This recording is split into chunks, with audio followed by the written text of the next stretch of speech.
today's Congress, and we wish you fruitful work. And also, we wish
Helena Petrovna Blavatsky said, there is no religion higher than truth. True peace, true fullness of unity can be achieved only in the basis of cultural diversity, open-minded dialogue, and mutual spiritual enrichment. We wish all participants of the Congress, colleagues, and like-minded people unity in spirit, harmony in actions, and creative, inspired, continuous work for the benefit of the whole world in the name of the establishing spiritual culture. Vice President of the International Association Peace Through Culture, Yuri Agashin. Friends, now I would like to say that we have also received lots of greetings by the representatives of the Theosophical community, both from Russia and from abroad. I now would like to turn to the presentation with the greetings from the foreign colleagues. Theosophical Society of Ireland. I hope that all our brothers, Russian philosophers, I hope live well, and from my all name fellow Russian and from all Theosophists are Irish keeping well in these philosophers, unusual I times. welcome you sincerely I would like to to welcome our our brothers brothers and sisters, sisters delegates, with and this Congress participants in of the Voronezh. 4th International May this Congress. virtual gathering engender much light and inspiration which radiate outward. And let the saints bless this event. With my warmest fraternal regards, Mary Harkness, Philippines. Dear colleagues, authors in Russia, in the name of officers and members of Philippine sectors of TS, we send our warmest regards because of the Congress in Voronezh. This forum is a significant step in providing a deep discussion of various points of view in certain areas of the ancient wisdom. The other activities that await the participants, such as poetry competitions, provides balance and enrichment for all. May your light shine brightly in oneness. Warm wishes and the success in this endeavor. Fraternally, Shelton Jules Romero, President and General Secretary of the Theosophical Society of Philippines. The Theosophical Society of Russia, members of the Taro branch, thank you for the invitation and ask you to send our greetings and regards. This branch of City Omsk cordially welcomes all participants of the Congress held in Voronezh. We thank the organizers for the tremendous work in organizing this Congress in such a difficult, karmic, but interesting time. We sincerely are happy to participate in this philosophical event. We wish everyone to advance to individual work and to consciousness, and may our teachers help us. Tara Lodge, Omsk, Russia. Theosophical Society of Norway. And of course, I will read it in Russian, but we have also English version. Dear friends, today we will hear the congratulation of Organizer Secretary of Norway, John Hedge Francesco Obston. Dear friends in Russia, the Theosophical Society here in Norway wish all of you a very nice and good summer. We are not so many Theosophists or Dear friends in Russia, the Theosophical Society here in Norway wish all of you a very nice and good Congress. We are not so many Theosophists or members of the society here in Norway. We have some spread members around the country, and we have a very active group at the southeast part of this country. We have meetings every first Sunday in the month, during the months, and we have different lectures and study different topics and subjects. We hope you are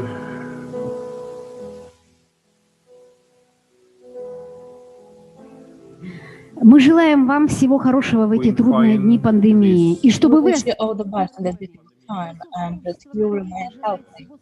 Theosophical Society of Norway wish you all the best. Thank you very much. Francesco Olsen, Organizing Secretary of the Theosophical Society of Norway.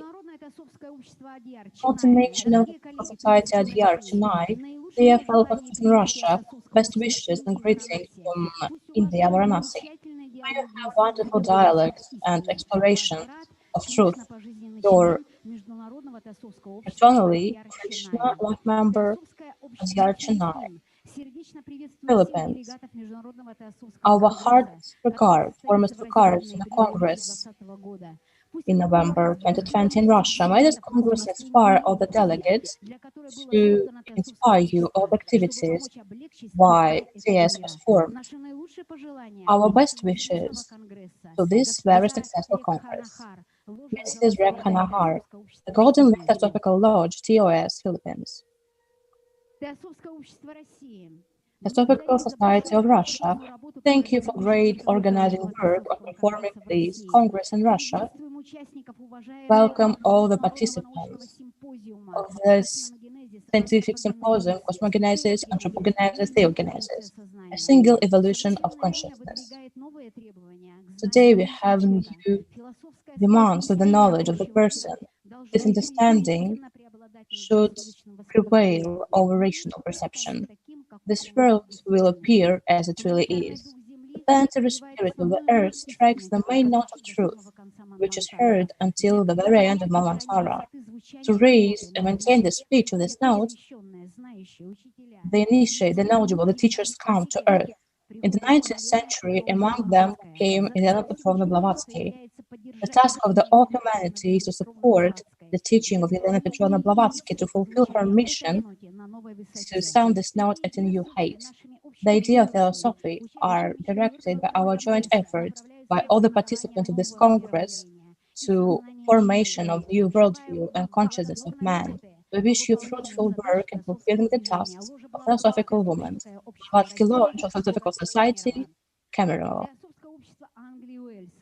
England and Wales. Dear Theosophical brothers and sisters, on behalf of the Theosophical Society of Wales and England, I send you sincere regards and wish you success in your Congress.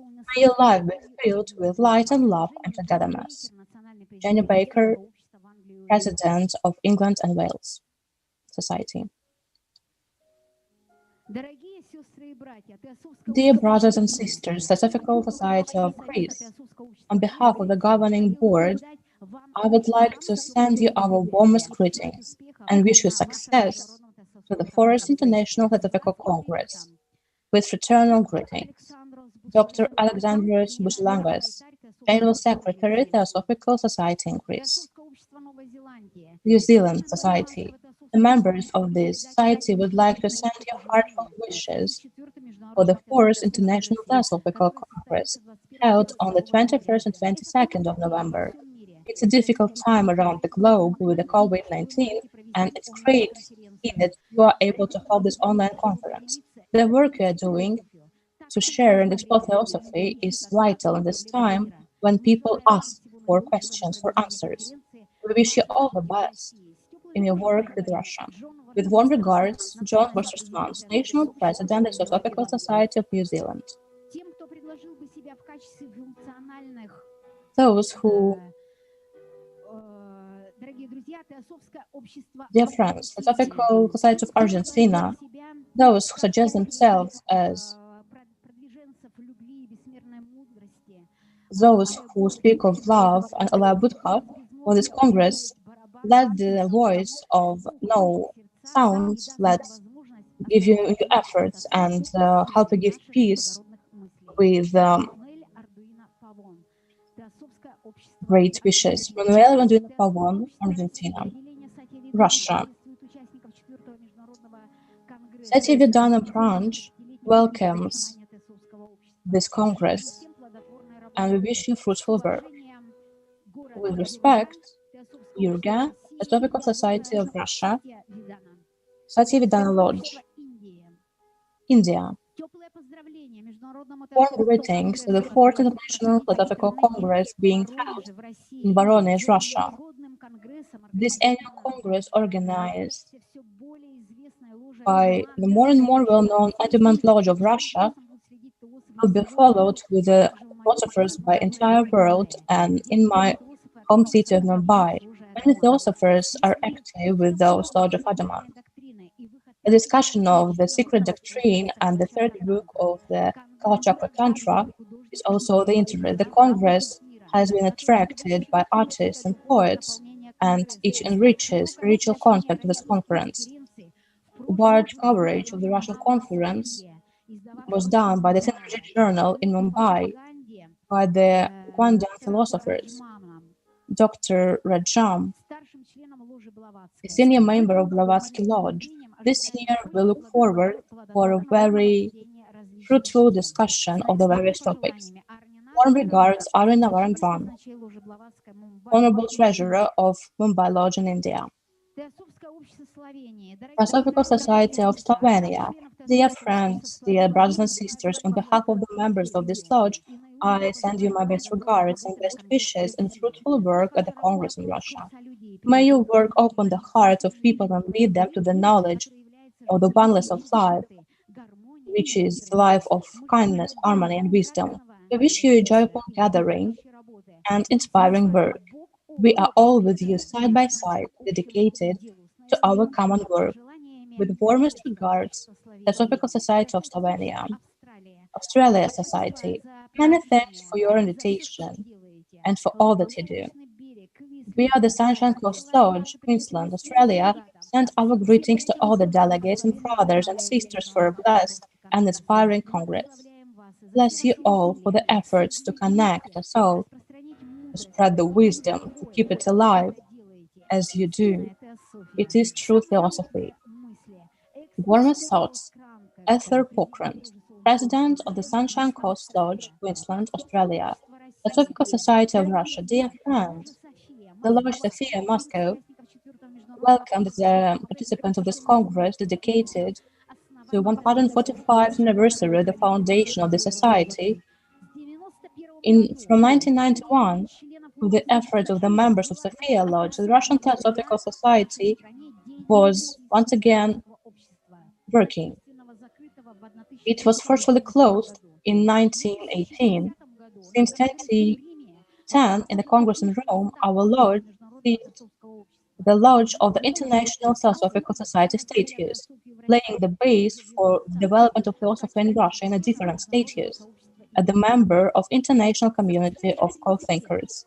Over the past 30 years, the Theosophical movement has been replenished with new members. Many young people have come, and many events are held in different cities. We'd like to wish all Russian philosophers to follow the high principles and ideals of spiritual and moral foundations of Theosophical teachings and of the founder of the society, Elena Blavatsky. We wish all you fruitful, joyful communication of light, love, and understanding. Theosophical Society, Russia, Lodge Sophia. America's Lodge. Dear brothers and sisters, on behalf of members of the Society in America, I send you warm wishes for successful online conversation. May the blessings of the Holy One surround you all. Barbara Hebel, President of the U.S. Lodge. Pan-African Organization, Africa. We congratulate you with the foundation of the society. The Pan-African Theosophical Federation.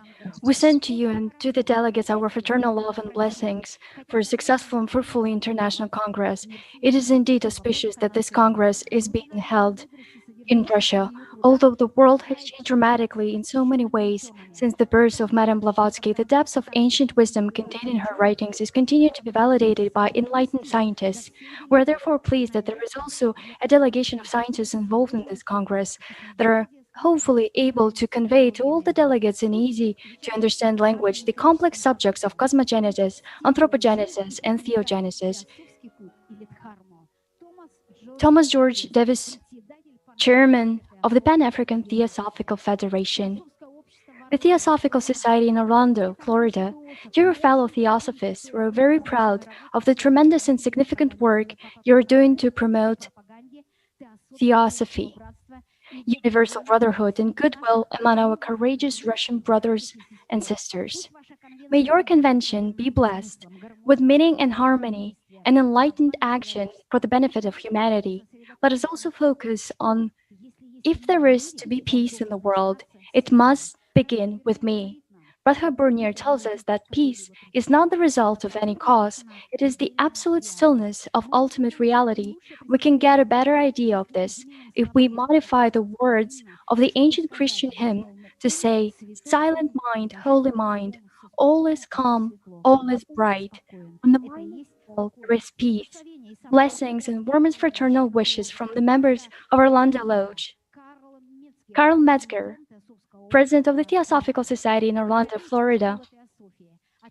European School of Theosophy. On behalf of the European School of Theosophy, I would like to extend my most warm greetings to the attendees of the 4th International Theosophical Congress. Wish you all inspiring Congress. Erika Georgiadis, Director of the European School of Theosophy, Theosophical Society in Russia. Congratulations to the Congress delegates on the anniversary of the foundation of the Theosophical Society. We thank the organizers of the Congress for the great preparatory work. We consider it very important that such socially significant projects as competitions, exhibitions, and scientific symposiums are implemented within the framework of the Congress. The unifying work of representatives of the fields of science, education, culture, and theosophists inspires and expands the interaction of Russian and foreign theosophists and scientists. We wish you all good luck, fruitful work at the Congress and unity. Garuda Lodge of the Theosophical Society of Russia, Nizhny Novgorod. The Theosophical Society in India will welcome the delegates of the 4th International Theosophical Congress in Voronezh and wish them wisdom, knowledge, and unity. I have a small wish for all individuals at this Congress. I would like each and every one to hold their own inner light of knowledge and deep love and let this light shine bright. I believe this is the light that would help heal everyone and everything. The Theosophical Society in the Philippines. Dear fellow Theosophists, we greet you during your International Theosophical Congress in Russia with a theme that focuses on the profound work of H.P. Blavatsky. Your enthusiasm and initiative will help bring to a lot of people a knowledge of the importance of the work of the Blavatsky and her teachers. We wish you productive sessions during your Congress with warm fraternal regards. Vikhao Shin, Theosophical Society of the Philippines. The Theosophical Society in India. Let me extend my congratulations to the Congress delegates, and I'm very happy that such a gathering is taking place in Russia. I think it is the spiritual journey of every human being to maintain humanity, tolerance, and morality at all times. This Congress will be decisive and casual. Personally, I would like to mention one more thing. I have a special affection and love for Russia.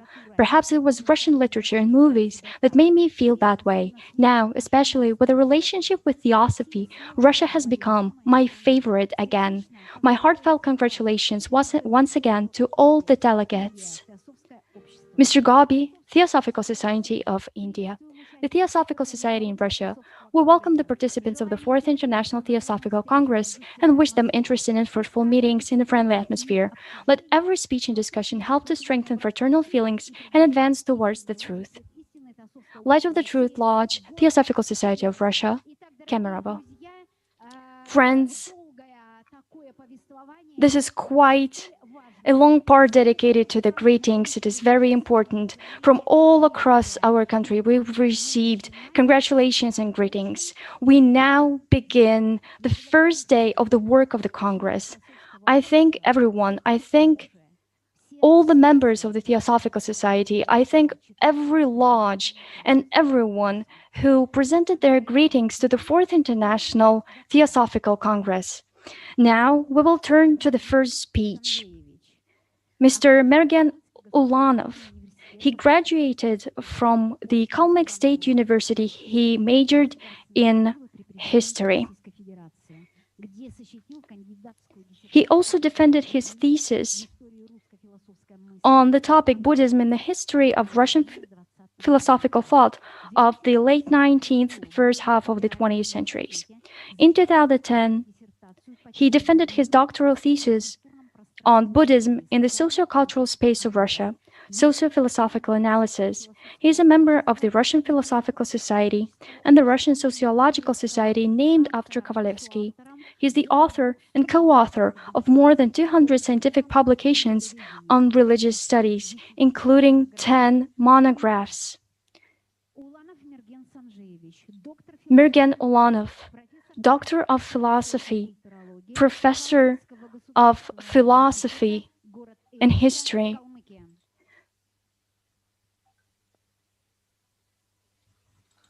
Добрый день.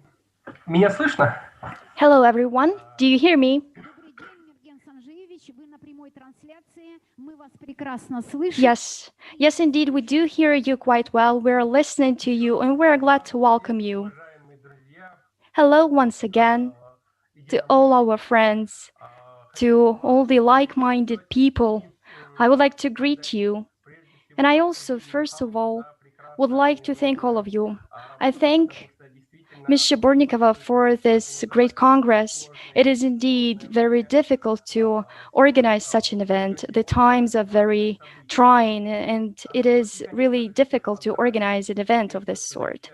And I also would like to congratulate everyone on the anniversary. Today,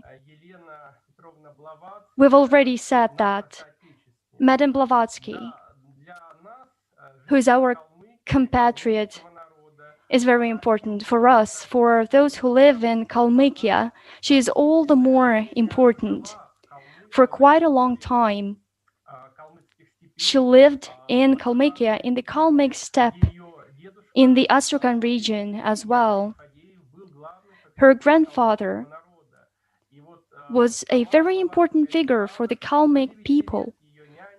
Madame Blavatsky herself wrote that among those who were raising her in her childhood were Buddhists.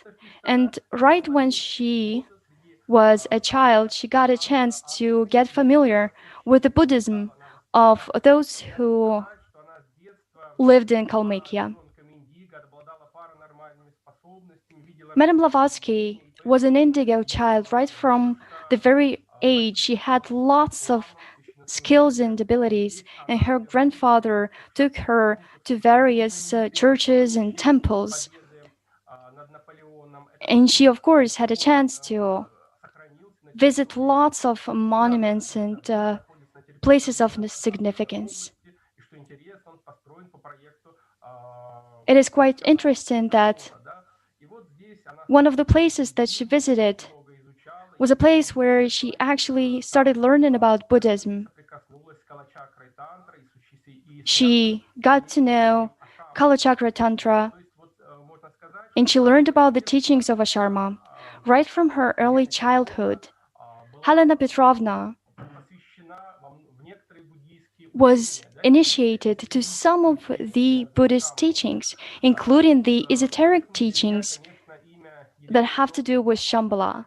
And for me, of course, Helena Petrovna Blavatsky is a significant figure. I must say that today, modern Buddhists have respect towards Helena Blavatsky. And I know that people who travel to Sri Lanka, for example, tell these stories that Buddhists in Sri Lanka respect Madame Blavatsky to this day. They respect Colonel Olcott as well. They do remember that it was Madame Blavatsky and her followers who helped to revive Buddhism in Sri Lanka. The spiritual leader of all the Buddhists of the world, the Nobel Peace Prize winner, the 14th Dalai Lama, who is well known to be a humanist, he also highly values the work of Madame Blavatsky. Vsevolod Ovchinnikov is a writer who visited Dalai Lama a long time ago. And the fact is that the Dalai Lama said that he was so glad to meet the compatriot of Madame Blavatsky. And moreover, the Dalai Lama also visited the headquarters of the Theosophical Society. And one of the books say about that meeting that this visit to the Theosophical Society was very important. This was the place where I had a chance to see an entire group of people who was trying to unite all religions and science. I was interacting with these people and I realized the significance of their work. And then I came back to Tibet in 1957. At that time, it turned out that I became a different person. And I was convinced that it is Buddhism that is the only true religion. So in this way, I must say that Theosophy had a great significance. His Holiness today thinks that it is very important to revive Buddhism, but he also supposes that it is necessary to revive the mutual understanding among the religions of the world. There is yet another important point in his work. He aims to establish harmony among those who work in science and in religion and many other fields. For this reason, what we see today is that the modern Buddhism is welcoming the modern science. Lots of delegations, including delegations from Russia, a lot of prominent Russian scientists visit India regularly. They meet the Dalai Lama, they meet the Tibetan philosophers, and they hold talks. And all this is, of course, is possible thanks to the ideas established by Helena Blavatsky and the Theosophical Society. Now, I would like to start my report on the role of women in spreading the ideas of Buddhism in the West. I'll be short. I just would like to outline my ideas. The Western society started to see a growing interest towards Buddhism in the middle of the 19th century. The Europeans at that time started to learn a lot about that. Of course, at that time, rationalism and Eurocentrism were dominating in Europe, but the world was becoming more democratic and more open. And of course, this interest towards Buddhism was also happening on the background of general changes in the relations between the West and the East. And the East was no longer considered as something that is culturally irrelevant.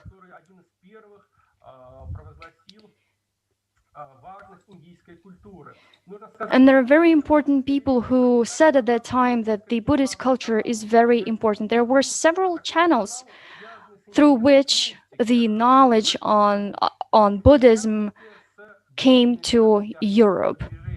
And part of this channel is related to the Theosophical Society. Madame Blavatsky was one of the first people who brought the ideas of Buddhism to the West. And there were lots of books dedicated to Buddhism, and most of these books were about science, they were academic. However, Madame Blavatsky managed to show the significance of this knowledge. She managed to show the human side of this knowledge. And the work of Madame Blavatsky was a significant contribution to the revival of Buddhism in Ceylon. As we know, Buddhism had very hard times at that time on Ceylon. And there was the revival of Buddhism thanks to her work. Colonel Alcott also contributed to the foundation of Buddhist schools in Sri Lanka. Colonel Alcott also wrote lots of important books. They're very important for the revival of Buddhism. The Theosophical Society indeed contributed a lot to the revival of Buddhism, but not only in Sri Lanka, but also in India and across the world. Buddhism had difficult times. At that time, lots of Buddhist countries were colonies. Missionaries from Pakistan and many other countries came to the Buddhist countries, and they were trying to root out Buddhism at that time. And of course, at that time, the help provided by the Theosophical Society was of greatest importance. And for this reason, people from Sri Lanka still remember the contribution made by Madame Blavatsky and the Theosophical Society. And of course, this is how this knowledge then came to the Western countries. Many researchers thought that Blavatsky's Buddhism is not entirely correct. Emile Bournouf, for example, wrote once that the translations of Buddhist books and the translations that were made by the Theosophical Society are Buddhist in their nature. Such Buddhologists as Humphrey, Sankarashita, Weyman, they underlined that they got interested in Buddhism thanks to the work of the Theosophical Society and Madame Blavatsky. The teaching of Blavatsky was accepted as Neo-Buddhism by some of the people.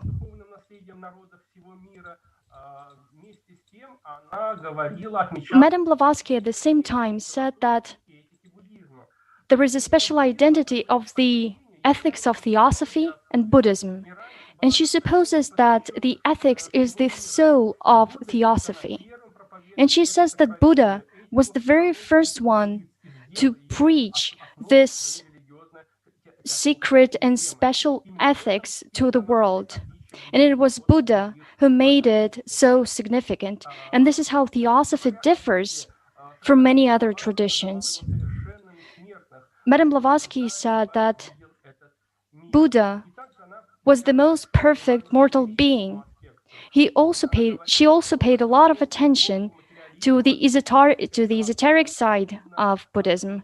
She said that esoteric philosophy is something that can protect people. And she said that esoterical school is something that unites all of the religions. The esoterical aspect is one of the most important aspects. It is related to Tantra, it is related to the teachings of Shambhala.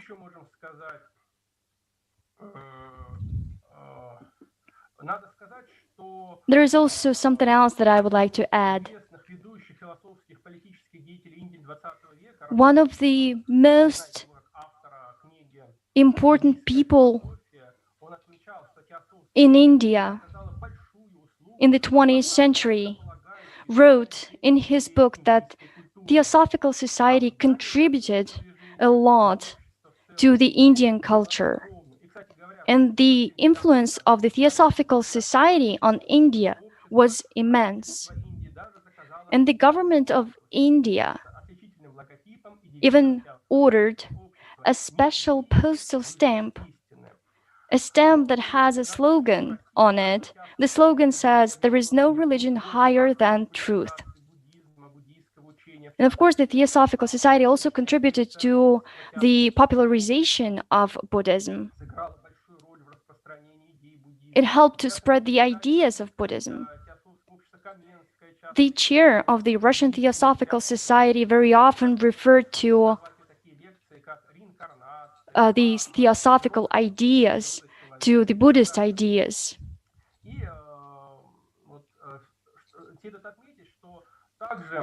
We also need to say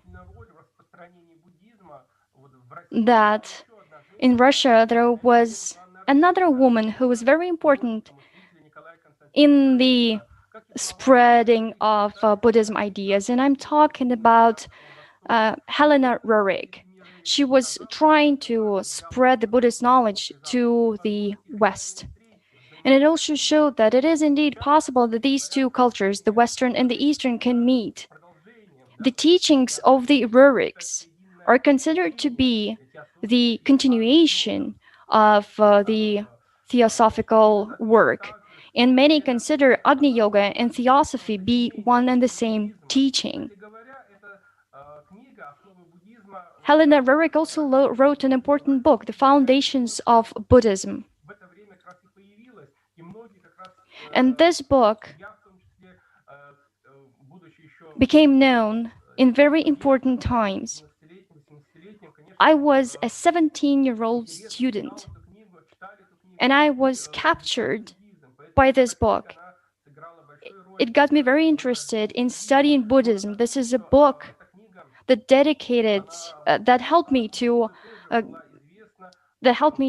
get interested in Buddhism. These people were also very important during the reformist movements, during the times of the renovationist movements that was happening in the 1920s. And the ideas of Helena Rurik proved to be very important. There were attempts to make Buddhism more philosophical, to make it more accessible. And there were also attempts to declare freedom from dogmas. There were attempts to make this teaching more open. All these ideas were the ideas voiced by Helena Rurik. And just as Madame Blavatsky, Helena Rurik also valued Buddha and respected him highly. And she also showed that Buddha is the greatest teacher of the world. Helena Rurik said that Buddhism is not a revelation as such, because Buddhism is learning of eternal truth. These truths were known, but they were forgotten. And Helena Rurik was saying that Buddhism is a doctrine that does not accept any idolatry. It proclaims the ideas of equality, of kindness. Helena Rurik also considered that Buddhism is very close to the modern science. Buddhism has ideas of multiple worlds, of the evolutionary development, and so on. These are the ideas that are Buddhist ideas, and these ideas are confirmed by science today. For this reason, Helena Rurik was of high opinion about Buddhism. She thought that this is an important teaching. Rurik's approach to Buddhism was very close to the approach that Madame Blavatsky had. The family of Ruriks was the family that helped to overcome the Eurocentrism of those times. And of course, Helena Rurik also was the mother of great sons, Svetoslav and Yuri Rurik. Yuri, by the way, was also a person who further contributed to spreading the knowledge on Buddhism. During the Soviet times as well, he published a book that contained the foundations of the Buddhist teachings. And of course, for this reason, we need to highly value the family of the Ruriks.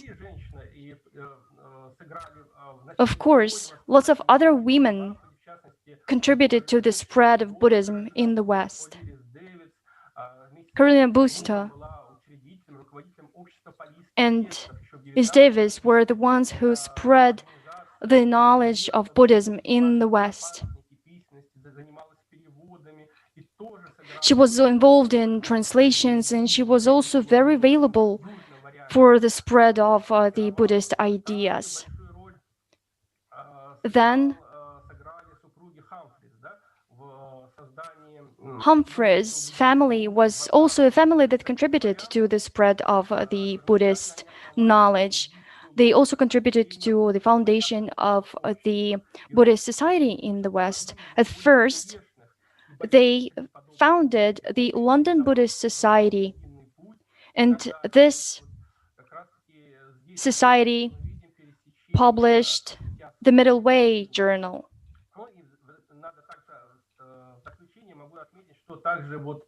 I also would like to say that there were lots of classical psychologists who contributed to the spread of Buddhism in the world. I'm not even going to mention Fromm and others. There was also Madame Horney, who contributed to this cause. And as you know, there is also a great Buddhologist, Suzuki, whose knowledge she spread. She went to Japan several times, she stayed there, and she was fascinated by learning Zen Buddhism. And she dedicated herself to find common ground between Buddhism and psychology and psychoanalysis. Starting from the second half of the 20th century, Buddhism is very widespread in Europe and in the United States. And Buddhism starts taking a different form at that time.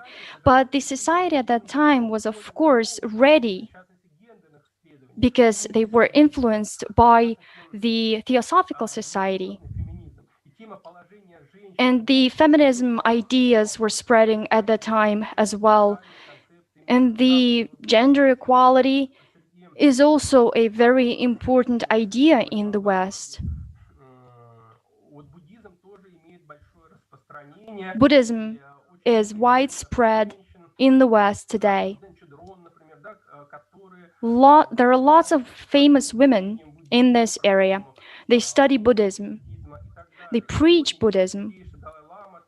And today, the Dalai Lama also focuses a lot on empowering women.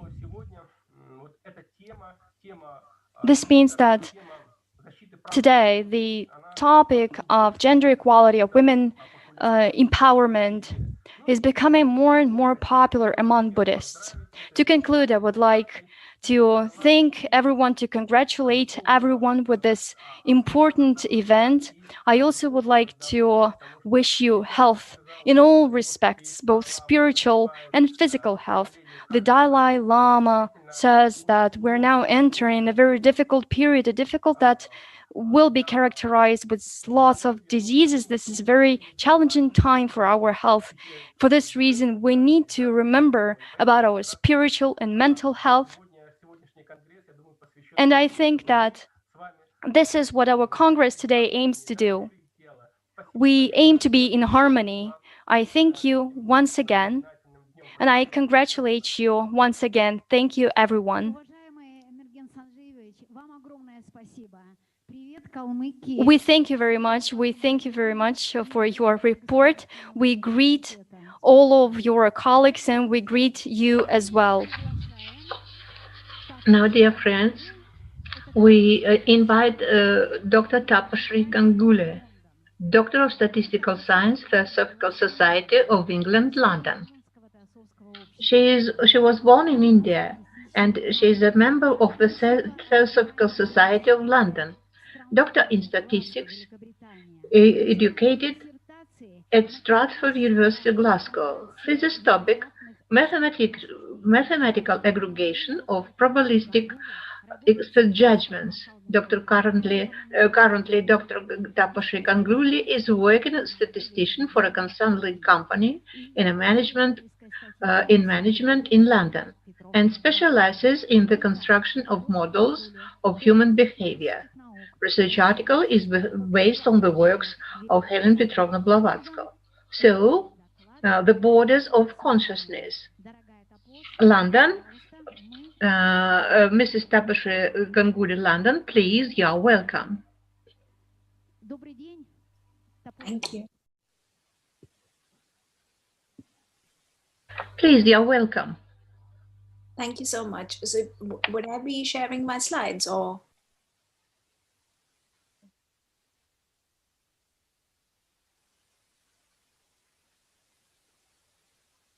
Да, можете начинать.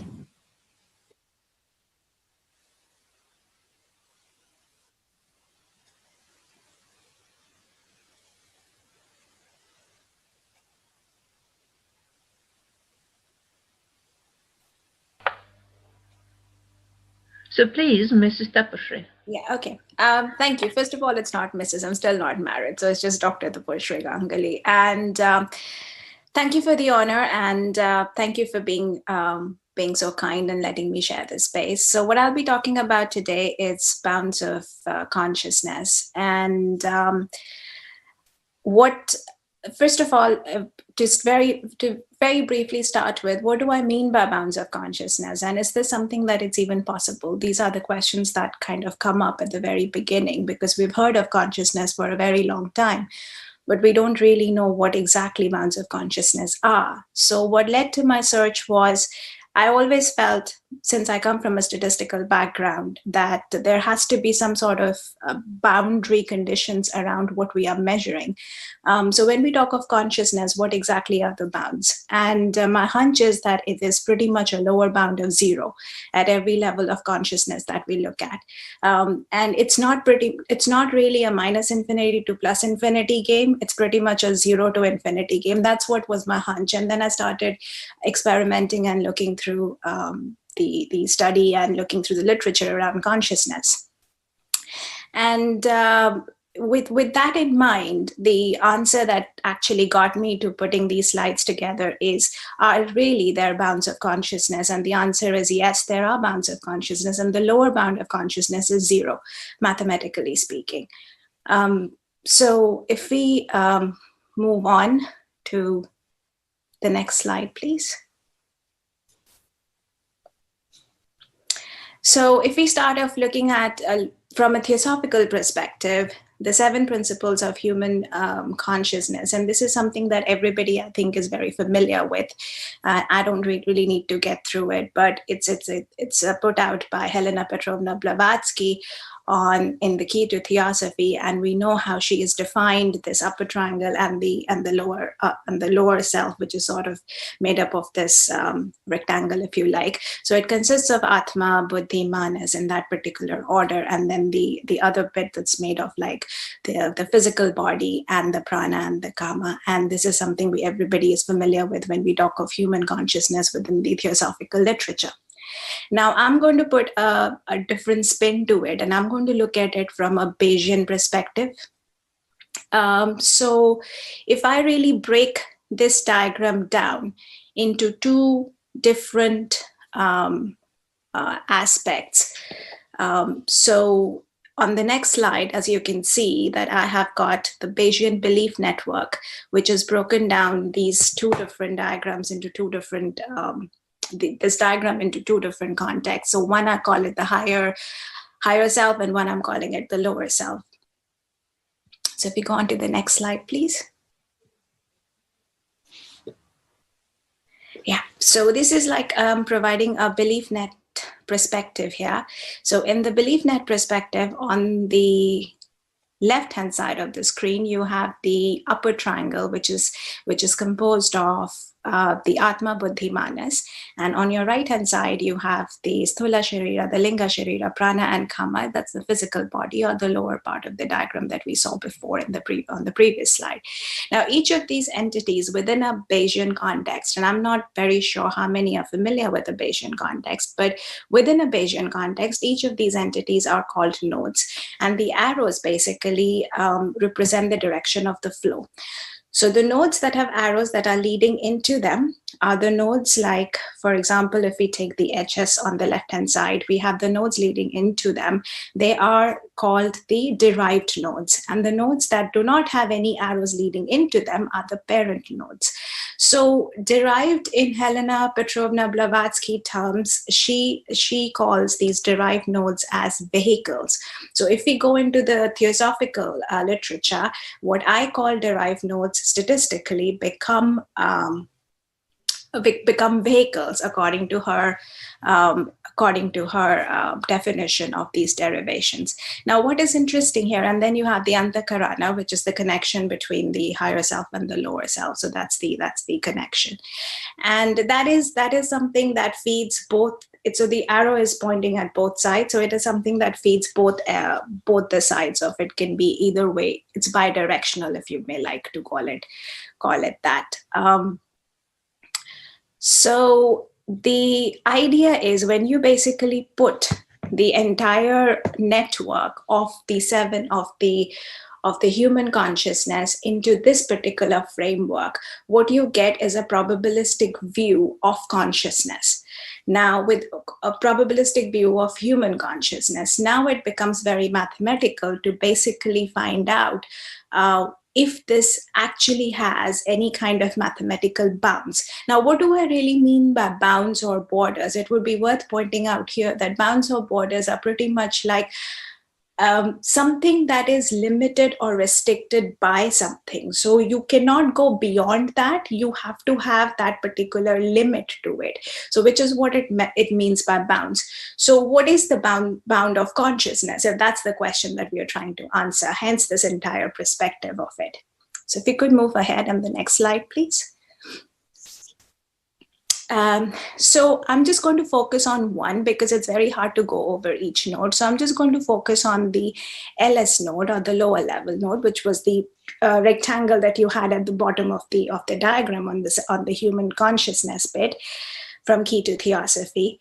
So here, this node is like, so if we look at the Sthula Sharira or the Linga Sharira, which are like the physical nodes. So now these nodes move through different conditions and states.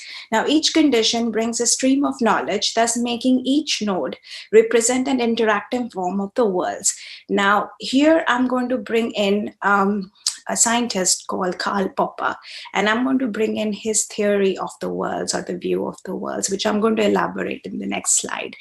So basically what I'm trying to say is that you have these physical body which are sort of flowing into, or which are giving information through into different other nodes like the prana and the kama, but they are not interacting within themselves. So there is a probabilistic flow of information, or a probabilistic flow, if you like, of information that goes within, the prana and the kama, which are then derived versions of the physical body, but not necessarily the bodies are interacting within themselves. Now, that could lead to an understanding of what exactly are these interactions that we talk about in the world, because as human beings we go through different conditions, we go through different states, and then how do we really play around consciousness when we are looking at these different states, and how do we define consciousness at different levels or at different states, and does every single state has a different sort of a limit to it? And this brings me to Karl Popper, because Popper has put out a theory. It's called the theory of three worlds. And in Popper's theory of three worlds, which is on the next slide, there is a deductivist or a reductionist approach to the understanding of these interactions between the worlds, which is going to help us understand how the consciousness or the bounds are going to be derived. So if we move on to the next slide, please. So here we are, we have Popper's three world and causation. Now, as I mentioned, that every single one of us, or every single human being, has to go through different conditions and different states.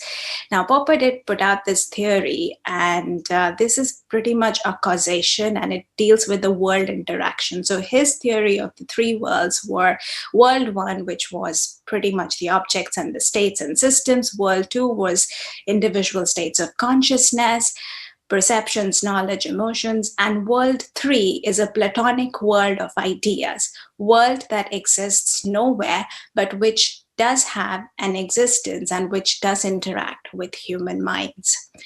So what we really have seen is, from the slides before and the one previously, that the flow that we talk about, which goes on to the flow of information from the nodes into the derived nodes, is the flow of consciousness.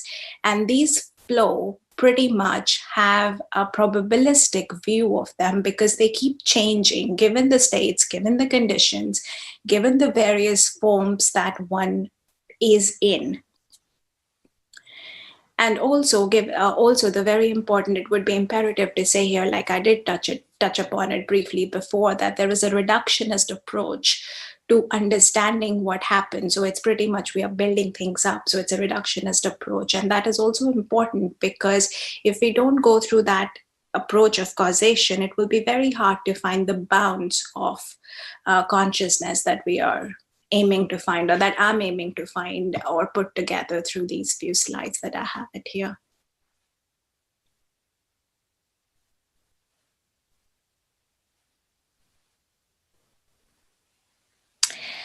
Now, in Popper's view, it is a downward causation which is most important, and it sits guiding the interaction among the three worlds as he had proposed. So as I've also touched upon it, the downward causation, if you look at very deep within the Theosophical literature, it's one of the principles that is used to explain or understand consciousness. In plain terms, it is also the causal relationship. Now, there is always a cause and effect, and these causal relationships are better explained, I think, in my limited understanding, if you have a reductionist or a downward causation view, as opposed to that of like, having a sort of an upward exploratory or extrapolation view on the approaches that you would set to basically determine the bounds of consciousness or the different states of consciousness. Hence this particular approach of downward causation.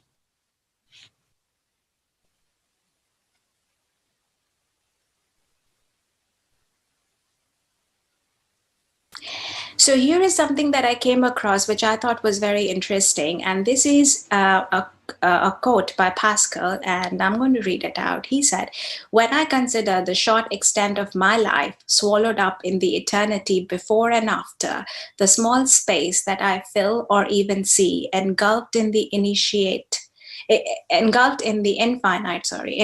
immensity of spaces unknown to me, and which know me or not, I am terrified and astonished to find myself here and there. For there is no reason why it should be here, not there. Why now rather than at any other time? Who put me here? By whose order? Am I here?" And so on and so forth. And this was translated by J.M. Cohen in 1961, and this appears in the book called The Self and Its Mind by Karl Popper. And this is where this quote leads you to understand and to basically see like what exactly is determining this entire flow or chain of things. What you define consciousness in this particular space might not be true, or might not be really held true or constant, or even can be explained in another space and time.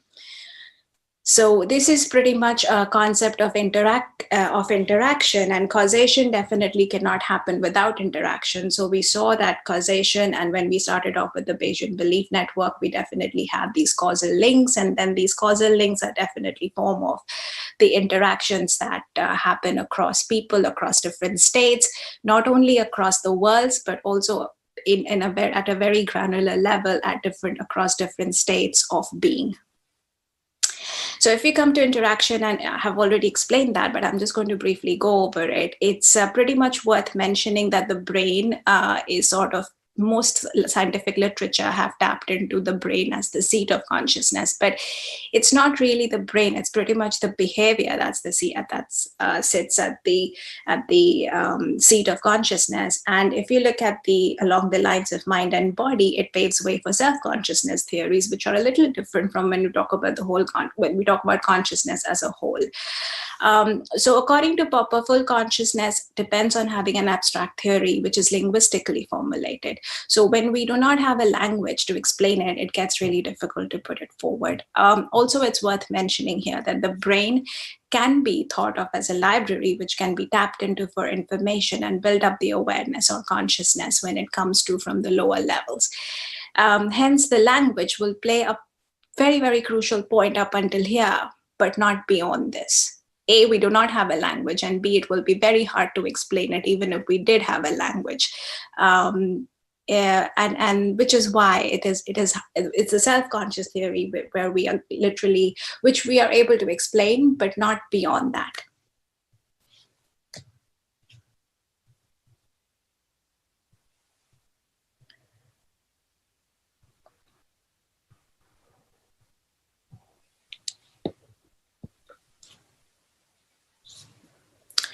So if we come on to determining the bounds, now both Popper and Blavatsky, among other scientists and philosophers, did mention that human consciousness is not a single faculty, but it's an interactive mechanism within humans. Now, whether the interaction is based on Popper's three worlds and or whether it's an interaction based on environments and genes, the interactions are prerequisites in determining consciousness. As we are familiar with the notion of probability, that for any event, it's always progressing in time and space. Even if the space is infinite, the probability is always going to be positive. So with that said, I think it would be very safe to sort of come in within to a conclusion that within the framework of events that we have, the probabilistic bounds of in any event, or the lower bound of consciousness, as I would like to call it, is set to zero. Also within the scientific community that treats consciousness as a scientific dualism based on matter and energy, the lower limits of the sequences are zero. Now, this might not be very true held together when you look at the scientific literature, which negates mind and just talks about matter and energy. But even with those frameworks, the scientific notion, or when you come to talking about the lower bounds, it's always set to zero. It never moves beyond it moves to infinity, but it never goes beyond zero. Hence, it's worth pointing out that the lower bound of consciousness is zero from whatever little bits and pieces that I've put together.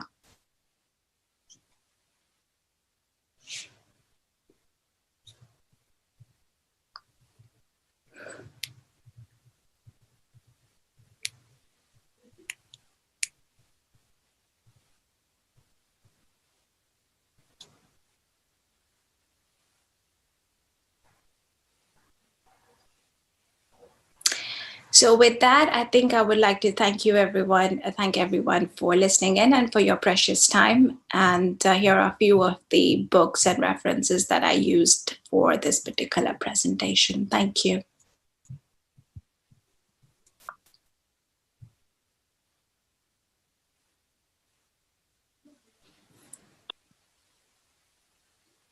Дорогая Tapashri, огромное спасибо. Dear Mrs. Tapashri, thank you very much for your report. Please, please stay with us 1 minute more, because if we have any questions, we'd like to ask about them you.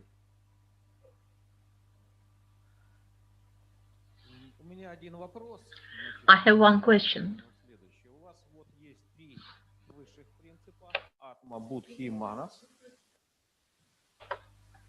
У вас есть три принципа. You have three principles. Atma, Buddhi, Manas. Является родительским принципом. And Atma is the parent node or principle. And you have 4 lower principles. you have, and here you have as apparent nodes two principles, but they don't influence each other. I think that it is contradiction, contrast to the common point of view. I'd like you to speak about it, please. Thank you for the question. So Спасибо за вопрос. within the Bayesian framework, the way I put it, it's pretty much like where you have the interaction is not really an interaction in the worldly terms of it. It could be an interaction in another plane, but not in the plane of Karl Popper. Karl Popper's world of the three worlds are pretty much, like he said, world three is in the Platonic framework of events.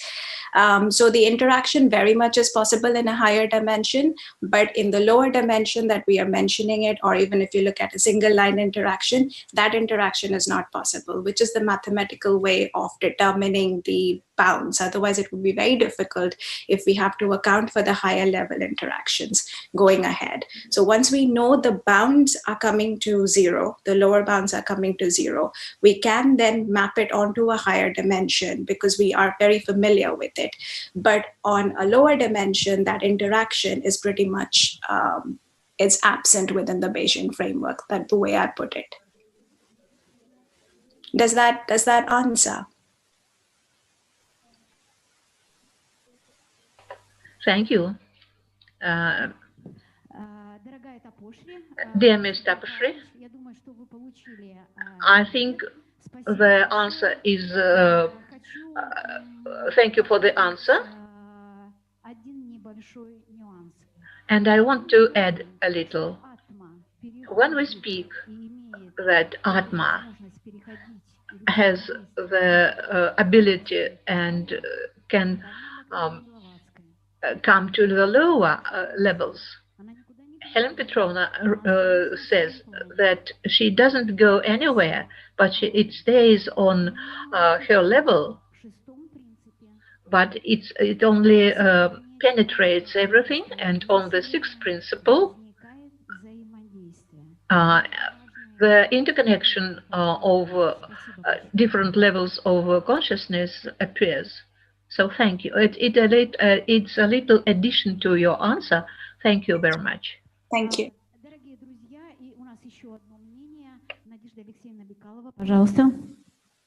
So one more person, Nadezhda Bikalova, please.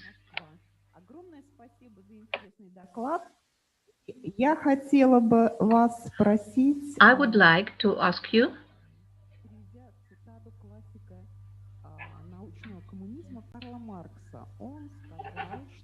according to Karl Marx, he said, in your report, you spoke about the low border of consciousness and how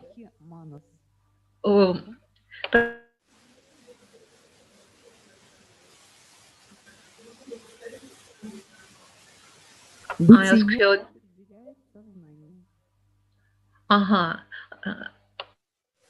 So the phrase is that being is determined by consciousness. Could you please speak on this expression in your terms of the borders of consciousness? That is the question. Could you repeat the question, please? You said being. The question is, could you speak about this expression that being determines the consciousness? Yeah, thank you. Yeah, thank you for the question. So being is you. So let's look at being in terms of in a very mathematical setting of being. So you are, and there is this thing that is there. So in your being and then becoming and then, and so on and so forth, that's a journey that you take on.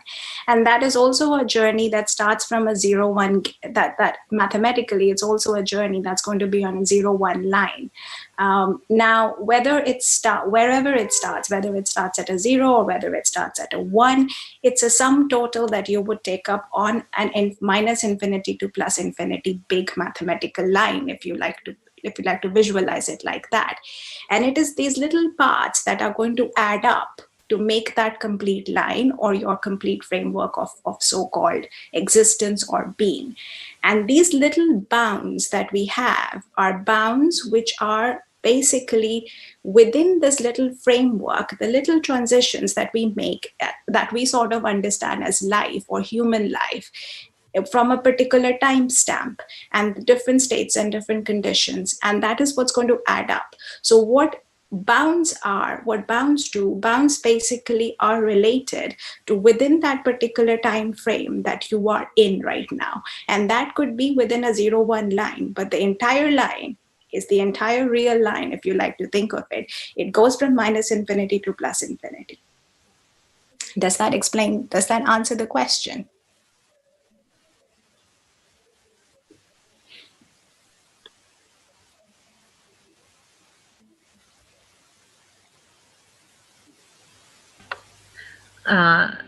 Mrs. Bikalova doesn't speak. I can't say what. Now we shall listen to Evgenia Mikhailovna. Thank you very much. Thank you very much. Colleagues, thank you for these comments. Mrs. Tapashri, that your report is very interesting. And we thank Tapashri it's so for interesting that it caused this report. questions. We thank you so much. Thank you very much. We go along further. We are now going further. So we invite Kalganov Sergei Vitalyevich. He graduated from Moscow Aviation Technological Institute named after Tsiolkovsky, where he qualified as a specialist in aircraft engines. He studied at the Department of Philosophy and Methodology of Science at Moscow State University, named after Lomonosov. He defended his PhD thesis in philosophy on the topic, the concept of unitality as the first principle of theosophical knowledge. Since 2003, as a professor, he taught courses on philosophy and philosophy of the ancient East. He's the author of the following books: The Multidimensionality of Human Existence. Also, he co-authored Questions of Modern Science and a lot of other books. He's a member of the Russian Philosophical Science Society. Currently, he works at Moscow Aviation Institute, where he teaches a number of training courses for bachelor's, master's, and postgraduates. He has a PhD in philosophy. He's professor at the Department of Philosophy at the National Research University, Moscow Aviation Institute.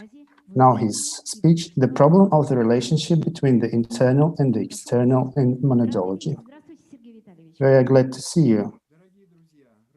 Dear friends, I'm glad to see all of you.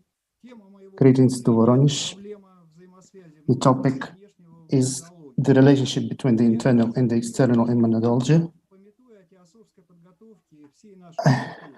I decided to take into account the philosophical background of all our audience. Кнопка перевод, русский язык. Тогда мы вас услышим. Благодарю.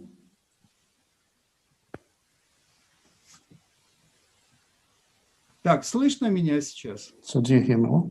Сергей Витальевич, все прекрасно, мы вас слышим. Пожалуйста. Замечательно. Я решил до крат не уплощать, пометуя о теософской... I decided to make my topic as complicated as possible, because I remember that all of you are theosophists. So modern philosophy and science are undergoing an anthropological renaissance. If the 20th century was the century of physics, the 21st century becomes a century of men. Most scientists agree that a decisive breakthrough in the science of the 21st century will be made in the fields of biomedicine, psychology, artificial intelligence, and cognitive sciences, and equally in the field of human studies. The subject of philosophical reflection becomes not being in itself, but revealing the meaning of human being. Today, as before in Russian religious philosophy, the human being is considered as a nodal, central element of the universe, in which all contradictions of all existence converge. In philosophical anthropology, as well as in the integrative system of all-embracing knowledge, Theosophy, a new breakthrough to the mysteries of human existence emerges. Recognizing the world outside of the problems of man backfires at the man himself. Nikolai Berdyaev wrote, philosophers constantly reiterated that the understanding that to solve the mystery of man means to solve the mystery of existence. Anthropology, or more precisely anthropological consciousness, precedes not only ontology and cosmology, but also epistemology and the philosophy of cognition itself. And it precedes any philosophy, any cognition. Let's start from the origins. Thus, already in Socrates' philosophy, with the development of his anthropocentric principle of research, there is a transitional philosophical situation from cosmos to man. Socrates, as the researchers of his legacy note, pulled philosophy out of the natural philosophical dead end and freed it from natural science research. The philosopher directed ancient knowledge about experience of world organization, about cosmic harmony, about universal connection of phenomena, about nature of things, to finding out experience and regularities of human existence. That is why Socrates, in European culture, is considered the ancestor of the philosophy of man. Socrates turned to the analysis of human consciousness and thinking. The ancient thinkers saw in self-cognition the key to understanding the mysteries of nature and the essence of man. Know yourself and you will know the gods and the universe, the motto of life and philosophy of Socrates. What Socrates believed to be common in the natural world, in man, in society, was the presence of mind. As a result of philosophical comprehension of problems of man, in philosophy of Socrates, it is revealed as principle for all subsequent philosophy of man, an opposition of the nature of the man as something constant, unstable, to his essence. The new version of understanding the nature and essence of man was presented in Plato's philosophy. The ancient Greek thinker approached the research of the man from the point of view of his dependence on the supersensitive world of ideas, which is the real basis for the transient world of things and phenomena. According to Plato, the idea of good, the idea of justice, the idea of beauty, etc., is only a reflection of eternally existing ideas. The same is true of man. The immortal soul is the ideal essence of man, and the mortal body is perishable and corruptible. Thus, human nature is determined by the interaction of soul and body, and the essence of man is subordinated to the ideal world of ideas. The immortal soul and the world of ideas are perfectly harmonious primordials.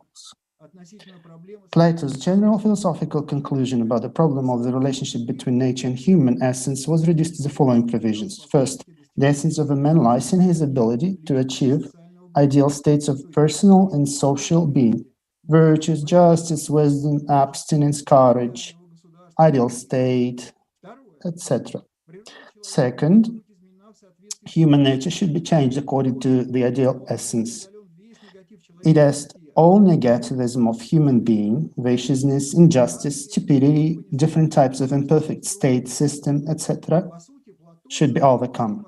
As a matter of fact, Plato has set a powerful worldview impulse for all subsequent European history. The goal of human existence is to achieve conformity of the real man and his ideal essence. It is to strive for absolute perfection. From here we can say that Plato is the first philosopher of the theory of progress, because progress in its philosophical interpretation is a continuous search for perfect absolute forms of being.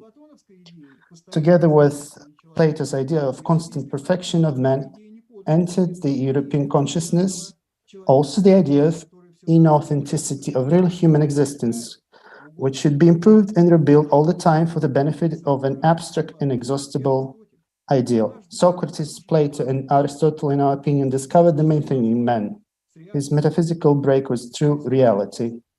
The essence of man in the pursuit of absolute good. Socrates, the essence of man in the realization of absolute ideas according to Plato, the essence of man in the creation and achievements of absolute forms of being according to Aristotle.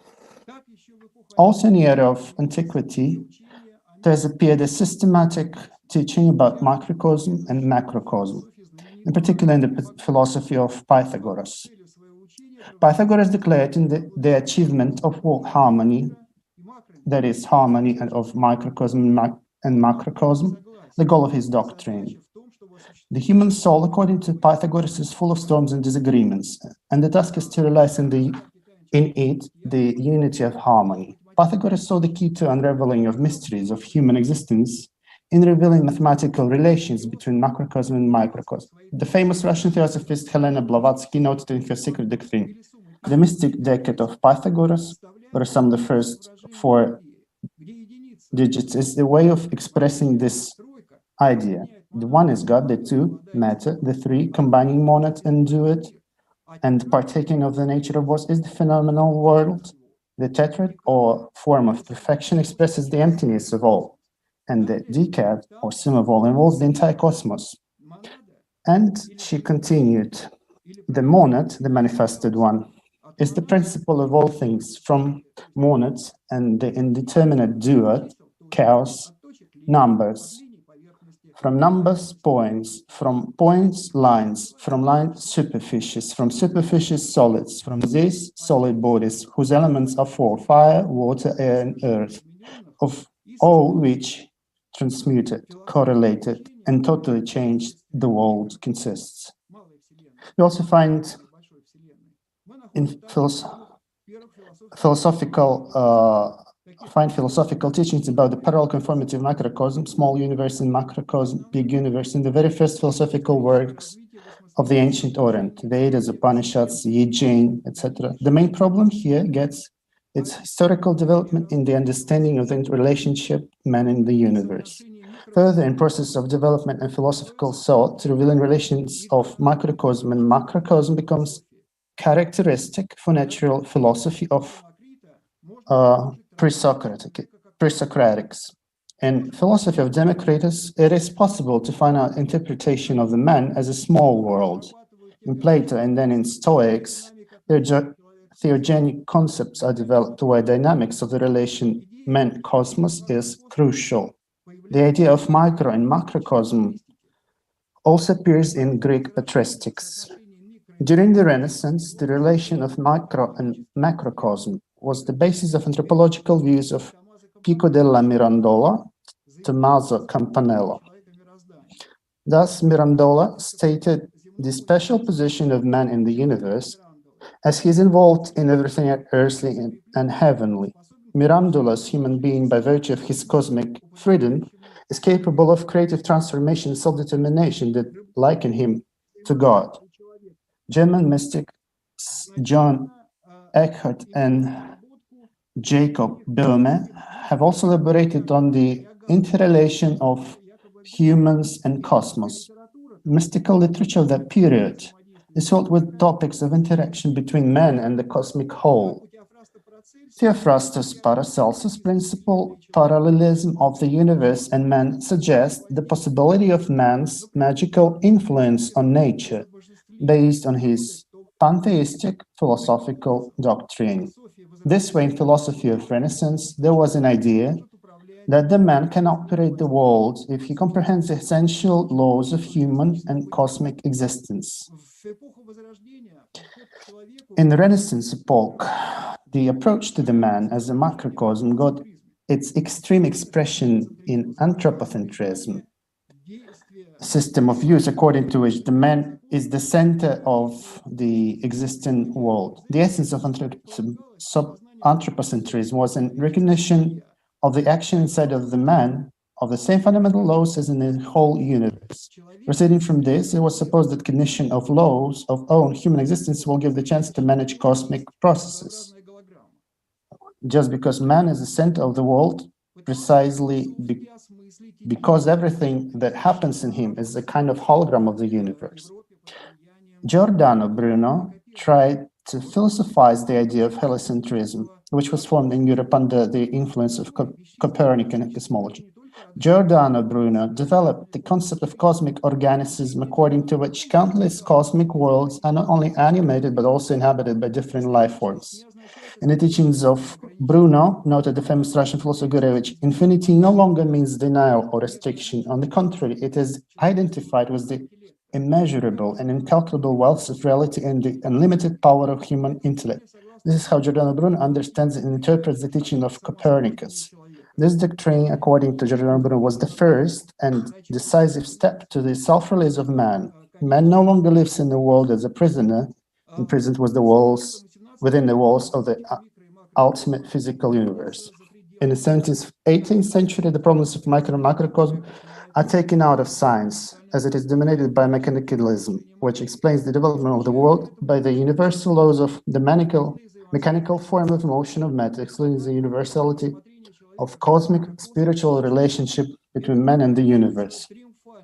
However, considering man as a microcosm does not disappear, this theme finds its triumphant continuation in the philosophy of the German encyclopedist Gottfried Leibniz, in whose doctrine the world and man were considered as independent monads, substantial units of existence, developing, moving, and regulated by the actions of a predetermined harmony dependent on the supreme monad, absolute, or God.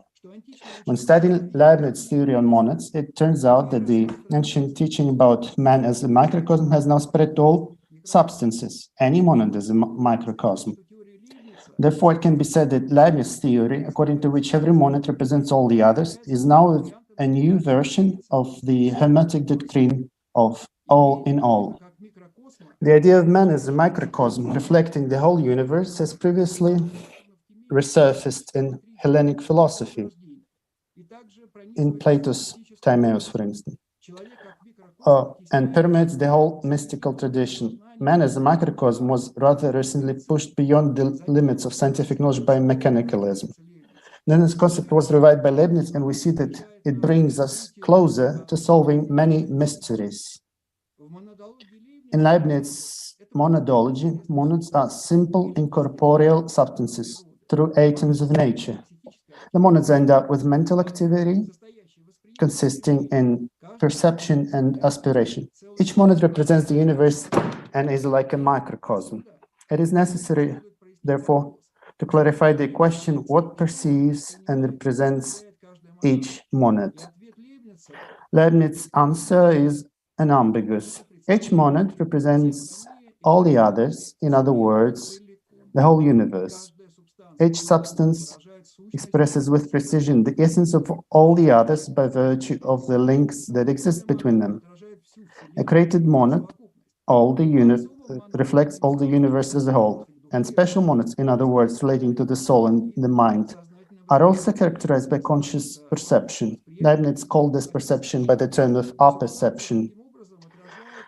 A substance thus reflects other substances by perception or self-reflection.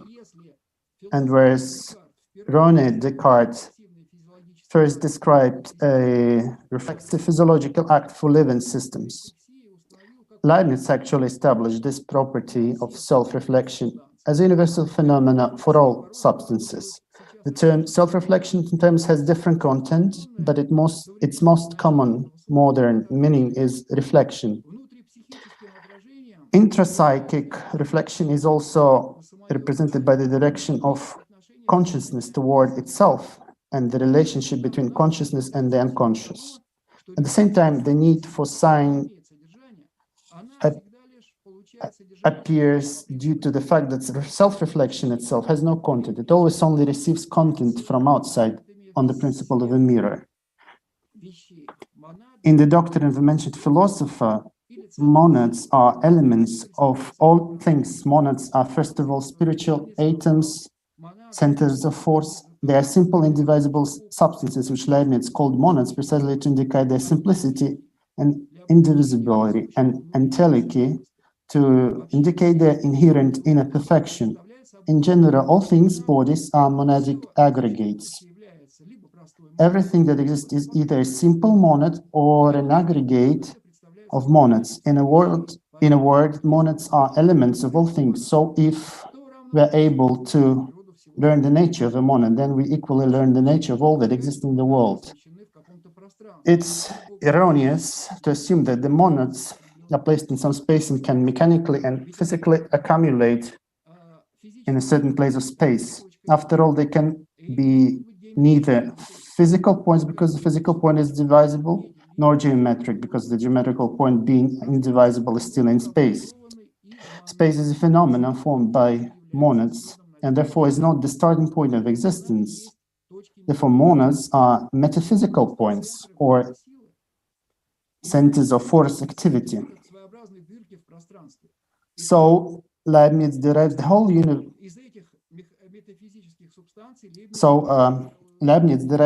universe from these metaphysical substances. The monad in history as the original principle of existence is the principle of force and ability to act, but the activity is independent only in God.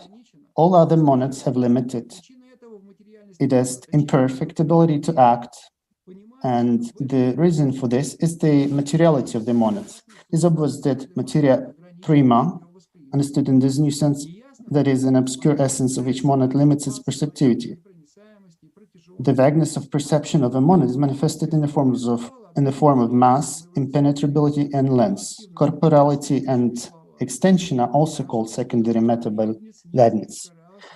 Helena Blavatsky described Leibniz's explanation of monadic evolution as follows. It is known that Leibniz came several times very near the truth, but defined monadic evolution incorrectly, which is not to be wondered at, since he was not an initiate, not even a mystic, only a very intuitional philosopher. Yet no psychophysicist ever came nearer than he has to the esoteric general outline of evolution. This evolution viewed from its several standpoints, that is, as the universal and the individualized monad, and the chief aspects of the evolving energy after differentiation. The purely spiritual, the intellectual, the psychic, and the physical may be thus formulated as an invariable law, a descent of spirit into matter, equivalent to an ascent in physical evolution. In the following passage from his most famous work, Monadology, you find the following puzzling statement.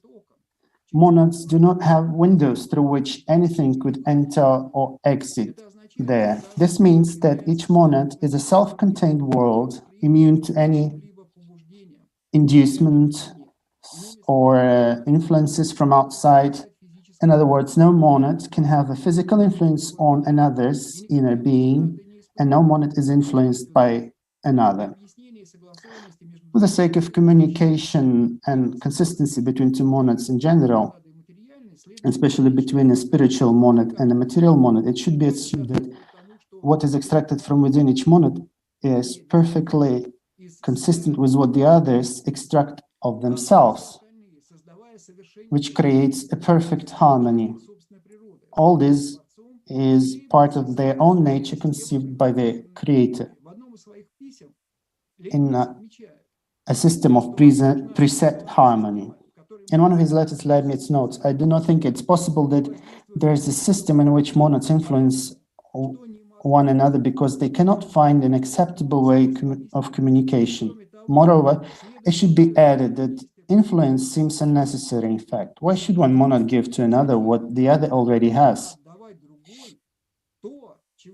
The predetermined harmony guarantees a perfect match between the notions of different monads, that is, their verity and reality. The world represented by monads is not like a personal world of dreams, it's an objective world. Monads, having neither doors nor windows, have notions exactly corresponding to those on the other side of windows and doors. For in creating them, God has made them all at once mutually consistent, and the basis of the consistency of each of them with all the others is their own nature. God is the binding thread of substances, and it's thanks to his participation that the phenomena of one monad are consistent with the phenomena of another, and our perceptions are objective. Every soul forms a whole world, and with God's help, it is self-sufficient. This provision has a serious response and discussion, in particular related to the topic of the inexpressibility of the inner spiritual experience of man. The differences between monads in the philosophy of Leibniz is as follows. A monad cannot in itself be really different from others, but only through inequalities and actions that cannot be anything but its perceptions. That is, notions of complexity and simplicity of what is external. These are the principles of change. The monad should be understood in general terms by analogy with the mental activity. The monad is absolutely indivisible and at the same time has a rich and varied content. Our mind is also one, but at the same time rich and diverse in its content, which consists of different notions.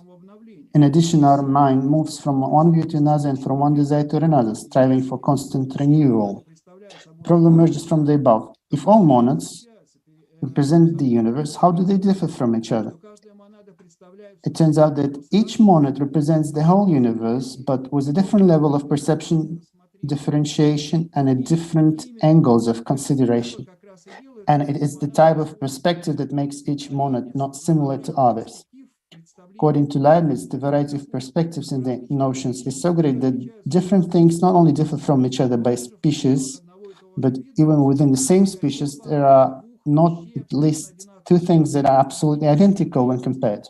It is astonishing that the high wisdom, writes Leibniz, found the means, with the help of substances, to diversify the same world in countless ways at the same time.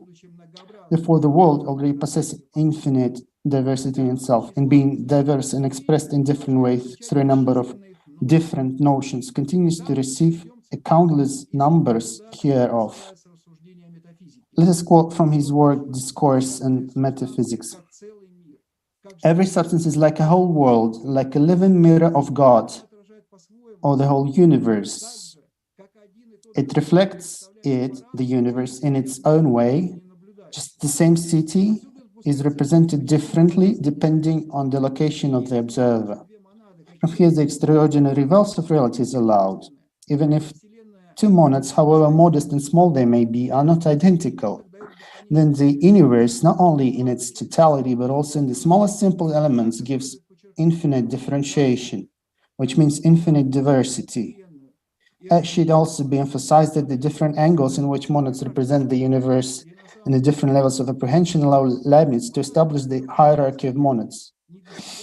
At the lowest level are monads with no perception reaching the level of a perception, followed by monads with increasing levels of perception reaching the memory at higher levels and mind at highest levels. In God, all perceptions are at the level of absolute clarity and awareness, so God sees all in all. In one of the letters, Leibniz sums up his research. Other forms of substances really reflect the whole universe. We can say that coarse substances reflect the world rather than God, while spiritual substances reflect more God than the world. Therefore, God administers coarse substances according to the material laws of power and transmission of motion, and spiritual substances according to the spiritual laws of justice, which are not available to other substances. Only God is the only simple primary monad, the last foundation of things. All other monads are made of created by God. They arise from uninterrupted rays of deity. Radiation is the term from Neoplatonism, used here by Leibniz to reflect creation from nothing.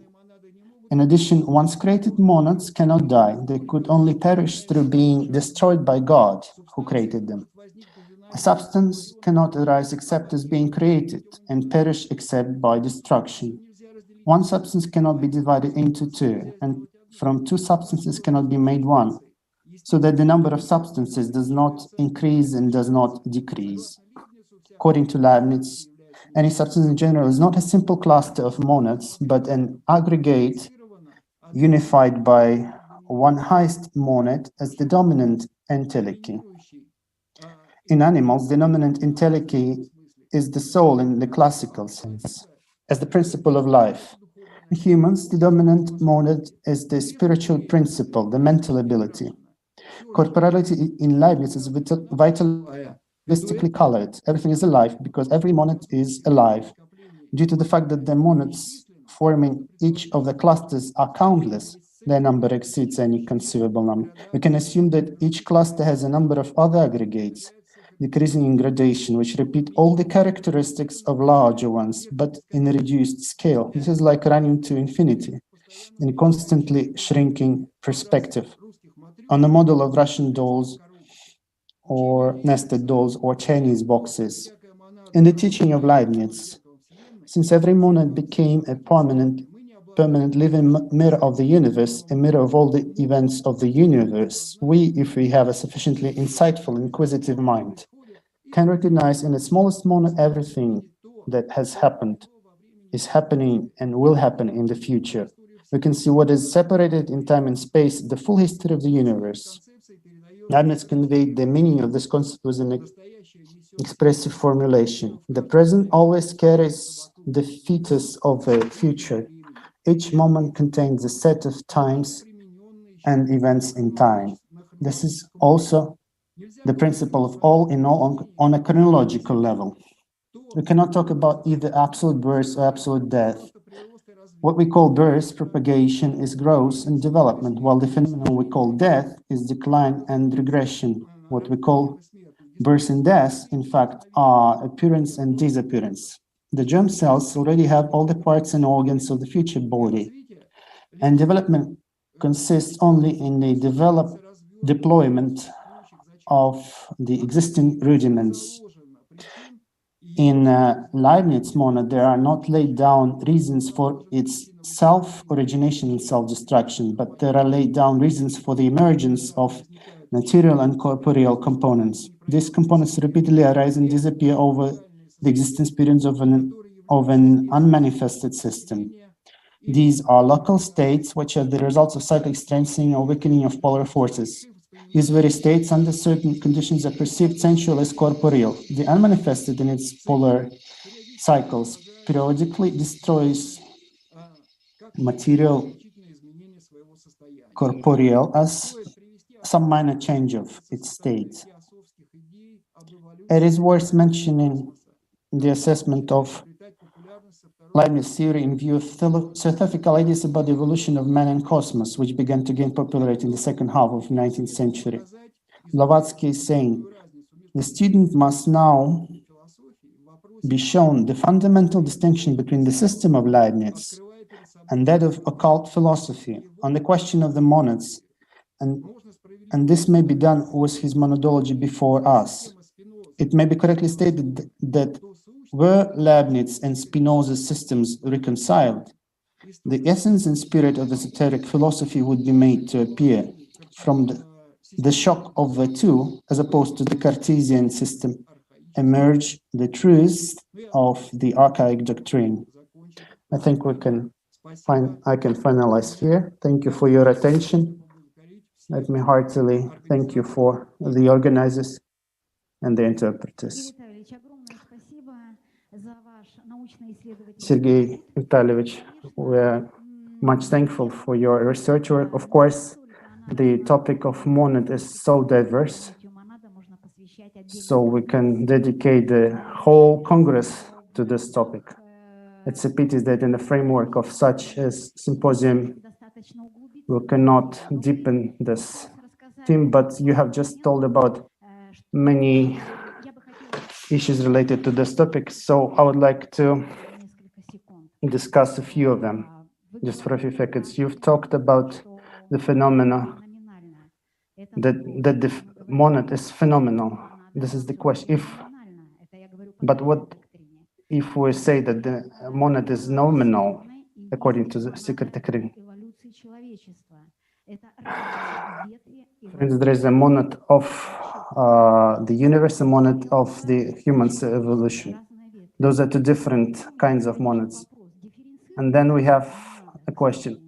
Is a monad, can monad be differentiated? And how can this happen? I've just noticed that the evolution of a monad does exist, despite the fact that monad does not change. It has its own reflection and its own plane. It is some link. but it does not undergo changes. So how does it happen? And one nuance to mark, if a monad were always alive, just you're describing this. So how did it happen? There are so many human beings with the consciousness without monads. Your talk was so interesting. Huge thanks to you. If you have no more opinions to express or questions, let us wait a bit. We do have one question. Sergey Alexeyevich, please come up here. Sergey Alexeyevich Franzuzov. I beg your pardon. Just arrived.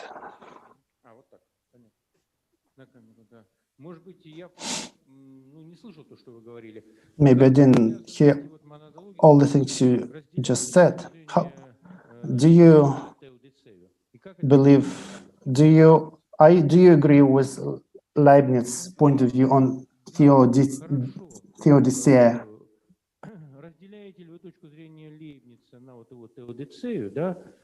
So what about the theodicea of Leibniz's point of view? Everything that is done for the best in the highest of our worlds. Yes, I do believe that everything is done for the best from one side, but from the other side, I'd like to quote a genius of Russian philosophy, Nicholas Berdyaev, that God does not interfere humans' freedom. It just helps a man that his freedom becomes his choice. So how do we relate freedom from one side? Nikolai Berdyaev said that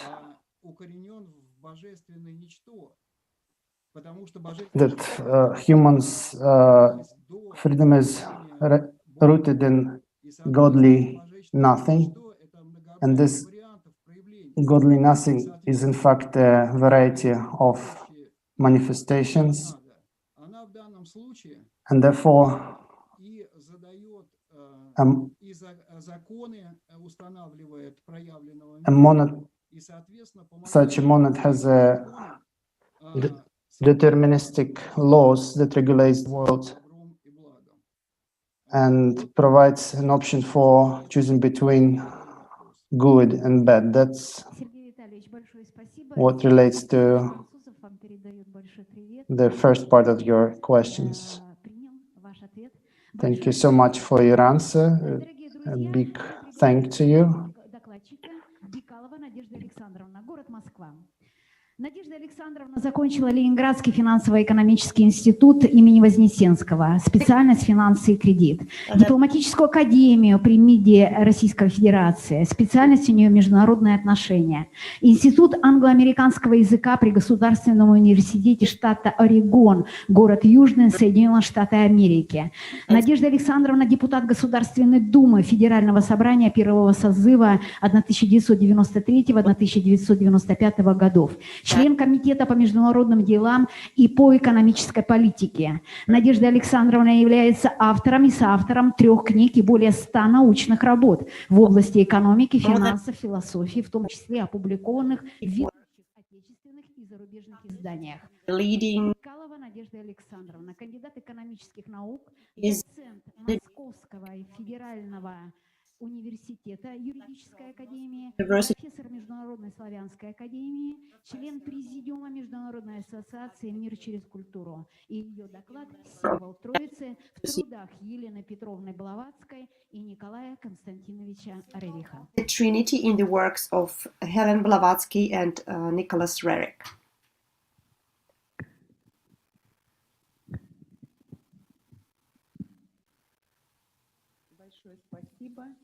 Thank you very much.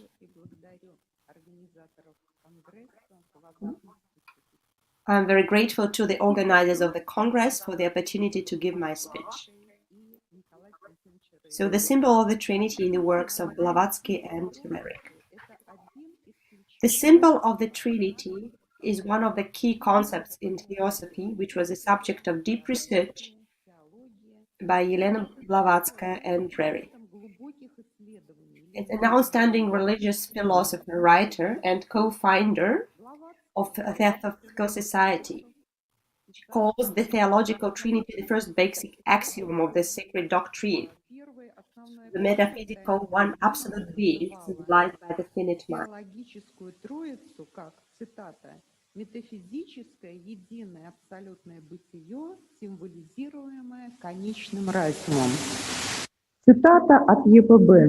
Пространство называется матерью So this до его космической деятельности и отцом-матерью other при первой стадии father пробуждения. awakened. Каббале – это тоже отец The матери, но тогда как в восточной доктрине они называются God, седьмым принципом print проявленной Вселенной, first или же ее атма, Atma, и манас, дух, душа, разум, триадой, разветвляющиеся и разделяющиеся Thou на is the 7 космических cosmic, и 7 человеческих 7 human принципов в западной каббале, в христианских мистиках. of the Christian Она называется триадой или троицей, а среди их оккультистов духовных йоговых. the Чах-Чах. Jahava. Пожалуйста, другой слайд. В эзотерической философии Брахма This есть is the thought отец, сын, esoteric матерь или дух, душа и тело одновременно. Блаватская писала, в этом и заключается Blavatsky различие между эзотерической is и a христианской Christian. троицами. The Следовало на то, что, цитата, мистики и философы, восточные и западные пантеисты, синтезируют свою предначальную троицу, into чистую божественную divine абстракцию, а их ортодоксальные коллеги ее очеловечивают. Далее в прологе к тайной доктрине Блаватская анализирует 3 ипостаси проявленного духа Превышнего Духа, титул, of в the котором spirit Притчи fumes Земля приветствует Вишну в лице его первого аватара Хираня Гарха, Хари и Шанкара. Они являются чисто метафизическими, they are purely абстрактными свойствами образования, сохранения, разрушения, а также божественными аватствами, metaphysical ипостасями того, preservation, что, destruction, цитата, не разрушается вместе с созданными вещами. It Цитата not заканчивается. Ачита, имя Вишну, Ach следующий is the абзац. name of Vishnu. Ортодоксальный христианин разъединяет свое личное творящее In божество на three 3 лика Троицы и не признает другого высшего божества. There is no Последний other треугольник high является God. абстрактным треугольником, It is abstract triangle современным кубом. or orthodox cube. Творящий или же совокупность, созидающая This cube божество, рассматривается восточным философом is seen as philosophy, Даршандах, Ichtashandach, ложная видимость. false appearances, Силу ложных something presented by false appearances as a material form, как and возникающий explained as arising from illusory concept of egoistical personal and human soul, or the 5 principle. Father and mother, masculine and feminine beginnings, at the root of nature, opposite poles, they are manifested in everything plane of the cosmos, or spirit or substance in a less allegorical aspect, the result of which is the universe or the sun. They are one once fused together when the night of Brahma, during Pralaya, everything in the objective universe returns to its one to once again reappear at the next dawn, as it does periodically. The Purana is the eternal reason. simple only It is during trance. The previous universe has dissolved Until this one primarily internal cause, one primary and and so to speak, remains to speak to remains differentiate once again. The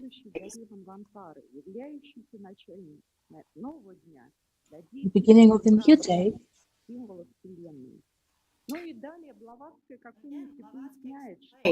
then in Brahma and body symbol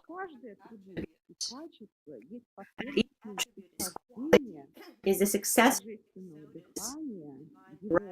and its cyclical differentiation. Cosmos the plane and the planet spirit.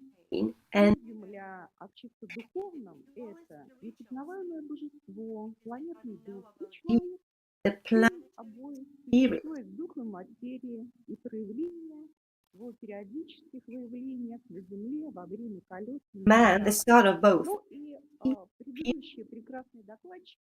And man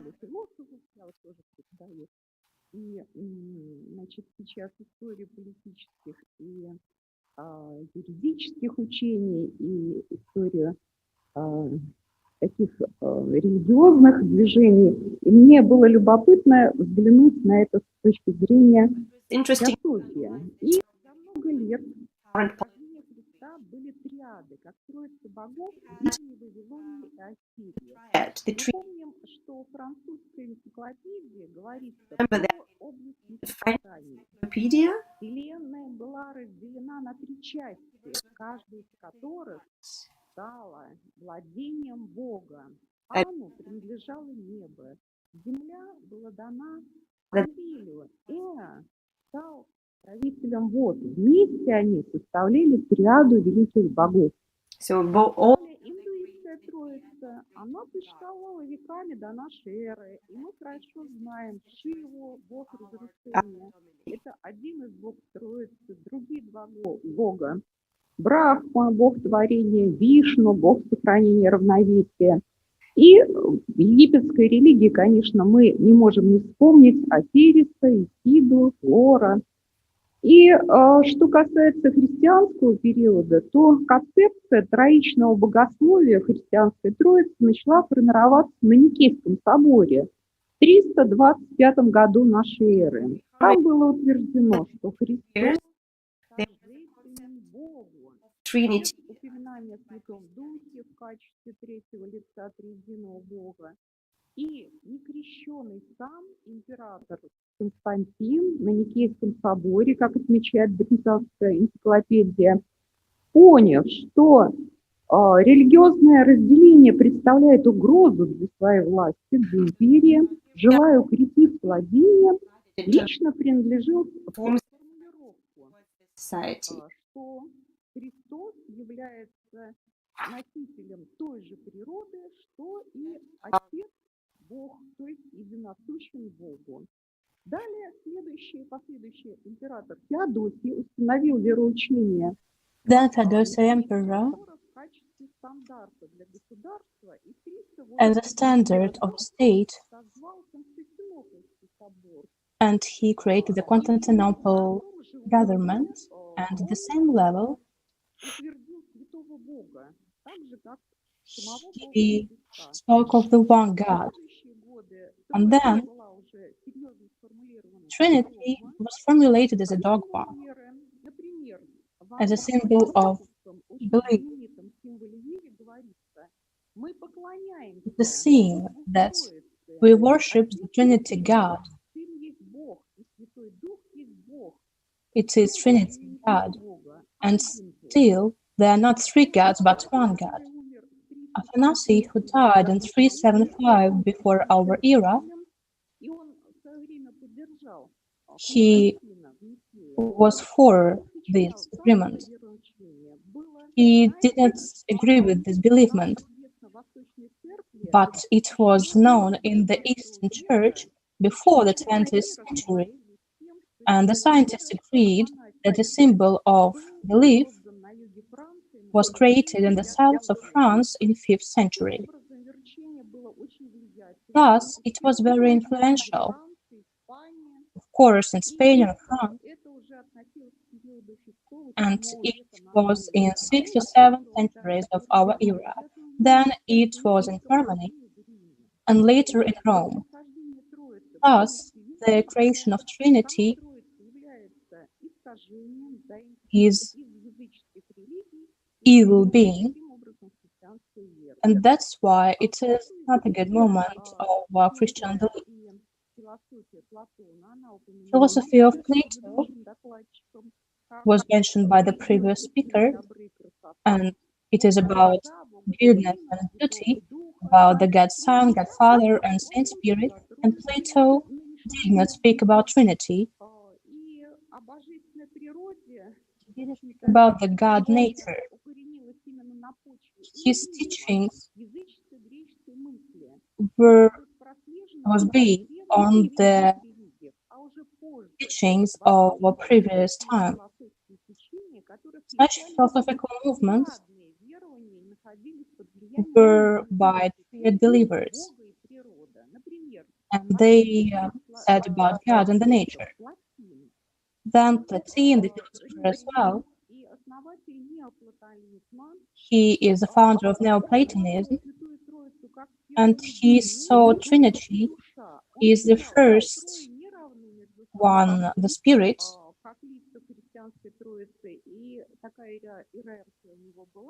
and there were hierarchy, that there is the supreme God, then the Spirit, and then the soul. Then Saint Augustine is a great philosopher. He speaks of this system as the purest and the most brilliant of all philosophers, and Plotinus is a man in whom Plato lives, and if he lived later, if he lived now, he would become a Christian.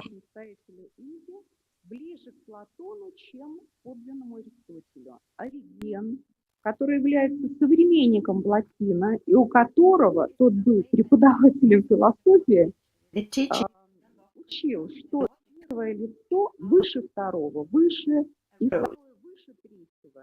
Соглашаюсь в этом с Платином. Однако точка зрения Оригена была потом объявлена еретической. И на основании вот этих позднеантичных философий возникло учение целого ряда христианских богословов о умопостигаемой триаде. Авторы были неоднородные, они разделились. Некоторые утверждали, что божественное бытие – это Отец, жизнь – это Сын, мышление – Святой Дух. Другие говорили, что мышление – это Сын, жизнь – Святой Дух, и таким образом у них не было единомыслия. В любом случае, возвращаясь к мышлению, которое разбалансит, скажем, что она пишет в христианской догме три в едином и один в трех, который восходит к бессмысленным троицам языческих верований, в ряде Отца, Матери и Сына. Струны подчеркивает, что Святой Отец христианской церкви, уже упомянутый нами Афанасий, определил Троицу в качестве духа на Отца, Сына и Святого Духа лишь внешне. Как Святой Дух всегда был женского рода, Иисус явлен обращающимся к Святому Духу как к своей матери в любом вносительном Евангелии. Николаю Константиновичу Рериху. Это выдающийся деятель русской мировой культуры, художник, писатель, ученый, археолог, путешественник. И он создал в течение жизни более 7000 картин.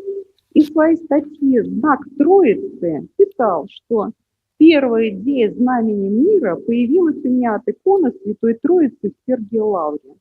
Рерих подчеркивает, his letter году. Наконец-то я могу вам донести says, at last, снимок с моей последней картины, посвященной смыслу значению знака dedicated мира. the sign of the band Может быть древнее и подлиннее византийской концепции, входящей в глубину веков, первому обобщенному христианству, to the так прекрасно притворенного в иконе Рублева святая живоначальная Троица, Holy Life это Троица Сергиевой Лавры. Trinities. Именно этот символ, This символ древнейшего христианства, освященный для нас также и именем святого Сергия, Sergio, сказал мне наш знак, смысл которого выражен в which is предлагаемом символе, сохранить все элементы и расположение согласно иконе Рублева.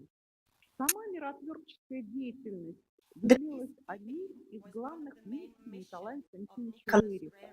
В Индии его называли Махариши, великий святой.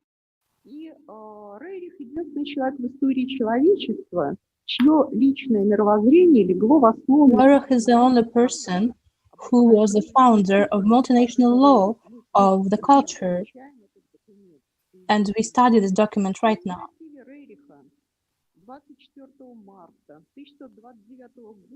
Since 29 in Belgium, there was published the treatment of protection of culture and monuments, and it was the first case in the practice of world, and it was because of Rerik. He created the concept of statesmanship based on the priority of culture and peace creations, and the height of his peace creation was the assignment of treatment in 1937 in Washington of the Treaty of the Protection of Cultural and Historical Monuments. And it was accepted worldwide. This idea of cultural cooperation of nations of the world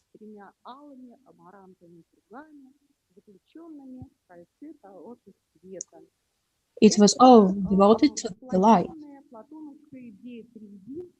This idea of Plato of unity in three can also be seen as unity of religion, culture, and creation, or future, past, and humanity in the eternity, or the God Father, God Son, and the Spirit. We can say that to switch from war to peace ideology, we should speak of a rarest factor and establishment the understanding of peace and peace creation as Rerik saw it.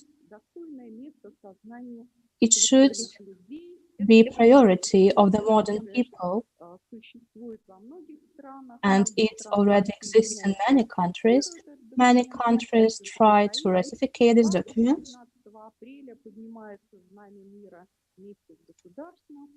and we also can connect it with the beneficiation of states. For example, in Latin America, there are such questions which are risen, and we can say that Elena Rerik was the public person. She was a translator, and her birthday was not so long ago. She took great interest in the symbol of unity in three. She wrote that the understanding of the world brings the greatest good for humanity. It is the end of destruction of the high values, and it protects human life, which is essential for our planet and for other worlds. The main thing she underlined is that to hold the banner of peace and devote it to culture and enlightenment. There are already have come 85 years since this Treaty of Protection of Cultural and Historical Monuments, and since then, many events took place connected to the symbol of this trade. For example, people were in Cosmos, Dalai Lama spoke of the year of Tibet, and the symbol of this year,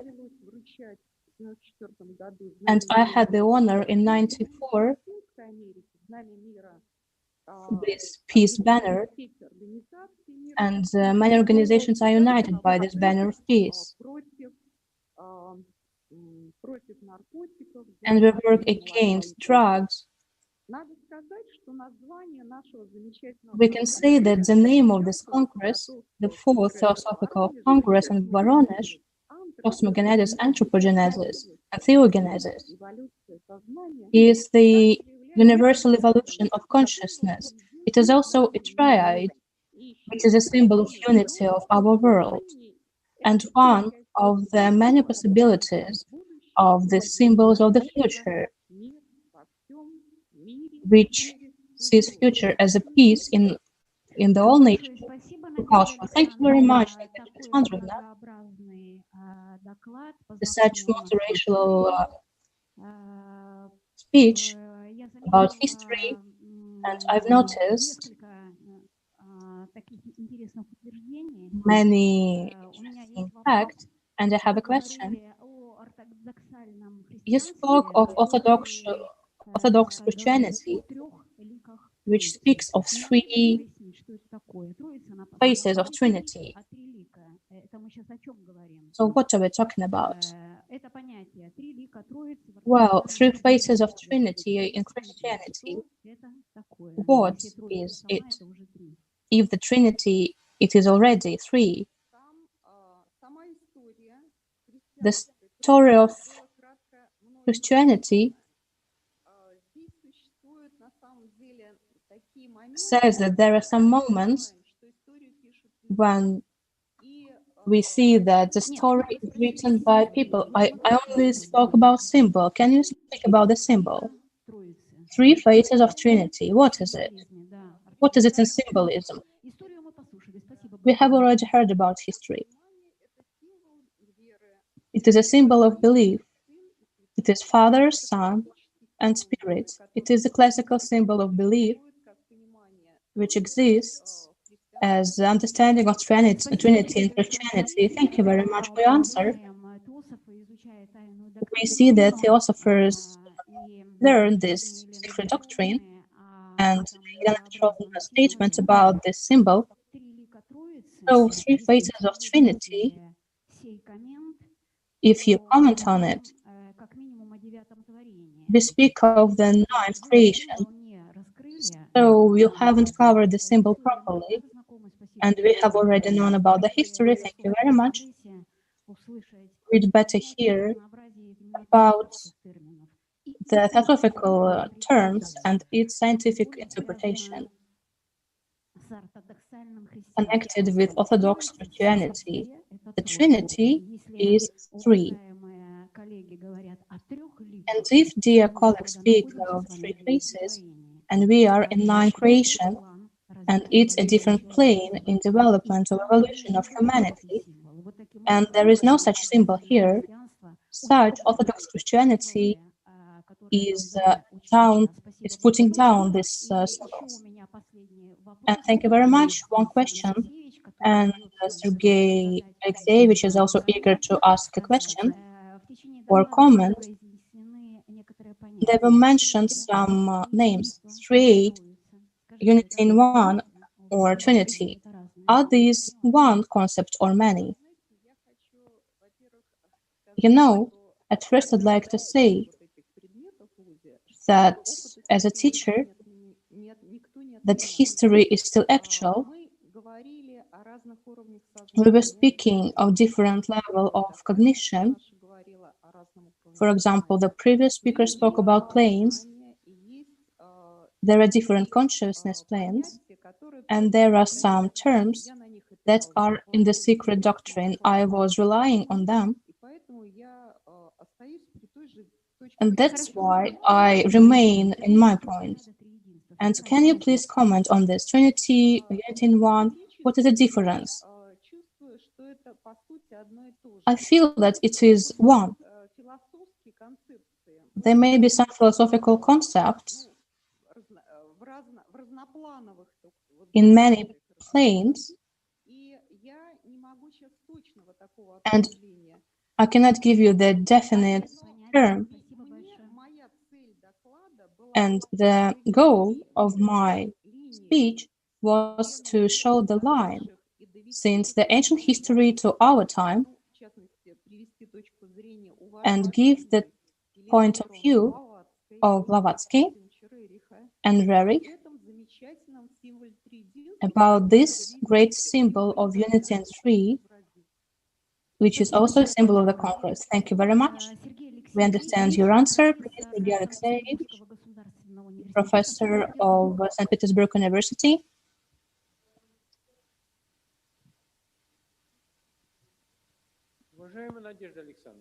Dear Nadezhda Alexandrovna, I have a question. We're speaking of Rerich's works with all importance of his heritage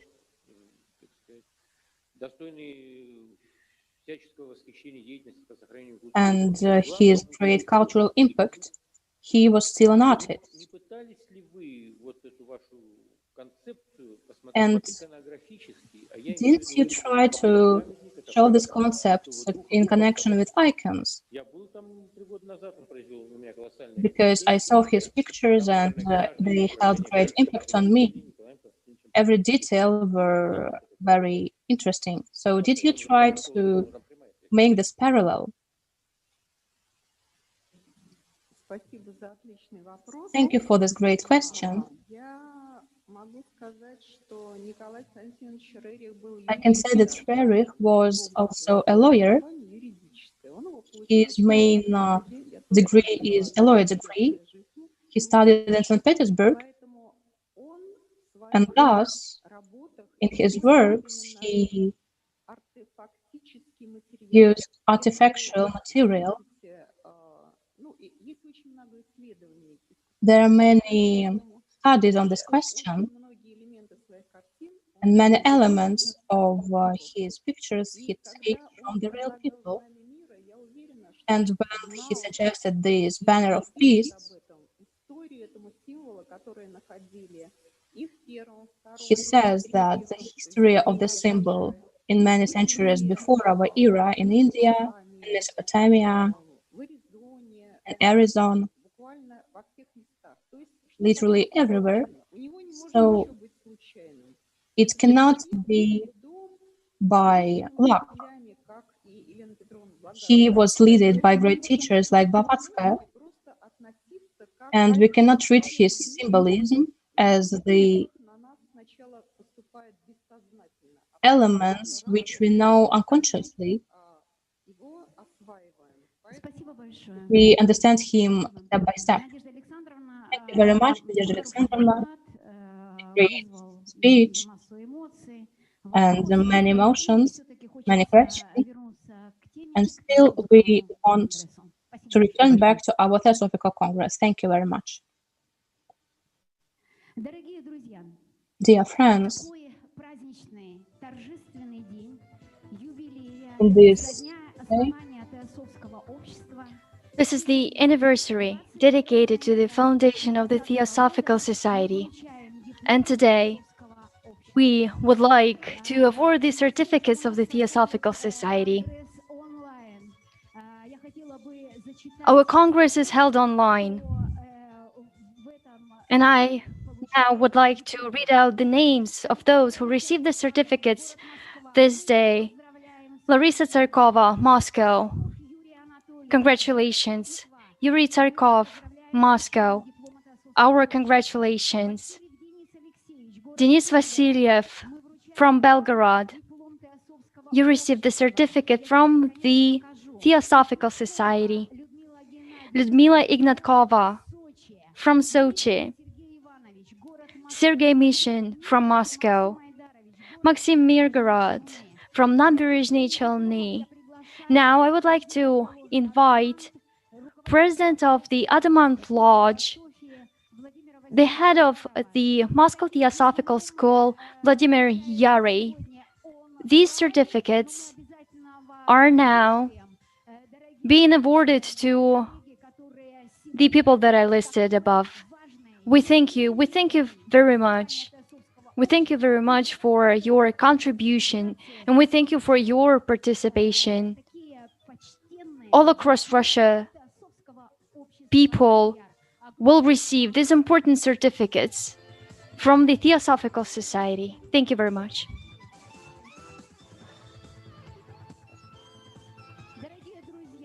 Friends,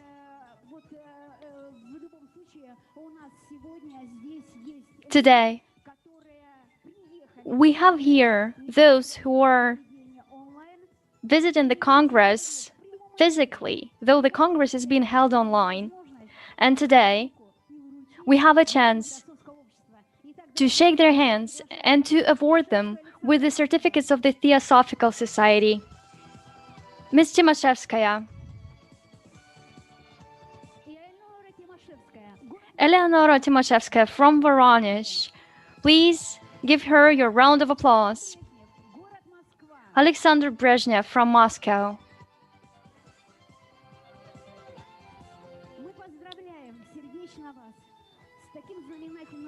We congratulate you with this important event. This is the anniversary year for the Theosophical Society.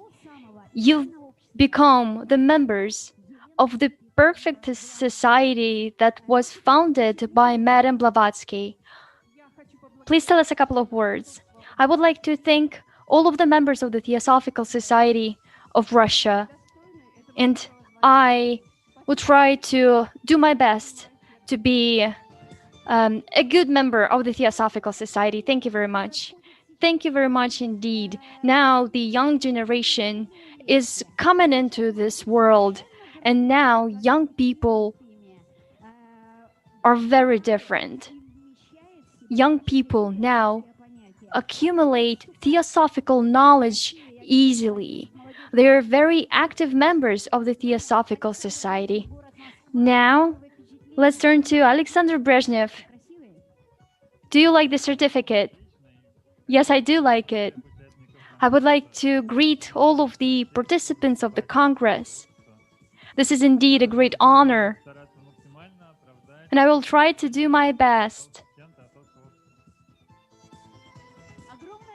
Thank you very much. Thank you very much. Good luck. Good luck in your work that you do.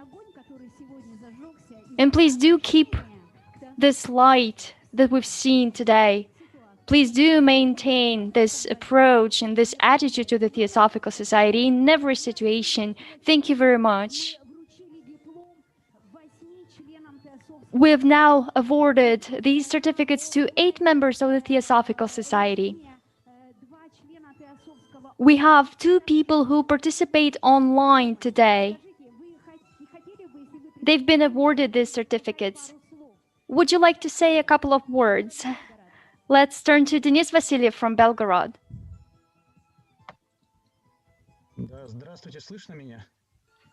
Hello, can you hear me? Yes, we do hear you. Thank you. Thank you very much for giving me this chance to talk to you. And I thank you for including me into the Theosophical Society. And I'm indeed glad that there are people who develop this society and this movement, and there are those who actually keep the society alive. This is the society that was founded by Madame Blavatsky, and I am very happy. And I am very happy indeed. Thank you very much. I wish you every success. I am very pleased to be able to listen to you and to see you today. Thank you very much for the speeches today.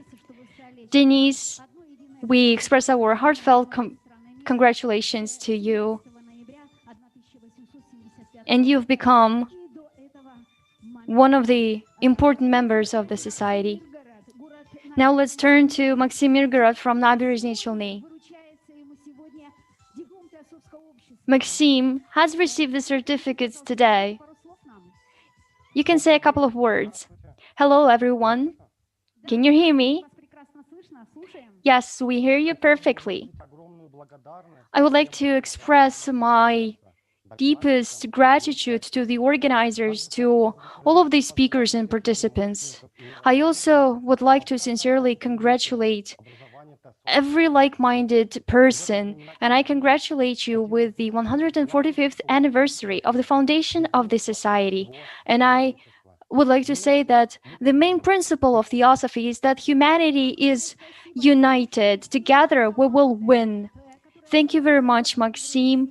Thank you for giving your thanks to the team. And we also thank all of those who promote the Theosophical Society in the world. And we do indeed congratulate you with this important event. Friends, this year is the very first time when we have the entire Congress translated into English. And all of our foreign colleagues can watch us online and can become the participants of this important event today. I would like to thank our interpreters. We have 7 interpreters working from us today. They're all from Russia. Anna Dub, Julia Nikitina, Olga Isaeva, Victoria Romantsova, Tatiana Arzamasova. Thank you very much. Thank you very much. You give us this connection with the whole world today. Thank you. Friends, we're now about to have a break. Please do not go far away from your screens. Please stay for some time during the break. The Congress is being held online. For this reason, we got an idea to show you a special video about the Congress.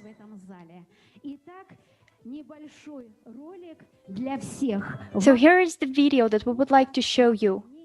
This is the preparation and the work of the Congress of 2020. We now are going to have a break. We will meet in 1 hour. We're about to listen to very interesting reports in the second part of today's day, and then we will have a presentation of Kala Chakra Tantra made by Madam Delikova. Thank you very much.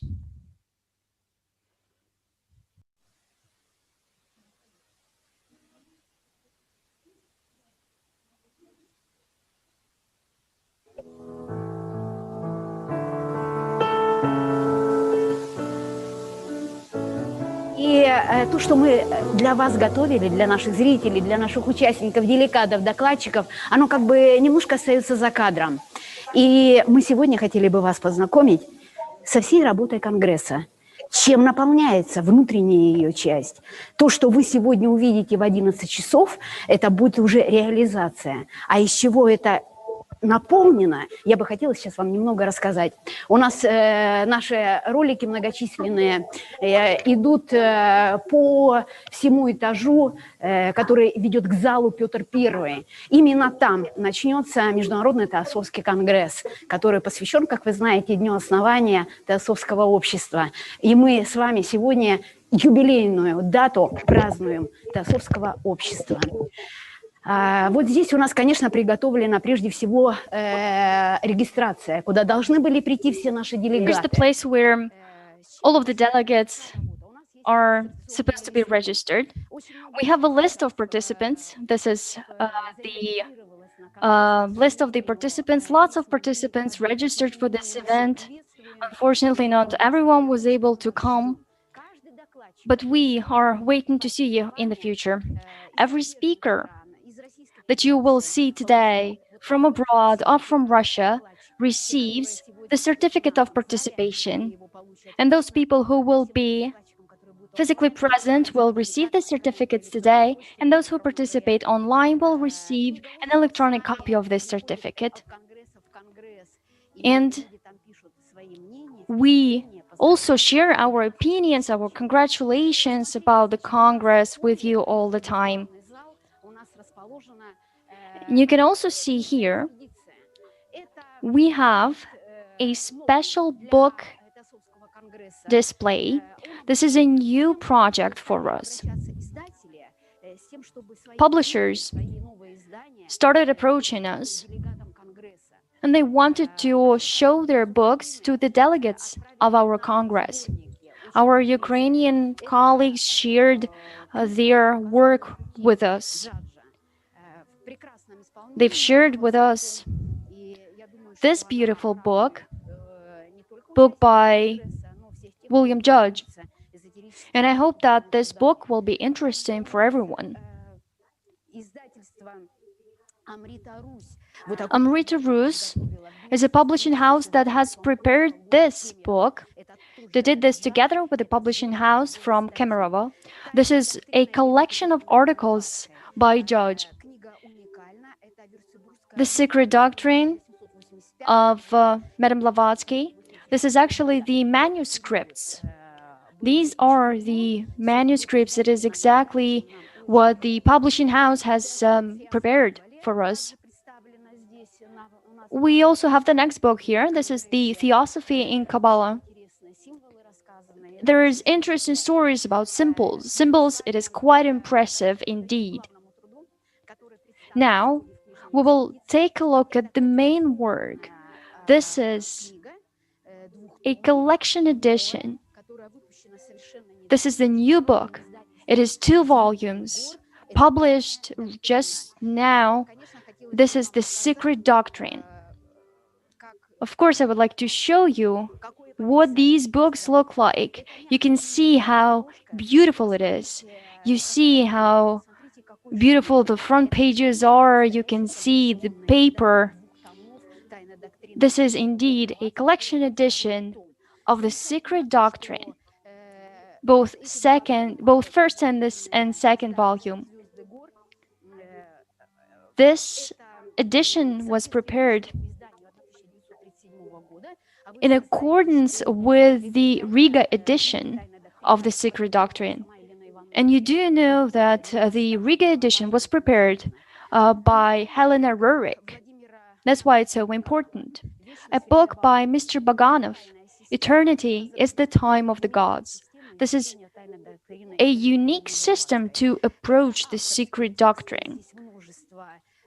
These are his own texts. There are lots of tables and diagrams. Everything is in beautiful colors. This is a very valuable book. It is very valuable when you study the Secret Doctrine, and of course it will be very useful for everyone.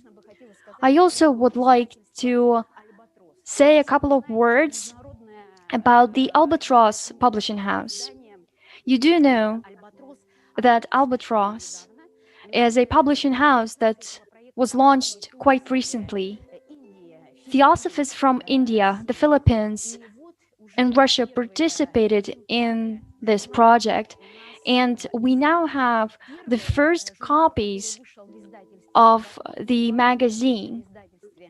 This is the magazine published by the Albatross Publishing House.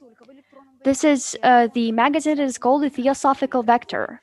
It exists in print, but also there are e-versions. You can see how beautiful it is. Luke Michael Ironside is on the editorial board. He's our partner from the Philippines. Jan Kretsu, Olga Isaeva. This is a team that worked together. They collected the work of the Theosophists from all across the world. And I must say that this is the very first time when we have a chance to take a look at the work of many Theosophists all at once. These are Theosophists both from Russia and from abroad. The magazine exists both in English and in Russian. And we do indeed hope that next year, in 2021, we will be in Sochi and we will meet offline and you'll have a chance to buy these magazines. We've also prepared a collection of poems. This is the collection of poems that were submitted for the competition dedicated to Madame Blavatsky. Of course, it does exist in electronic form as well, and you can read about the winners of the competition. There are lots of poems. We also have this book.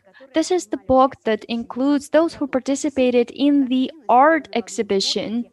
All of their work is gathered in this one book, and you can take a look. You can see how deep this work is, and you can also see there lots of pictures drawn by children.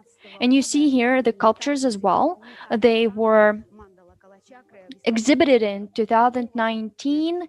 We see that there is also the Kalachakra mandala prepared by one of our friends. The magazines of the Congress are very important for us. You know that we've already had 3 Congresses before, and we've always had these magazines. We've had a magazine at the end of the first Theosophical Congress. This is actually a magazine that gathers together all of the speeches of the participants, all the interviews, all presentations, all of the events of the Congress are included in this edition. Then we also have the magazine dedicated to the second Theosophical Congress. It is basically the same collection of what was happening during the Congress. This is something that we are indeed deeply proud of. This is the magazine already published by Albatross. We have here the speeches that were presented during the Third Congress, but I also want to say that we held a roundtable discussion, and this magazine includes the entire roundtable discussion. We talked about the first stanza during that roundtable discussion. This exhibition, of course, dedicates special attention to Kalachakra Tantra. It is prepared by Velena Delikova-Parfionovich. She has already prepared 3 books in this series. This is the translation and decipherment of holy Tibetan texts. You can take a look at this 3rd book. This book is twice as thick as the 2nd book. There are lots of Tibetan books. There are glossaries. This is a one-of-its-kind decipherment of the Tibetan texts. This is a scientific document, and of course, this is a great achievement of Velena Delikova-Parfionovich, and it will serve us long and well. This is a book that will be presented here today. Today, we've also prepared the gifts that will go to the winners of the artistic competition. Of course, children have special presents.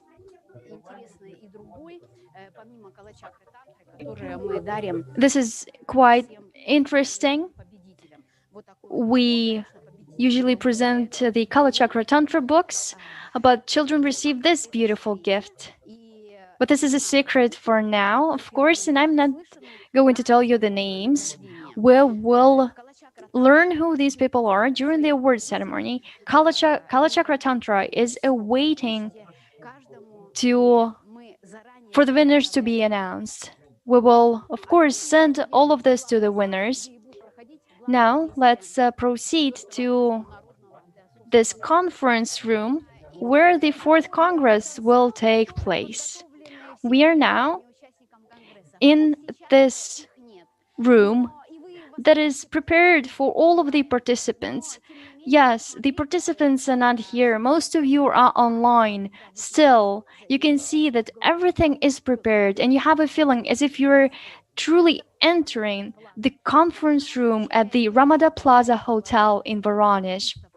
And of course, you see here this exhibit. This is the exhibit by our beautiful artists. You know, this year, more than 200 works were submitted. 100 were then chosen for the second round, and only the best works are represented here today.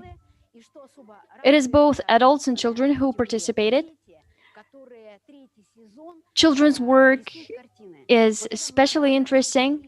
Children participate for the third time already. There is a great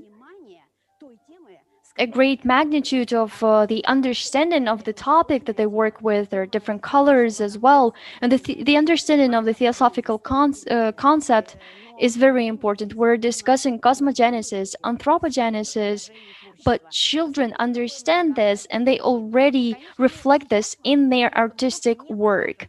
You can see the works now. Of course, we're not going to reveal the name of the winner. Now let's take a look at the sculptures by Alexei Leonov. These are the sculptures from an exhibit called The Lights of the Humanity. We see here many people who contributed to the humanity: Leo Tolstoy, Socrates, Apollonius, and so on. And of course, Madame Blavatsky herself. We see here larger sculptures of Helena Rurik, of Madame Blavatsky, and Nicholas Rurik as well. You know that Madame Blavatsky is the founder of the Theosophical Society, and of course,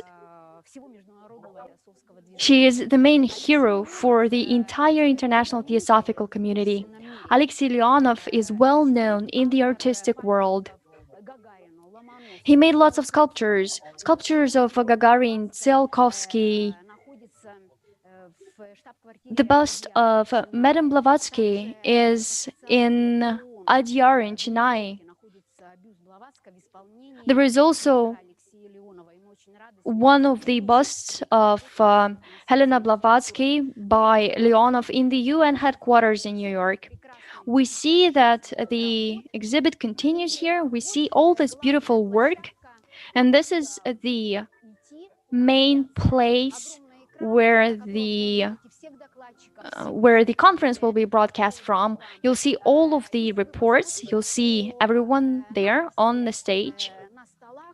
You can also see the names of the participants here. And there are the names of those who could have been here in this room today. But today, this time, we are having an online participation. But still, it does feel as if all of the participants are truly here with us. We have several monitors here in our room. We'll be able to see the main screen there. We'll be able to see the speakers themselves. We will also see the presentations, including the presentation of Kalachakra Tantra of the third book. And then we'll see the round table, and then we'll see the award ceremony, and so on. This is the main microphone where we'll speak from. I also would like to show you this new portrait of Madame Blavatsky. Our partner from Spain prepared this computer graphic work.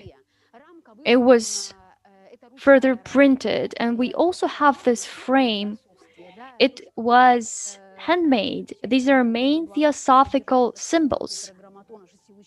And you know that tetragrammaton is one of the most important symbols in Theosophy. Everything was carved separately, and you do know that white means clean, And it is also the end and the beginning. Everything starts and ends with the white color. And it now frames the portrait of Madame Blavatsky.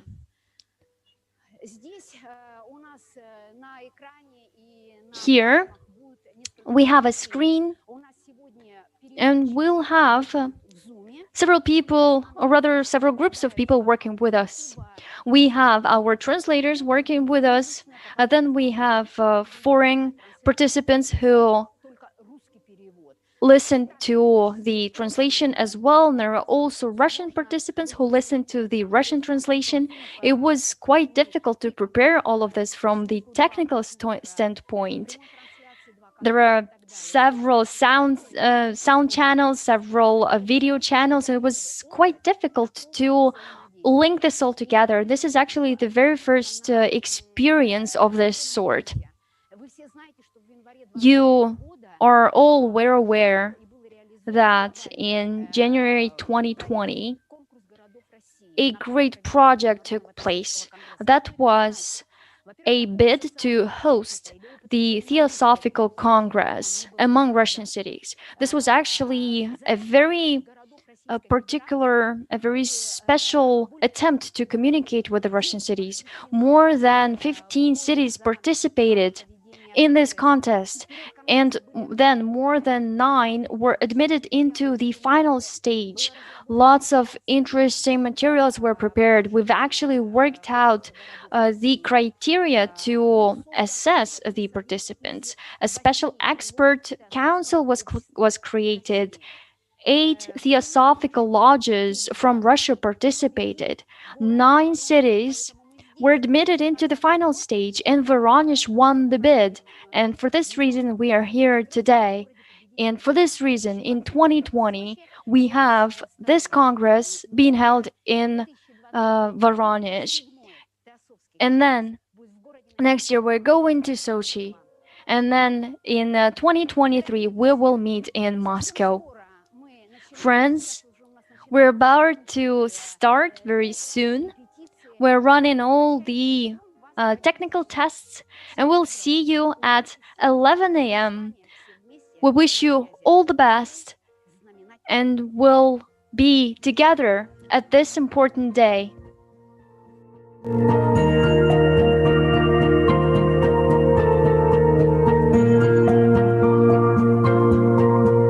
Добрый день, дорогие друзья.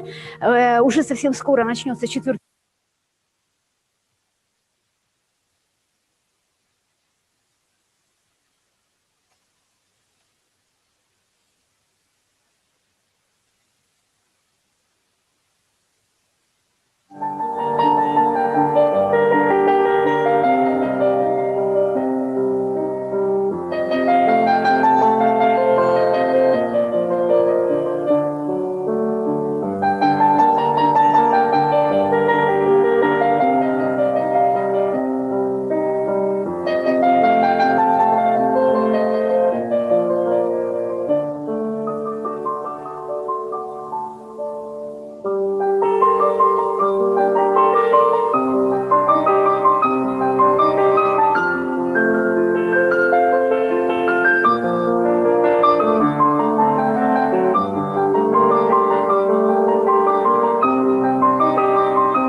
час.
Дорогие друзья, мы продолжаем работу 4-го Международного Теософского конгресса в Воронеже.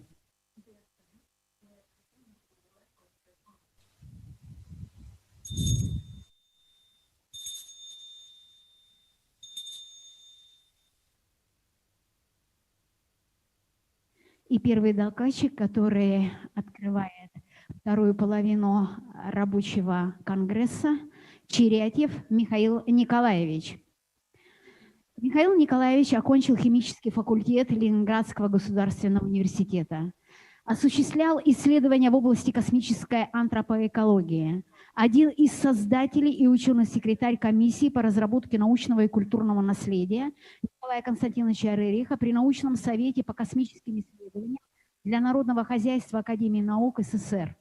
Один из основных организаторов первой в истории культурной программы в космосе на орбитальной станции «Мир» «Космос. Человек. Культура». С 1996 года Михаил Николаевич, вице-президент Международной лиги защиты культуры. Участвовал в работе Международного общественного комитета по реализации проекта Международной аэрокосмической системы глобального мониторинга. Автор более 60 статей. Черятьев Михаил Николаевич, член-корреспондент Международной академии наук, экологии, безопасности человека и природы, советник Российской академии естественных наук, председатель Санкт-Петербургского отделения Национального Рерихского комитета, член Совета попечителей Международного мемориального треста Рериха в Кулу, Индия. И вот эволюционные причины происходящих огненных испытаний. Михаил Николаевич, ждем вас.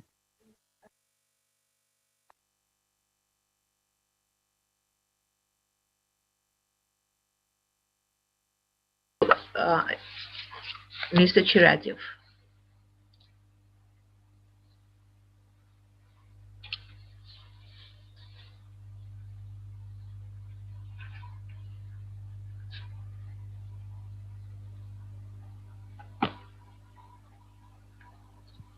Ольга Валентиновна, включите, пожалуйста, английский язык.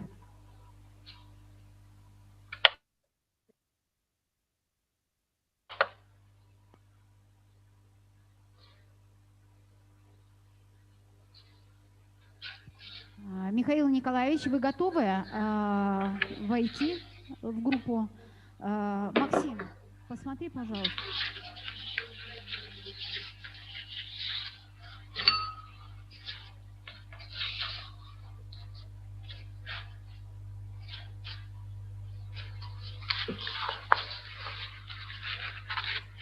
Алло, меня слышите? Алло. Михаил Николаевич, вас слышно? Пожалуйста, включите камеру. Вот все, все подключено, начинаем. Все в порядке, да? Слышно нормально? So the camera is and is turned on, and Mr. Chiryatev asks, is everything all right? Хорошо. Дорогие друзья, я поздравляю вас So, dear friends, I congratulate you with the 4th International Congress, and I want to say that in the periodical chain of all manifested elements, from the atoms to the star systems, number 4 is very important, and it is. And I'd like to say that this Congress should give a great impulse that will combine all the success of the previous 3 Congresses. And I'm very glad that soon it will be in our great capital, Moscow. Today is the great day of Saint Michael,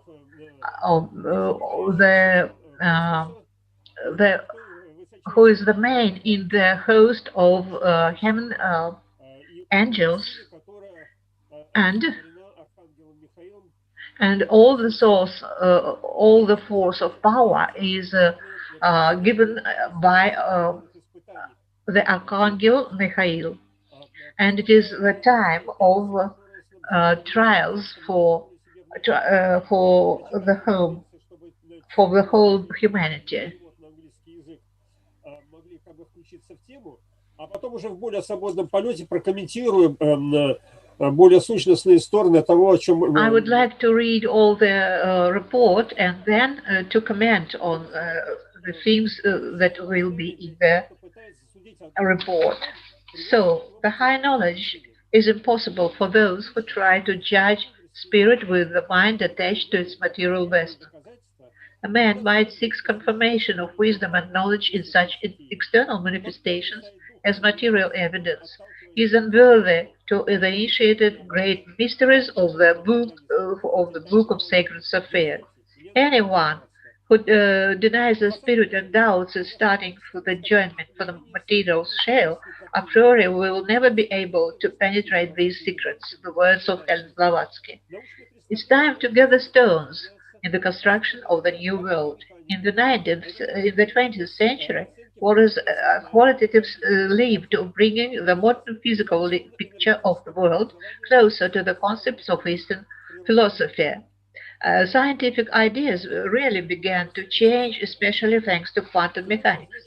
This also manifests itself in the assessment of ideas of inclusion, including inclusion of the cosmos in the process of information and energy transformation in the interrelated phenomena of nature. Compared with the past century, the limitations of space-time scales of our interactions have become very relative. Events in one part of the planet quickly resound in other parts. The dynamics of events reaches unprecedented speeds. What is used to happen over centuries now happens over decades. Natural scientific phenomena have been increasingly showing their interdependence. This became evident after the emergence of the environment disbalance and disasters through the threatened life itself. On one hand, the development of sciences has contributed into the integration of knowledge. On the other, to the self-targeted growth of human civilization, in which excessive rationalization, pragmatization, and lack of spirituality of methods of scientific and technical approaches to nature and society have led to painful processes that destroy the system of biosphere and noosphere. Wars, epidemics, increased crime, ethnic discord, environmental disasters, and democratic tensions resulted from ignoring the basic laws of dogma. The accumulation of knowledge has turned into an attempt to build a puzzle, but the elements of the mosaic not be assembled into a single whole. because it is not possible to create a single picture of the molecule funds. The science is often busy creating various models based on hypotheses and theories, which are also changed over time as a result of new discoveries. And a number of discoveries have important evolutionary value, but not always scientists are able to properly understand and interpret them from a spiritual standpoint. Humans can't combine in their consciousness these often contradictory puzzles, hypotheses, theories, mechanical and digital innovations, artificial intelligence, and as a result, the living meaningful, adequate common space for noble and useful life activities is not created. Recommendations of a number of philosophers, experts, politicians are also biased and manipulative. Our time is characteristic of unprecedented scale of the spread of lies and other phenomena that чувств с помощью приборов и аппаратов зависит от широты сознания человека, его владением искусством мышления и самоконтролем. Если сознание качественно не меняется, тогда и то, что искусственно создает человек, имеет эти ограничения. Возникает кризис смыслов. Причина в том, что человек недостаточно знает самого себя как микрокосм, а также духовную взаимосвязь космогенеза, антропогенеза и теогенезиса. Тайная доктрина, основы теософии, учение храма, агни-йога и творческое наследие Рерихов, многовековая мудрость Востока открывают новые пути для познания внутреннего человека и законов духовной космической эволюции. Совершенствование чувств и разума человека бесконечно. Это достигается высшими видами йоги, очищением оболочек внутреннего человека, особенно слоев принципа камы, накоплениями духа и дальнейшим самосовершенствованием под руководством учителя, принадлежащего к иерархии света. Как реакция на подобные процессы распада возникают и развиваются новые целостные космические по широте мысли картины мира. Теологическая теория ноосферогенеза Пьера де Шардена и научное учение академика Вернадского о биосфере и ноосфере, близкое по концептуально-философским позициям буддизму и Адвайта-Веданте, ведь Вернадский изучал труды с вами Вивекананда. В библиотеке Санкт-Петербурга, Академии наук, хранятся эти работы собрания сочинений с вами Вивекананда, который купил Вернадский в Лондоне в 1923 году с пометками Вернадского.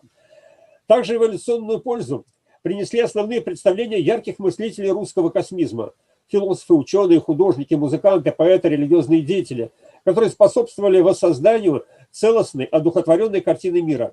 Вершиной явлений русского космизма стало творчество Елены Петровны Блаватской и семьи Рерихов. Also, evolutionary benefit brought the main represents of bright thinkers of Russian cosmism, philosophers, scientists, artists, musicians, poets, religious figures, who contributed to the reconstruction of a complete spiritualized picture of the world. The peak of this phenomenon was the work by Blavatsky and the Roerich family. By expanding consciousness in the spiritual way, a person begins to better understand that directing much of his creative energy to technocracy to meet numerous petty needs lead to degradation of the person and life in general. Because of selfish intentions and ignorance, the number of crimes and military conflicts increases. The biosphere and environmental suffer, artificial nutrition and not always useful synthetic medicine are created, and health is deteriorating. Educational systems are degrading, and scientific activity is becoming more and more applied, and a lot of money is spent on armament and other destructive means. The old scientists and technical paradigms begin to hinder the spiritual and evolutionary development of man itself. Genuine and correctly understood culture should become a key of priority in the development of society. This is the salvation of life itself on the planet. The higher must rule the lower. Knowledge and beauty, as the mind and heart of peoples, should determine the other means of development. But Now, in many parts of the world, animal seeds and stomach instincts are trying to control the mind and heart of nations. Economic development has become an end in itself. Economy and politics try to control higher ways of development, spiritual life, art, science, education, and upbringing. The basic purposes of life are lost. The hierarchical principle of spiritual evolution is broken.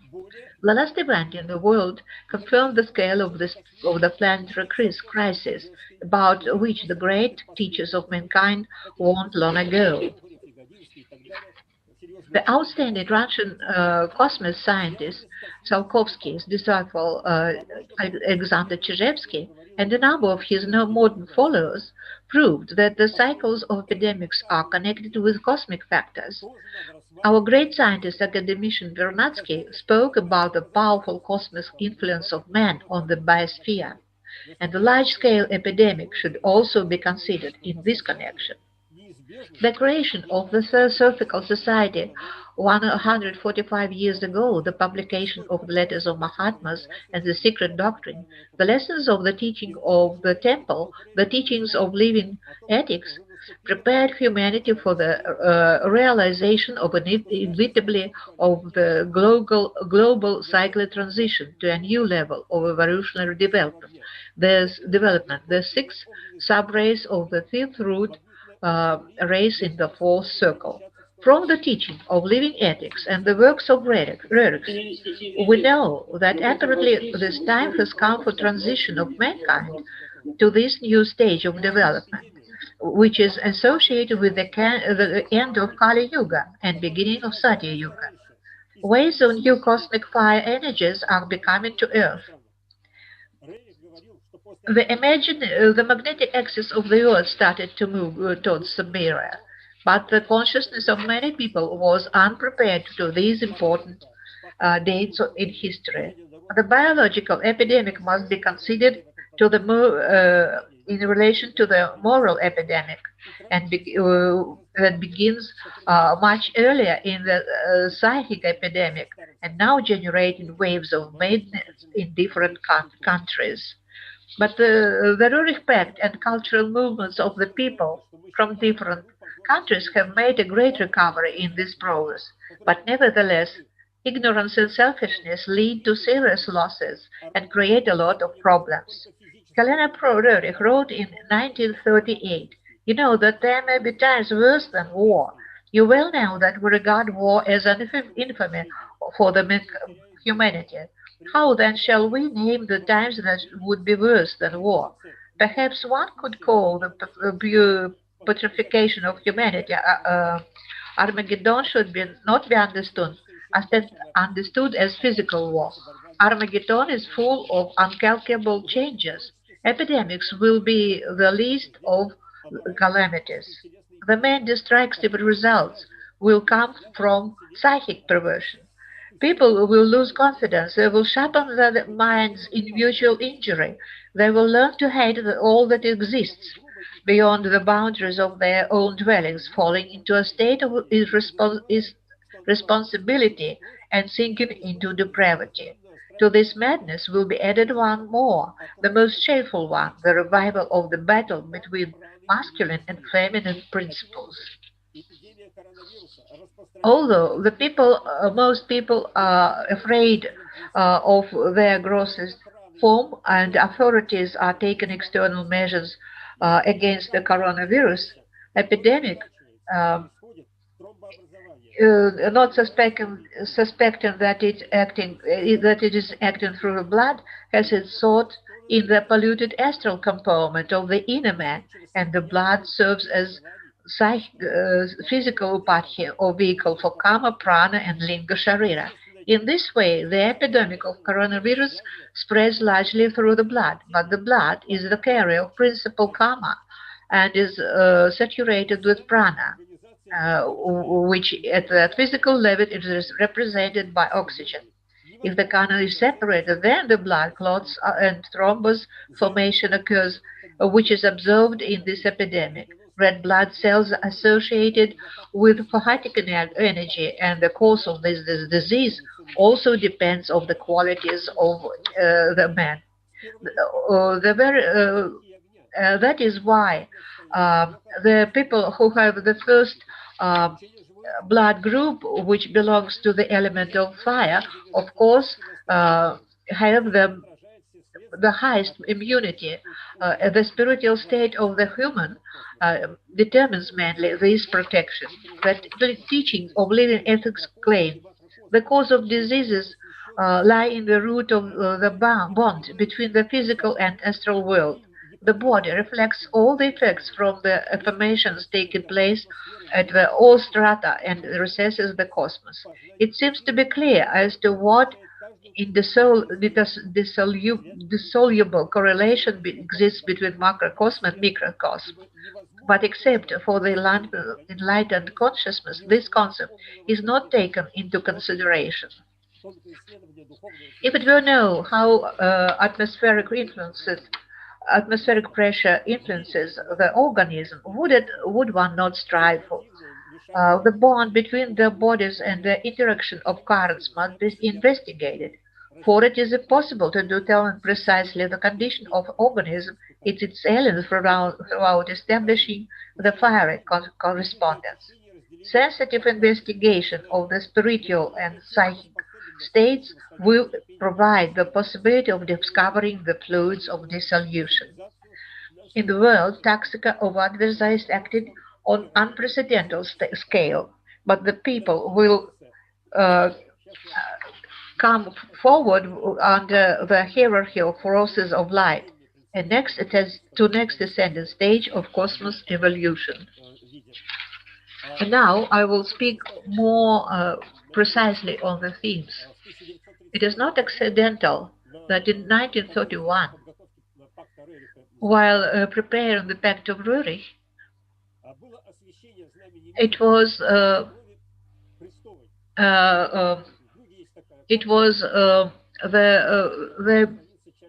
banner of peace was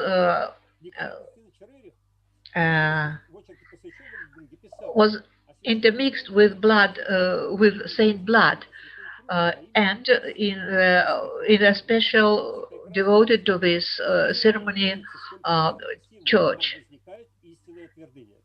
And in this, Nicholas wrote that in this case there began a real connection with the hierarchy of light through the bloods, or through the couples of bloods.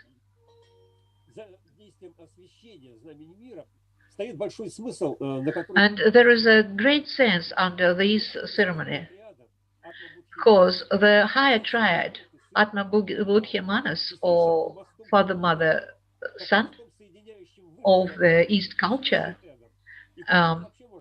connect everything with the lower life.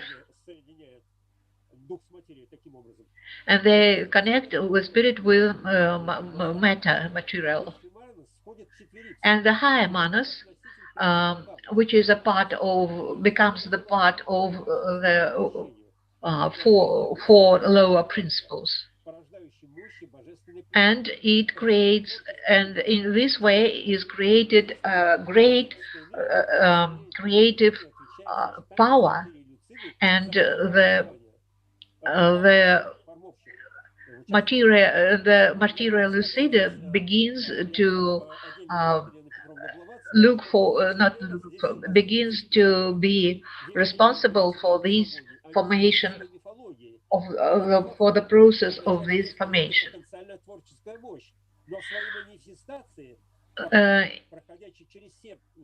The fact is that in its creating power for heart, going through all the strata of material,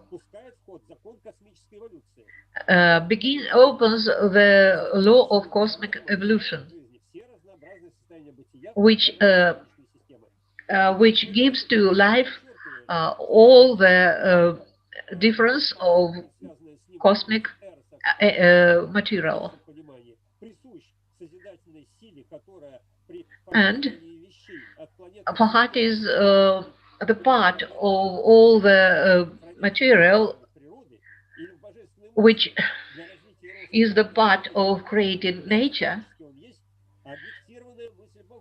And metaphysically, it is the objective thought of gods.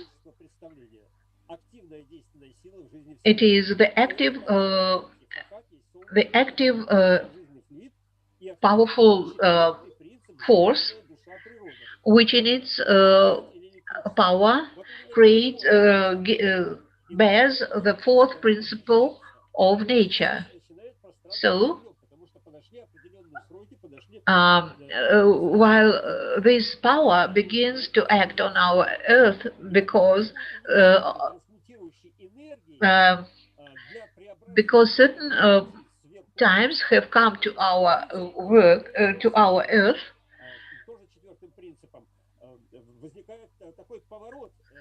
and out of this stage, it comes out that the spiritual karma manas begins to act through people, and a person can, as much a person can take in himself, so will be given to him. But when a person lives an animal life, he possesses only new animal instincts.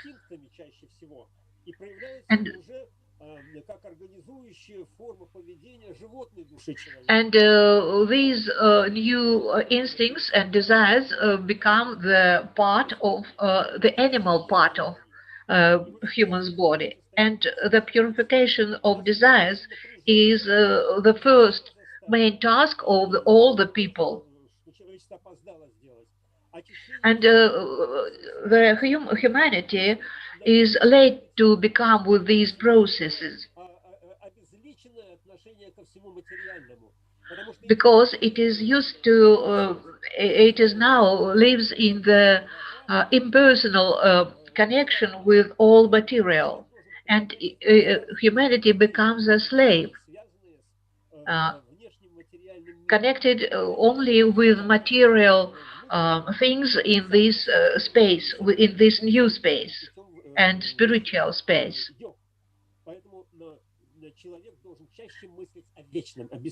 That's why a person, to come out of this position, a person must think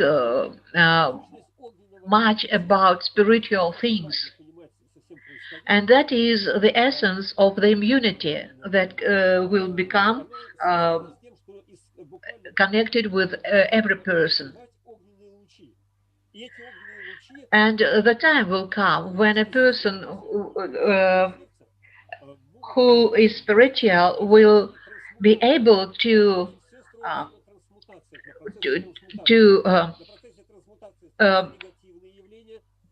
manifest the fiery rays, and these rays will help him, a personal, a spiritual person, to transmutate all the space which is around him, because he's a vehicle on the physical plane, the vehicle of spiritual power. And this external situation is connected in global scale with all these things that happen in the whole world.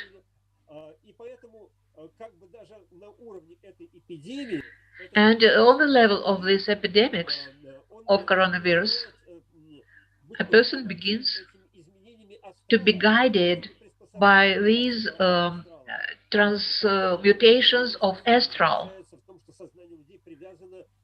and getting knowledge. It is a bad thing that getting knowledge about these new things is connected with material things and the points of personal possession.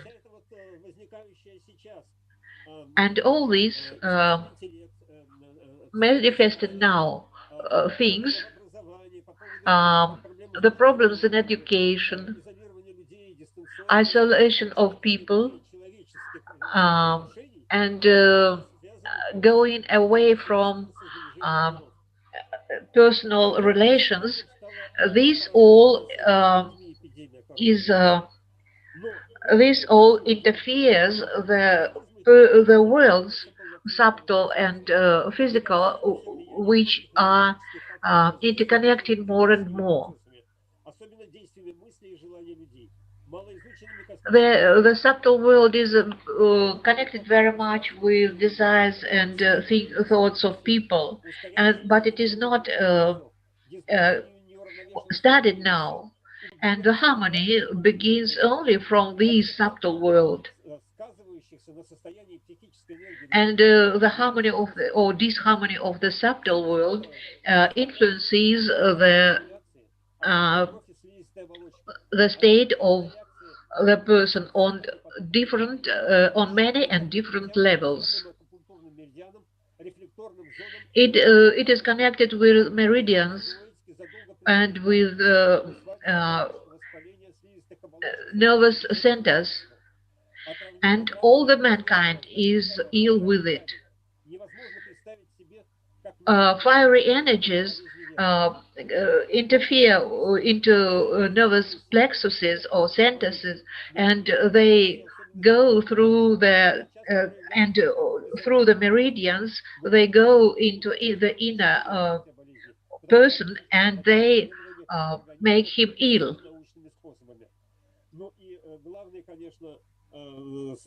And we must study scientifically all these processes.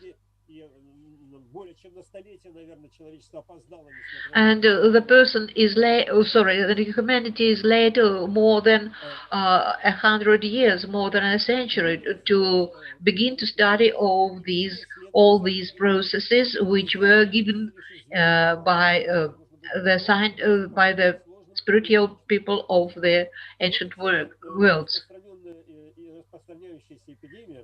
The most common epidemics, bacterial epidemic, can come not only from bacteriological level of this disease.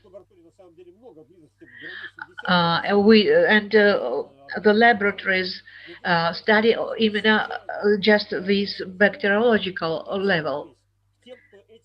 But the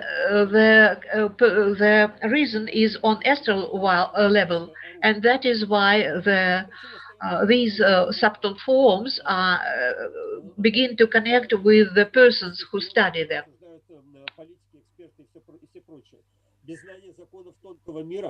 And if a person doesn't know the laws of the subtle world, then he begins to be injured by these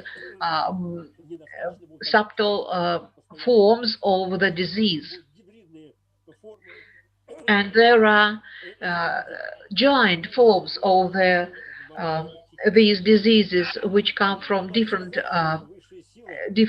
parts of the other diseases, and they begin the one which we call coronavirus now.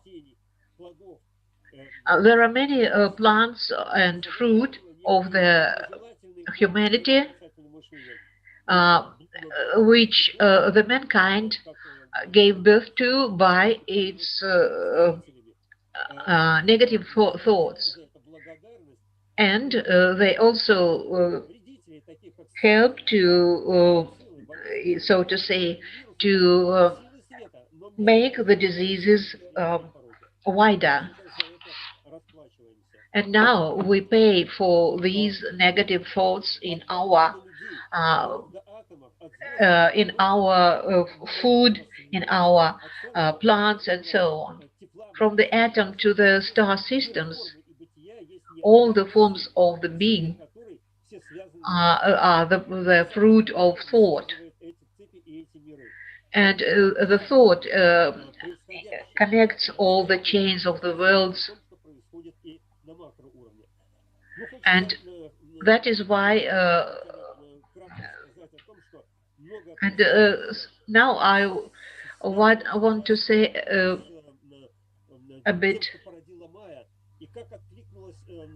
what why Maya was created and how it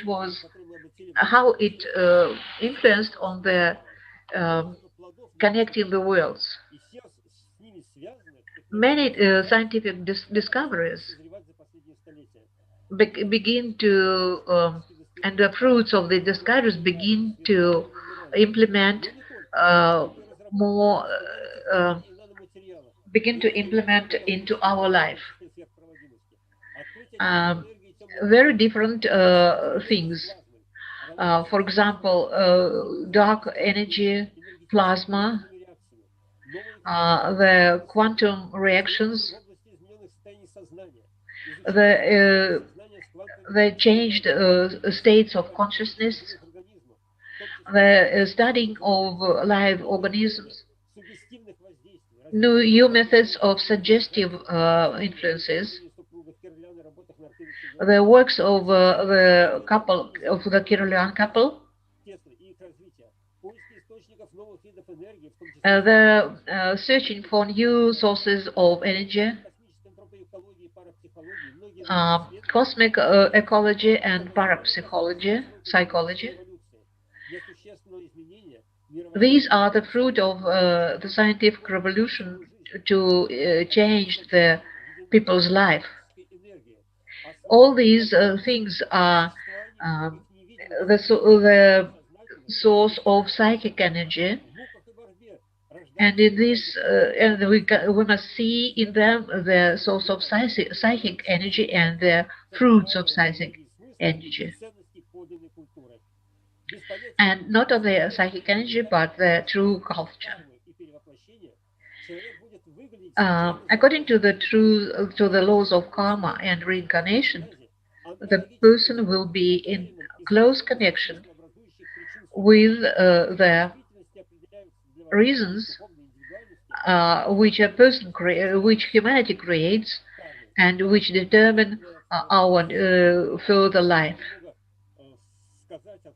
And in the end, I would like to say a bit that due to the astral light and to it and with the things that we speak about it just now, I think there will be a seminar when I will speak about this more, because it is Akasha, the all-penetrating substance.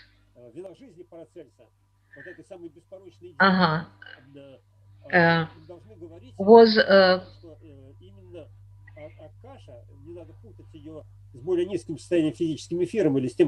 Akasha is the higher modification of the ether, and it creates the substance of the four lower principles of life. And Akasha is can perceive all the life changes, and so Evgenia Mikhailovna interrupts the reporter.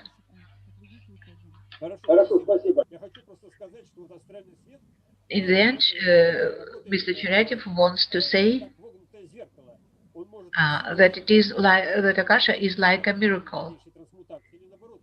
It can transmutate all the elements in a good way or in another way, and it can give to our Buddha all the results of our works, of our deeds.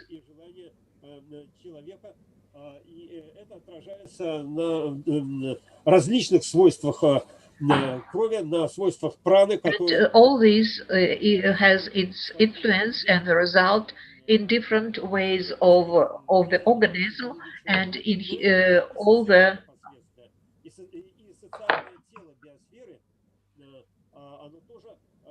очень зависимо от этих происходящих космических процессов. В конце хочется сказать, что приоритет подлинной And we must say that all эволюции человечества the sense of spiritual evolution of the mankind, which about which Blavatsky and Rerich spoke, says that there is no another alternative as the taken to heart all the principles of our evolution in the whole sense.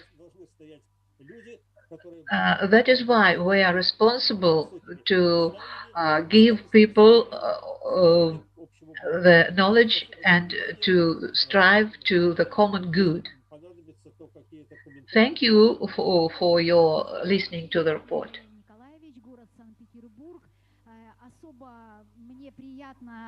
Thank you, Mr. Chiratev. It's a pleasure that St. Petersburg is taking part in our Congress, because it was St. Petersburg that was our host on the Congress. Thank you. There is one comment.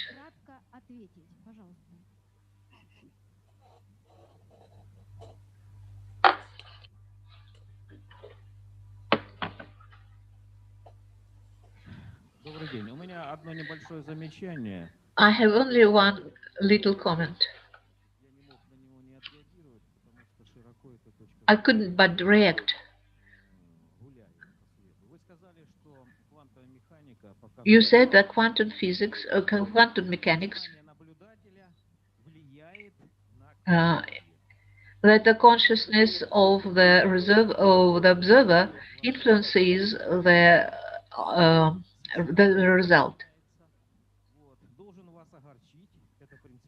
I'd like to say that it is not, because the apparatus of quantum mechanics doesn't have this thought.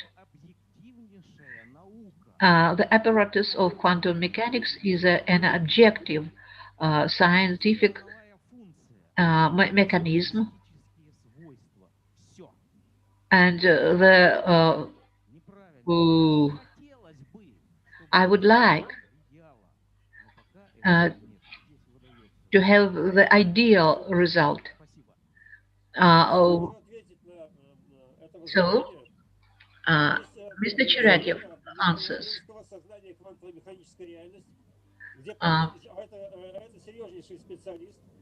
That there is a person in this field of science. He is a very serious specialist who says, and he has the experiments,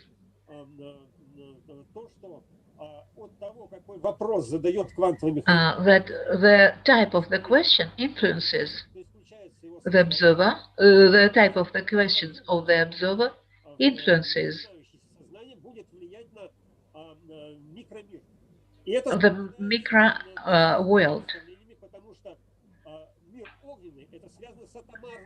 And it is true, because the world of fire is atomic, and the molecular systems are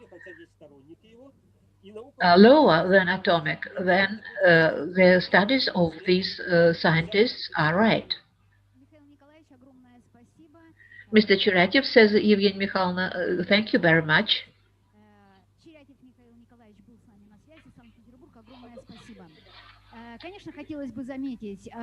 I would like to say, because interconnection of the official science and the science which person make themselves is very different, and time will come when they will interconnect.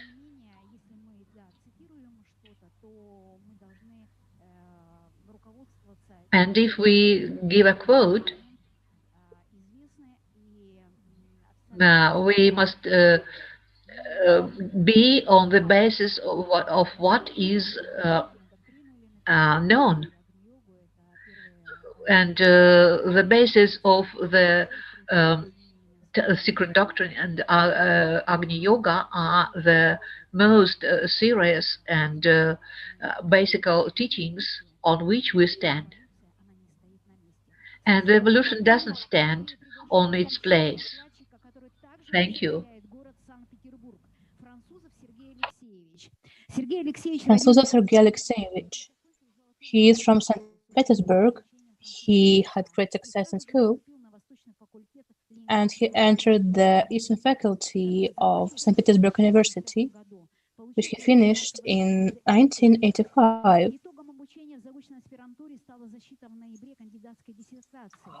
He written his degree on the history of early medieval period, and he worked for Russian Academy of Science, and he had a doctoral degree. He's a docent, and he had many articles. He's also a professor of Eastern faculty of St. Petersburg University. He also studies Africa and East, and he is a teacher of the High Economical School in St. Petersburg. So, Mr. Franzosov, St. Petersburg, the theory of infernality by Ivan Efremov in the context of Russian Cosmism.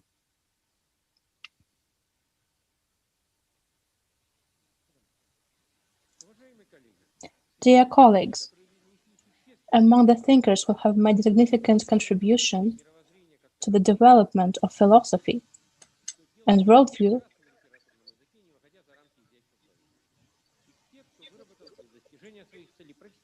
among these who made professional language for expressing their ideas, it is not accessible to the understanding of laymen who have not passed special training. For example, Sartre and Camus, Aristotle, Kant, and Hegel, and Efremov was a cosmic thinker, and he belonged to the direction at the origins of which Plato stood. He had some literary works about science fiction and adventure genre. He has great understanding of the vector development of nature and society directly from the scientific discipline, paleontology.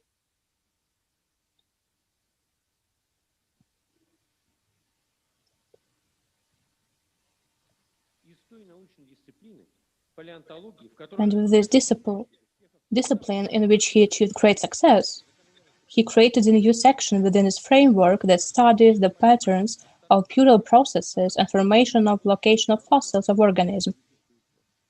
He was an outstanding scientist. The former old philosophical knowledge of the world, they were ignoring the process of development of living nature, which, according to even such titans of thought as Hegel and Schelling, only unfolded in space. So there is the other thing that we need to consider.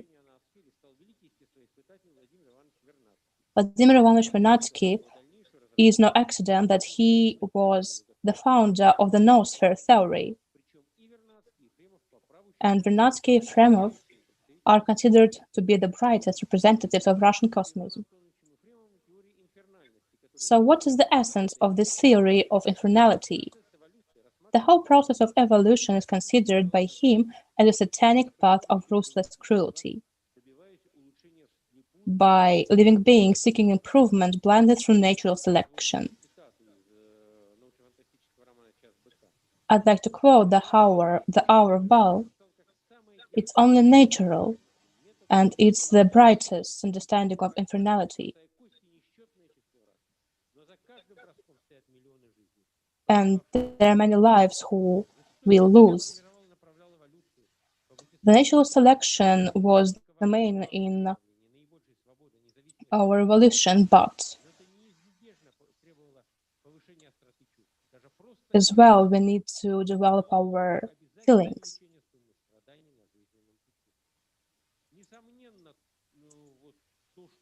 Without any doubt, he thought about how the remains of organisms are processed, and it influenced this theory.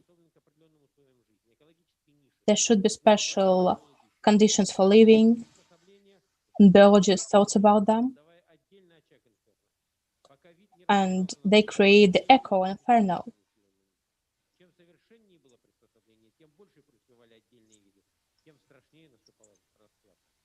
The more we went into this theory, the harder consequences we had.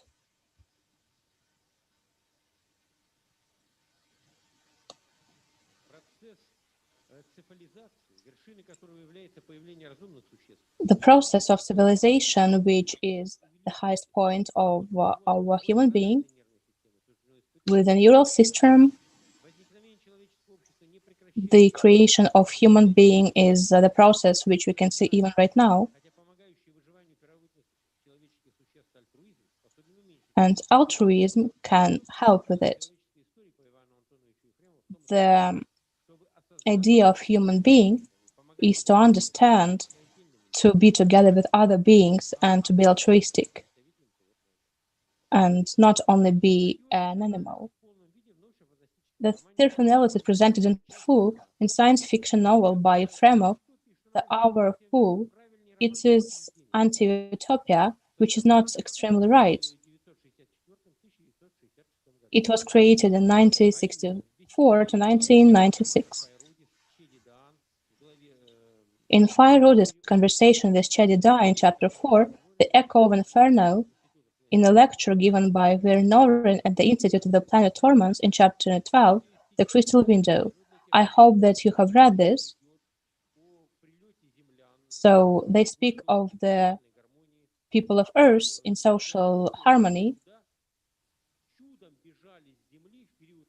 and these people ran away from the planet, and unfortunately, they lived up to all the bad things that humanity was into before, all the sufferings. It was not by luck. And these events are happening in 2,000 years. So it is 4,000 years. So there is also a book called Razor Blade in the lecture Ivan Girin, and he had a discussion of Indian wise people, and he spoke of Ashwin Bridge. The most serious impetus to its development was a letter from the outstanding Russian geneticist Vladimir Froimson. It is very symbolic that one of the first surviving letters of Yefremov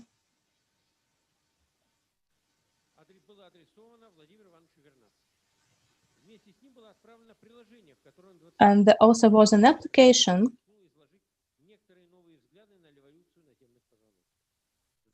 on the evolution.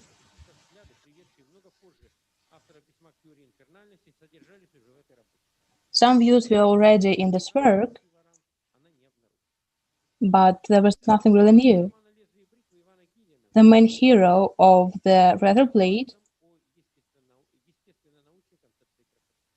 was the believer of science and the believer of beauty. All of this is subconsciously, and it leads to the perfect universal mechanism for survival. It is the essence of beauty, which divides human from animal.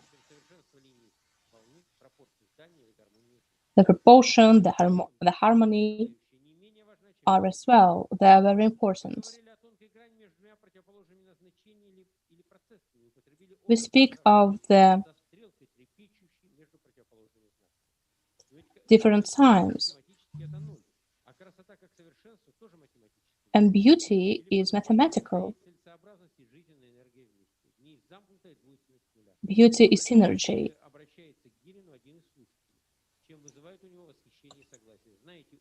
Some people addressed the author of the book and they asked some questions.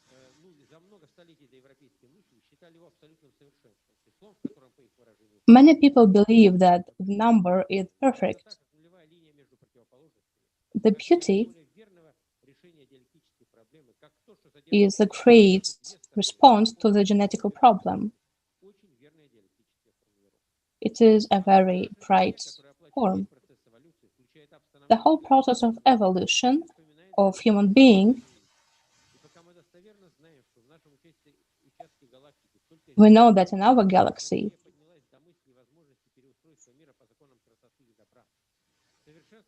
the materia has risen above the goodness, and we all suffered. We are in war, and millions of victims there are of what's going on.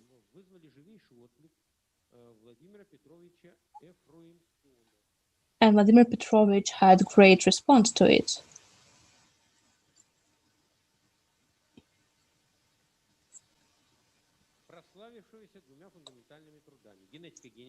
So he wrote the two books, Genetic of Being Genius and Genetic of Ethics and Aesthetics.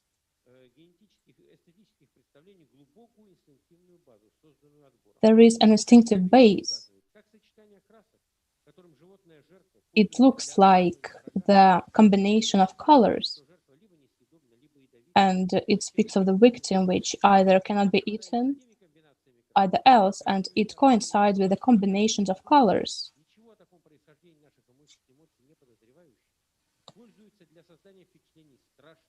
The perfection of our body understood in India, with billions and billions of victims on the path of the historical development of the animal world, of the planet.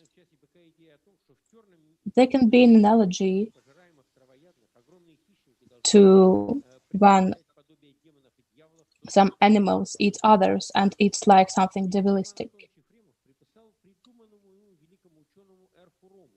Yefremov gave this quote to Ephraimson.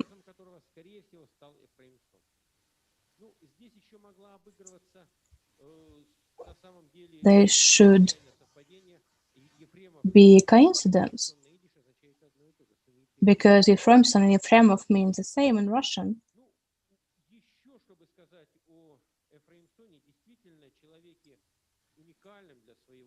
Because he is unique. He had a book, The Genetics of Genius.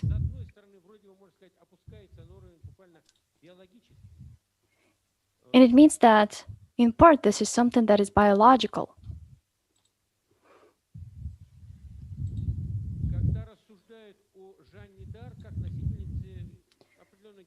Joan of Arc is someone who is considered to have the Morris syndrome. And he gives the proof telling that she had this symptom. He was just telling about the indications of the fact that she had it.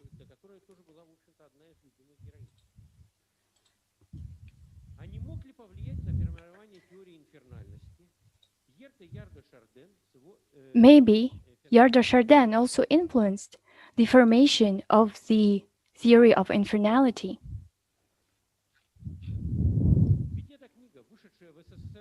This is the book that was published in the USSR in 1965, 10 years after it was published in original language.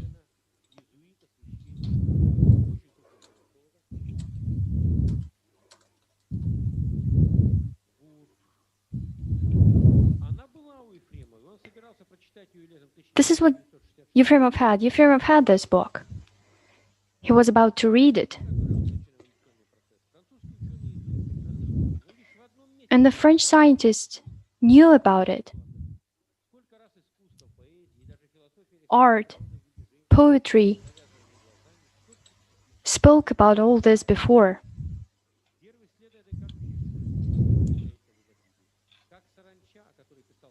And all of this was also mentioned and was also seen by Leo Tolstoy. And here, there were multitudes of examples.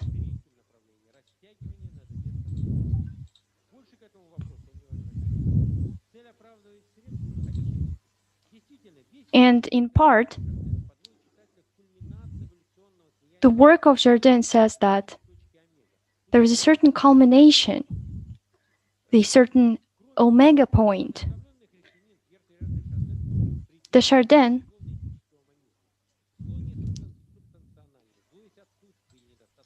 said that evil is lack of kindness, and the infernality theory is based on dualism.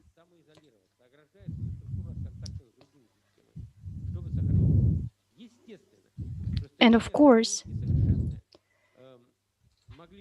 when you want to preserve something that is not perfect, can be done only by the privileged classes. They first of all created segregation of their people under any pretext, national, religious, to turn their life into a vicious circle of inferno. For this reason, infernality was inevitably the work of their hands. This is how Mani's naive religious teaching about the existence of directed evil in the world, Manichaeism, was suddenly realized.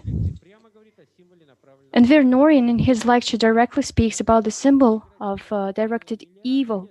So we cannot play with nature, which has been playing at random for billions of years, because this is its method noticed 7,000 years ago in ancient India and called Rasha Leela. Only the combination of all aspects of human knowledge helped us to rise above this game, that is, above the gods of India. We might not have made it, for in the gathering inferno of our planet, Arimsam's arrow could have caused irreparable damage. I use a term that you may not understand, the thickening of the inferno. And that refers to a person who clumsily exercises an imaginary power over nature. He destroys the inner harmony obtained at the cost of quadrillions of sacrifices on the altar of life. When we understand that cornflowers and wheat form a unity, then we will take the heritage of nature in kind, understanding hands, one scientist said. It is no accident that the central image of the novel, Hour of the Bull, that is taken by Yefremov from the philosophical novel A Voyage to Arcturus. And the question that arises, was the author not agnostic? It can be considered as agnostic path. A follower of Gnosticism who is aware of himself as such.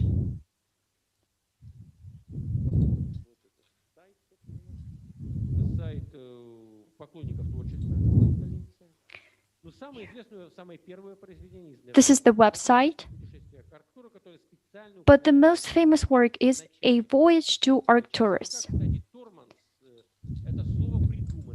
Torments is a word that was thought up by the author. It does not exist in any language. He really liked to play with the words.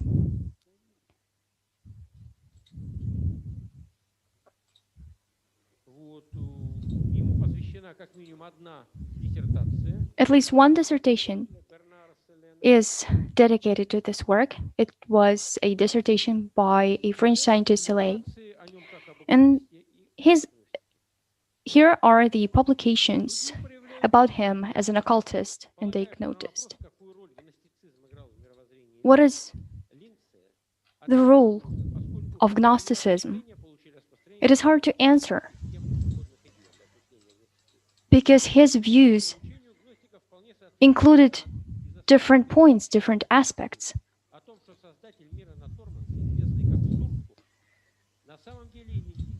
In fact, Torrens can be identical to Crag, who drew the heroes from Earth to this planet, and whom the local inhabitants consider the devil, and the true name of Surtur Crag, pain. So is there a way out of Inferno? Of course, there is no final and irrevocable answer, because humanity, having ceased to be itself, cannot be outside of nature. However, realizing the infernality of all biological and social evolution, the most advanced representatives of humanity should devote themselves to minimizing the degree of suffering both in society and in nature. Thus, the knowledge of the world is not an end in itself, and since it is unlimited, it should be directed in such a way that good increases and evil decreases.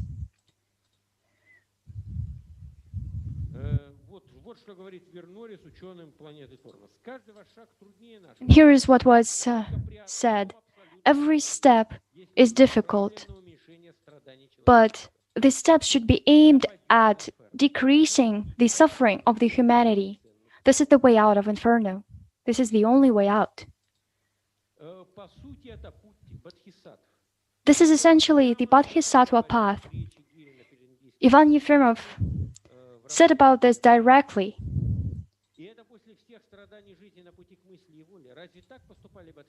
And after all of these sufferings, was it what Bodhisattvas did? Maybe this is something that will make everyone know everything, make them equal, and make all the boundless nature and beauty accessible to a man.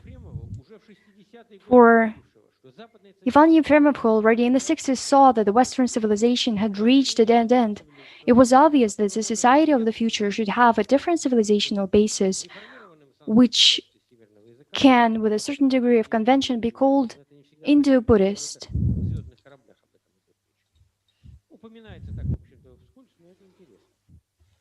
This is quite interesting indeed.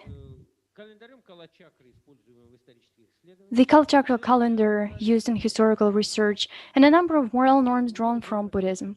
However, I of course wrote about this already.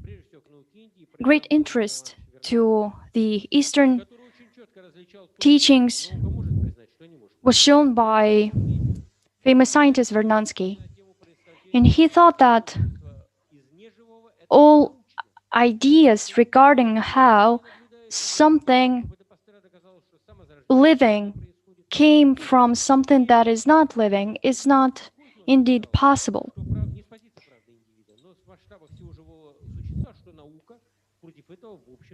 And the science cannot actually say something countering this. Thank you very much for your attention. Thank you very much for your speech. Now, friends, I see that we have no comments and no questions. Thank you very much for your speech. It is indeed very informative and very educational. Thank you very much. We now continue. Our next speaker, Anna Kelly from Theosophical Society of England. Anna Kelly was born in California, USA, and has been living in southwest of the United Kingdom from 2009. She has experience in public speaking and has been working on radio and television for 30 years, both in thousands of commercials since 2002, and has also been a lecturer and motivational speaker on building trust, communication, and overcoming addiction.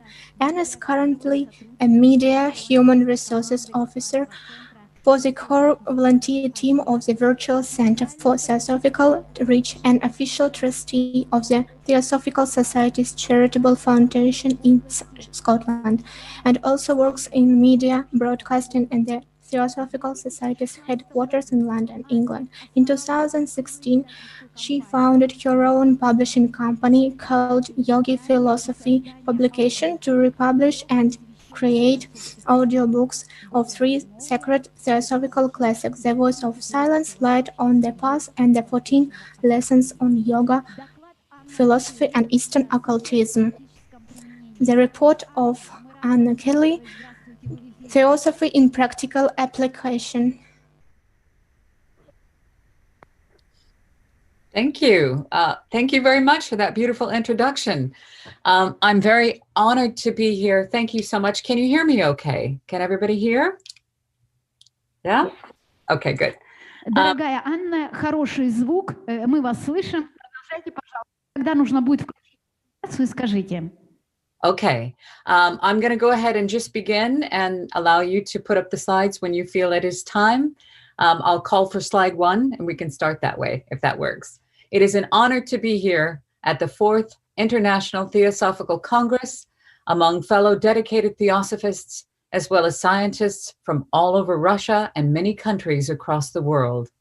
I would like to thank the translators in working hard to get this message out all over the globe, and each and every dedicated student and theosophist at the Adamant Lodge, members of the Russian School of Theosophy, the committed and diligent members of the Theosophical youth groups, and everyone who is helping to do their part to share these ancient, sacred teachings that belong to all of us and solely to none. One can memorize and study and regurgitate and reiterate the ageless divine theosophical teachings, but it is all for naught unless these teachings are put into application in every aspect of our daily lives. This ancient, sacred knowledge has been handed down to us by sages through the ages for us to become, not simply to read and study and pontificate, but come to be the ancient divine science. We must come to be this that is based on fact, not faith. Many empaths are currently incarnating, and each coming in with a feeling of close connection with all beings and with nature. I'm not ready for the slides to go yet. I'm not ready for that yet. If we could just pause on that one, please. Thank you. They offer much hope for humanity. These empaths, in my understanding, come in with what we call inherent theosophy. They're inherent theosophists. They understand that everything and all is one. Seeing oneself in another and feeling another's emotions with a sense of overwhelming, unconditional understanding and love. Many feel that they must somehow get busy working to change the world. Yet the only way this can be done is for us to change ourselves, change our thoughts, and change our own behaviors, our actions, and our reactions. We must overcome and change ourselves. So we begin with slide 1 here, which is from the Voice of Начну с первого слайда. Slide 1. And this says, oh, sorry, go ahead. It says, hast thou attuned thy being to humanity's great pain, O candidate for light? And if you are here, you understand what this means. You've heard that call. And slide number 2, please. Следующий слайд. Thank you. Can there be bliss when all that lives must suffer? Shalt thou be saved and hear the whole world cry? Also from the Voice of the Silence. What are we doing here? What is our point here? It is not just for us to elevate our own individual selves. We are here to serve humanity. What to do with all of this crushing compassion then? In Light on the Path, it is spoken of the great battle. We have come to understand that this battle indeed takes place between good and evil, but not via forces outside of ourselves, by independent supernatural beings in some other realm. This great battle takes place inside each and every one of us, between our own higher and lower selves. Slide number 3, please. Третий слайд, пожалуйста. Oh, okay, I'll just wait. Okay, this is from Light on the Path, and it says, mind, heart, and brain are all obscure and dark until this first great battle has been won. Be not appalled and terrified by this sight, but keep your eyes fixed on the small light, and it will grow.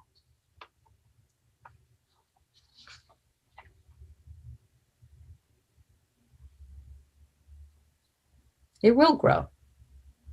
Not yet.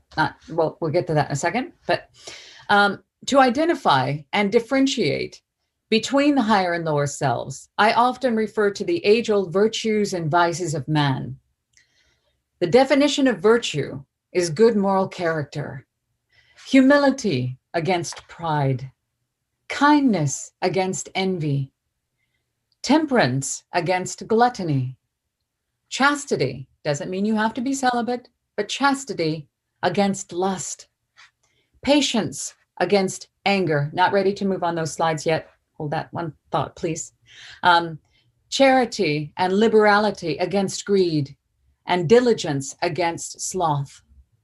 Now, in these slides, in the Voice of the Silence, it is described the 7 portals. So you've got the Russian one up there. Thou seest well, Lenu, that is you, the disciple. These portals lead the aspirant across the waters to the other shore, which is nirvana. Each portal has a golden key that openeth the gate. And these keys are Dana, the key of charity and love immortal. Shila, the key of harmony in word and act, the key that counterbalances the cause and the effect and leaves no further room for karmic action. Kshanti, patience sweet that naught can ruffle. Next slide, please. Thank you. Virag, indifference to pleasure and to pain, illusion conquered, truth alone perceived. Virya, the dauntless energy that fights its way to the supernal, which means heavenly or celestial truth, because out of the mire of the lies that are here in the terrestrial world.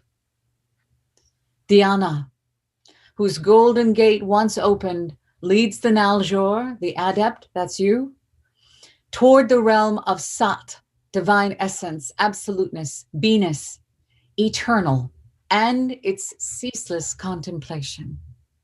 And Pregna, the key to which makes of man a god and creates him a bodhisattva, the son of the Dhyanis. These are the portals. Such to these portals are these keys, which are also the same as the vices and the virtues. This helps to identify your higher and lower self. Also, from the Voice of the Silence, it is written, of teachers there are many. The master soul is one. Alaya, the universal soul, or Atman, live in that master as its ray in you, in you. Live in thy fellows as they live in it. Recognize that. Thou shalt not separate thy being from being and the rest, but merge the ocean in the drop and the drop within the ocean. Slide number 6. So we don't need any church. This is a quote from Isis Unveiled. HPB writes, the world needs no sectarian church, whether of Buddha, Jesus, Muhammad, Swedenborg, Calvin, or any other. There is only one truth. Man requires one church, and it's here, the temple of God within us, walled in by matter, but penetrable by anyone who can find the way. The pure in heart see God. The pure in heart see God. That's you. Altruism is the keynote. Altruism, kindness, compassion is the keynote of Theosophy and the cure for all ills. HPB has written that in her second letter to the American Convention of Theosophists. And here we have, again, the Voice of the Silence saying, to live, to benefit mankind is the first step. That is the entire reason we are studying any of this, is to put it into practice and become these teachings. So it is to live selflessness, to live compassion, to live kindness, unconditional love, empathy, understanding, and service to all beings. And we must apply that in everyday life, whether it be tragedy or triumph, fear or calm, known and unknown, that we must make these teachings and put them into practice, not just here, in everyday life, in being kind to those who are unkind to us, in overcoming our need to be right, in realizing that in everything, every opportunity, every difficulty is a test. Every difficulty is a test, and it is a lesson if we are willing to learn. Every activity, no matter how small, every activity should be infused with theosophy. It is our responsibility to become living theosophy. In our every action, our reaction and response, which are the only things we truly have control over, we have a choice to become the difference that helps to alleviate the unnecessary suffering of all beings on our planet. The meaning of life is to continuously work to conquer our own lower selves, to leave this world a little better, a little lighter than before we got here. From Kutumi, Master Kutumi writes, "The greatest consolation in and the foremost duty of life, child, is not to give pain and to avoid causing suffering to man or beast." The next slide, please. There we go. Now we've heard this. This has been attributed to HPB, and it is very applicable. Theosophy is who Theosophy does. Not thinks, not studies, not feels, but does. It is in action. It is in action that these teachings come to life. The books are great, but the application of what's in the books is the key. In The Key to Theosophy, it is written, Blavatsky quotes Thomas Carlyle, says, "The end of man is an action and not a thought, though it were the noblest."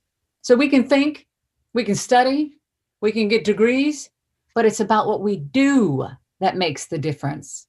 The universe is worked and guided from within outwards. We hear this all the time, as above, so below, as above, so below, as in heaven, on earth.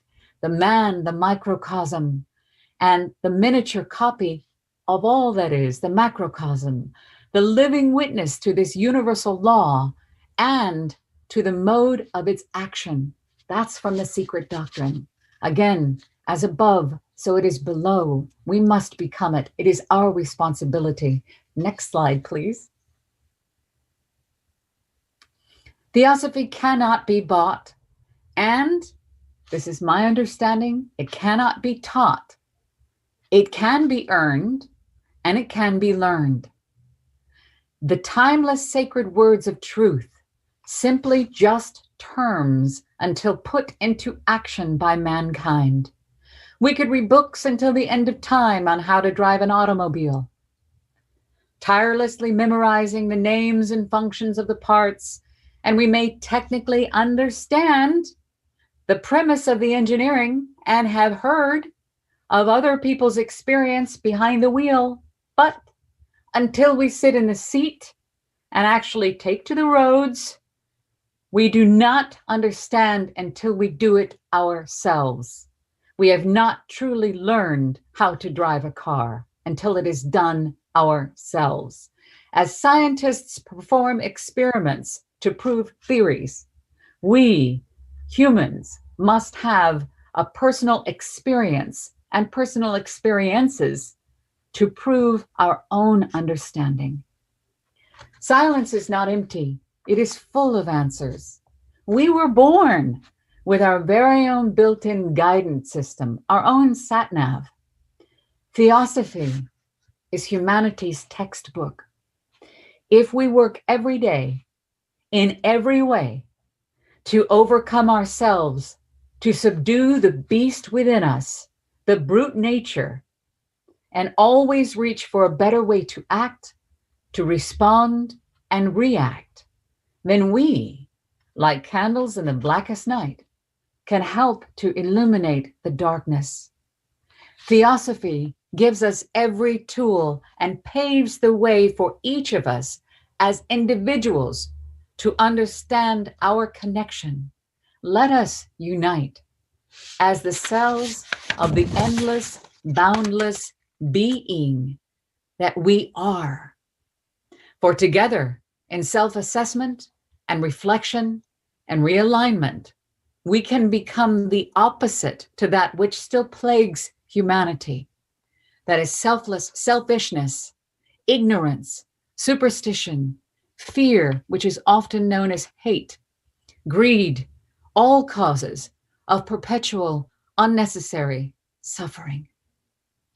And from the voice of the silence to close, then from the heart, that power shall rise into the sixth, the middle region between thine eyes, when it becomes the breath of the one soul, the voice of the silence, which filleth all.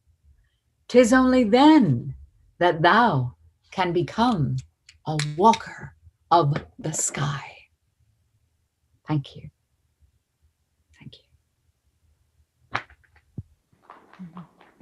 Дорогая Аня, огромное вам спасибо. Dear Anna, thank you for your inspirational speech. In your practical experience, the main that Theosophy should be, we should apply this in our daily life. I want to say hello from Theosophists from all Russia. Thank you. Thank you for your report. Выйти к микрофону следующего докладчика. Теософское общество России. I now present to you the next speaker, the Theosophical Society of Russia, the head of the Moscow School of Theosophy, Vladimir Yary, and I present his speech to you, The Mystery of Derevin's Ode.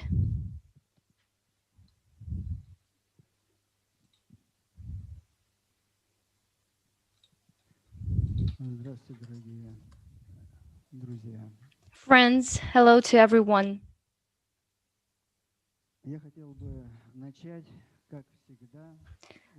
I would like to begin,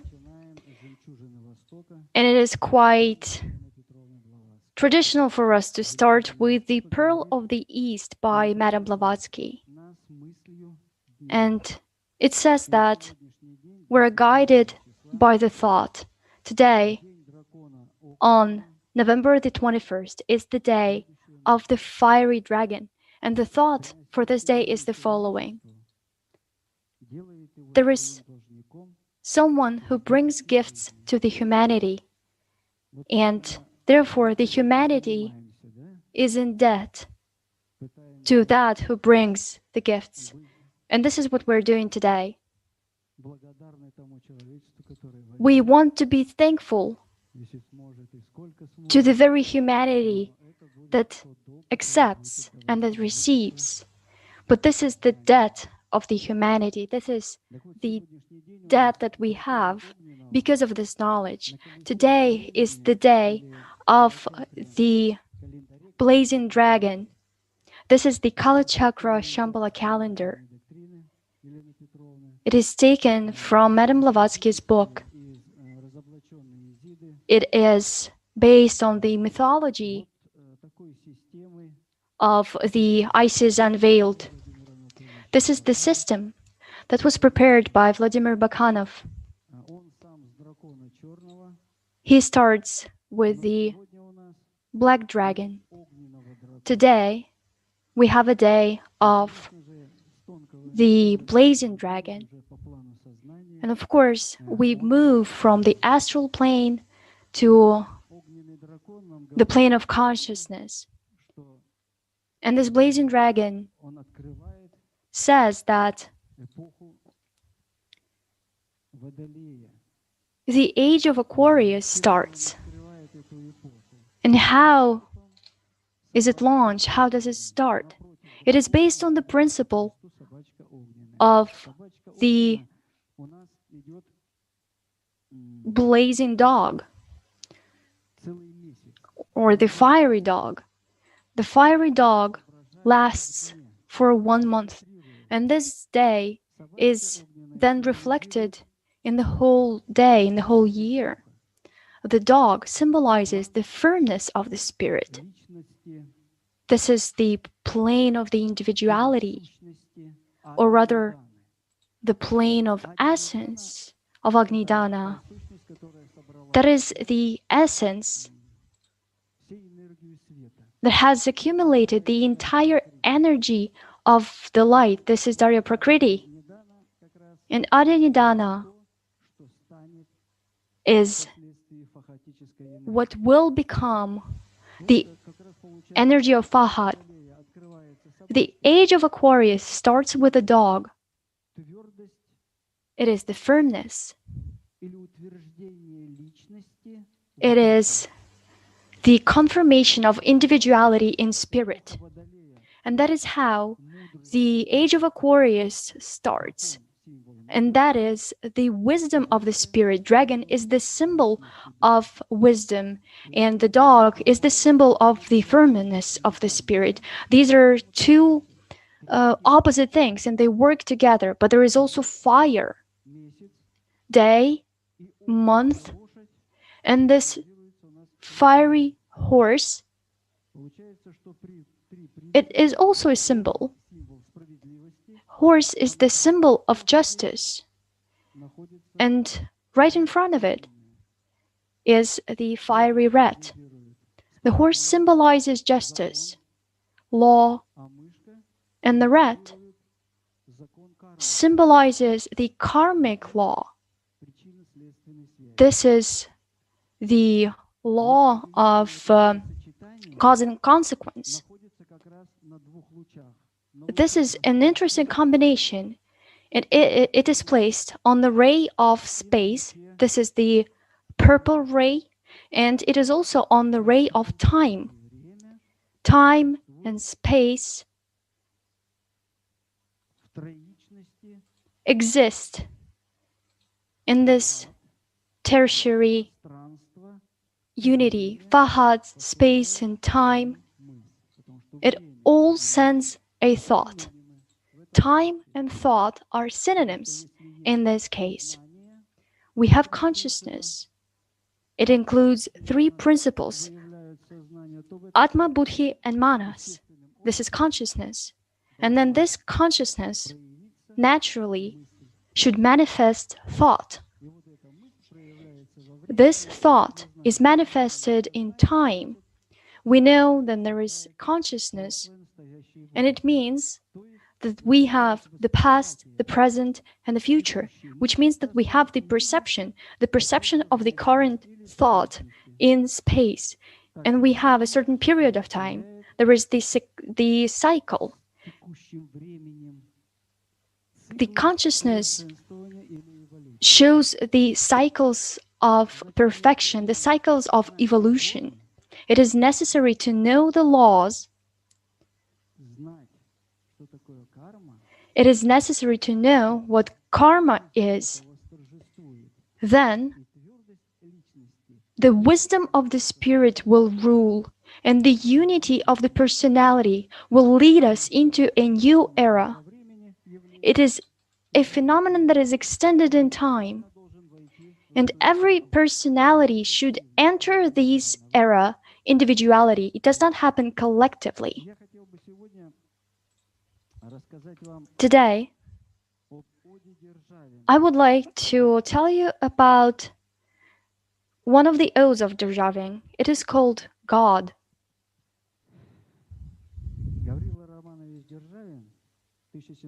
Gavrilo Державин was born in 1743. He died in 1816. He was an outstanding statesman in the history of Russia. He was a famous poet of the Enlightenment. In her book, My Teachers, Zinaida Lichtman, a student and employee of the Ruriks, wrote that Державin was a previous incarnation of Nicholas Rurik. Those who have studied Agni Yoga know about this. Cosmogenesis consists of two parts. cosmos, which is the world, and Genesis, which is the origin of something. It is the Secret Doctrine, Volume 1, Emanation of Worlds and Planes of Existence. Volume 2, Anthropogenesis. It also consists of two parts. Anthropo, which is human, and Genesis, origin of something. It tells about the settlement of worlds, planes of existence, by the forces of nature. Volume 3, Theogenesis, consists of two parts, Theo, which is God, and Genesis, origin of something. It is the genesis of the intelligent beings. Cosmogenesis unfolds the cosmos, the cosmic thought ideation. Anthropogenesis expands the nature of the root substance. Theogenesis unfolds the evolution of a man as a synthesis of the cosmos and nature. The three main stages of evolution are cosmogenesis, anthropogenesis, and theogenesis. The law states 3 fall into 4. And based on this law given to us by Madame Blavatsky in The Secret Doctrine, these 3 fallen into 4 is the final stage of the Secret Doctrine. And so Agni Yoga is manifested. Agni Yoga is the 4th aspect. 3 fall into 4. This is 3 volumes of the Secret Doctrine. The 3rd volume was given by Francia de la Dieu, first 2 by Madame Blavatsky, and of course there was work done by the students of de la Dieu. What is important is that Helena Rurik presents Agni Yoga as the 4th, as the final volume of the Secret Doctrine. And that is the practical application of this secret knowledge.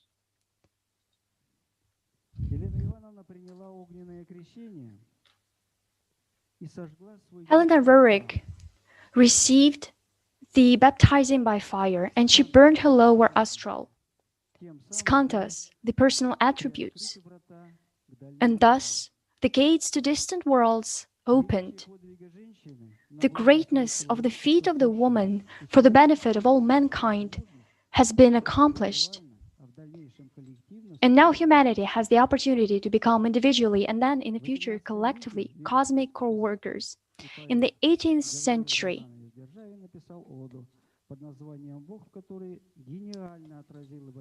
Derzhavin wrote a note called God. It reflected the evolution. And I suggest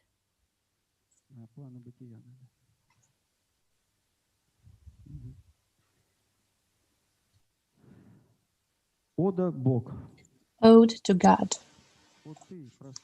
O you, infinite in space, alive in the movement of matter, over time the pre-eternal, without faces, in 3 faces of deity. The Spirit is everywhere present, and one who doesn't have a place and a reason, who no one could fathom, who fills everything with himself, encloses, builds, and preserves, whom we call God. So, if to measure the deep ocean, count the sands, the rays of the planets, the mind might be high. You have no number and measure. Enlightened spirits, born of your light, cannot explore your destinies. Only the thought dares to ascend to you, and your greatness disappears, a past moment, as in eternity. This is the first, which cannot be spoken about, unmeasured. It doesn't have number or counted. That Derzhavin is talking of. It is pictured as a place. If we speak about planes, on the wheel of time, we can see this place.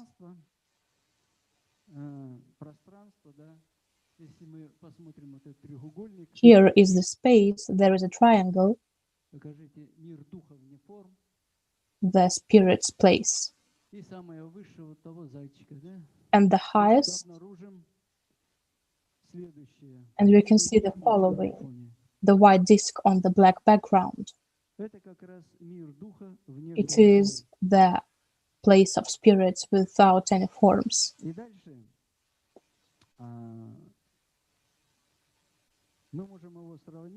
And then we can compare it to the unknown,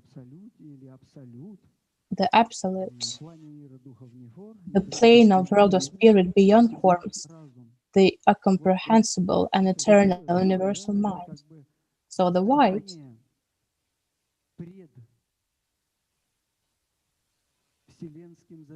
is the state before the universe was born, before the new cycle.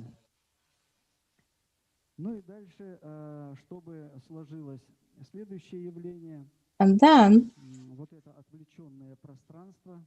about this place to be formed within which the white spot is becoming the shining spot. The following is going on. Being of chaos primordial, from the depths of eternity you have called. An eternity before the age was born, you and yourself you found it, making yourself out of yourself, sparkling yourself out of yourself. You're the light from which the light came, having created everything in one world, outspreading in the creation of a you. You were, you are, you will be forever.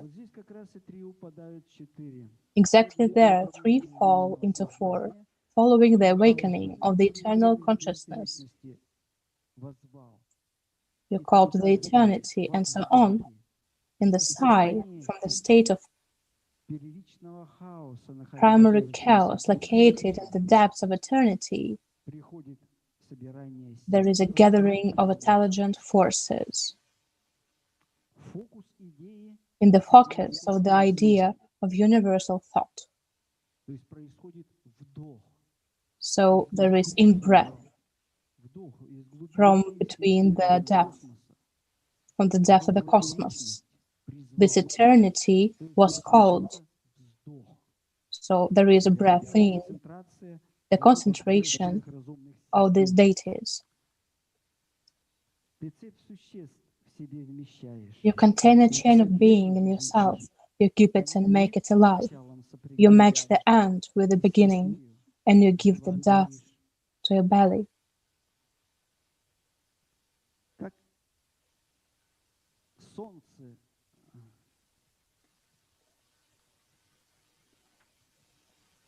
The sparks fall, strive, so suns are born from you, like on a frosty, clear day in winter.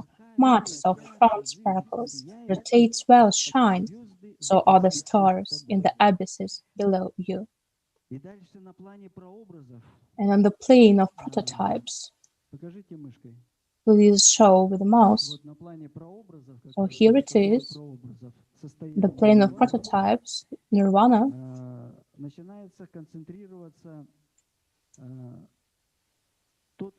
They are concentrated in triangles.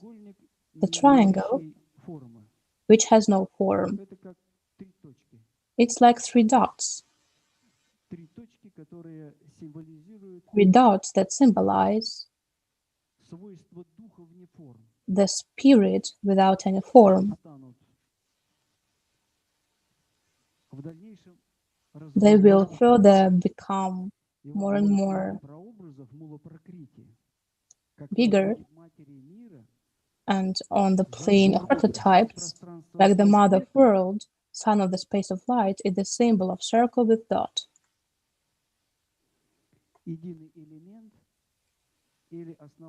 The single element or basic atom. On this plane, dew becomes forehead, the light of Daivi Prakriti.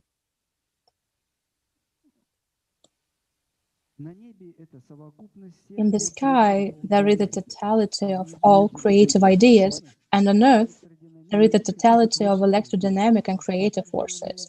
Fahat is also the world's driving life force.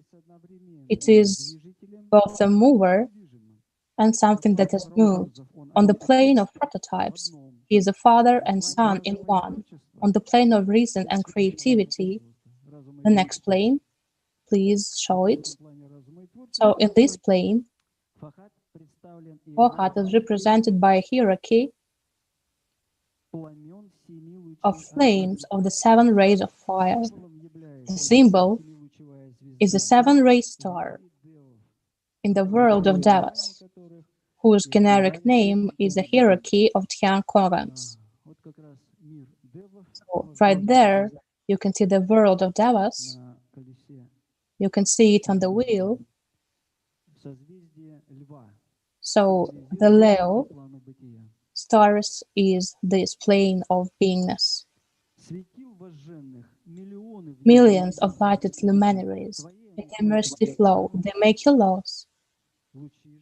Life-giving rays pour, but the lamps are fiery, or the red crystals of the magnitudes, or the golden waves of the boiling hearth, or burning ethers, or together all the luminous worlds before you at the night, before the day. The hierarchy of the Yankogans emanates the male active power of Shakti, female derivative power in nature.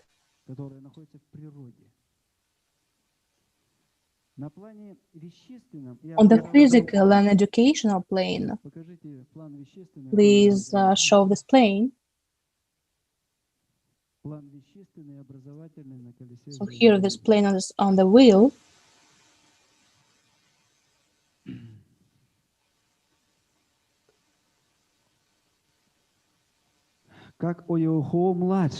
Like a drop emitted in the sea, so like a 6-ray star, which symbols Brahma.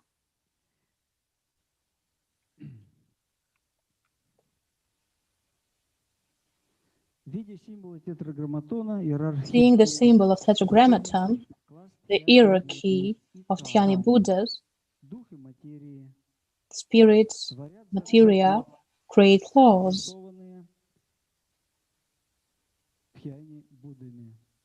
With Dhyani Buddhas, or the thoughts, but the potency of spirit and materia is connecting in its essence.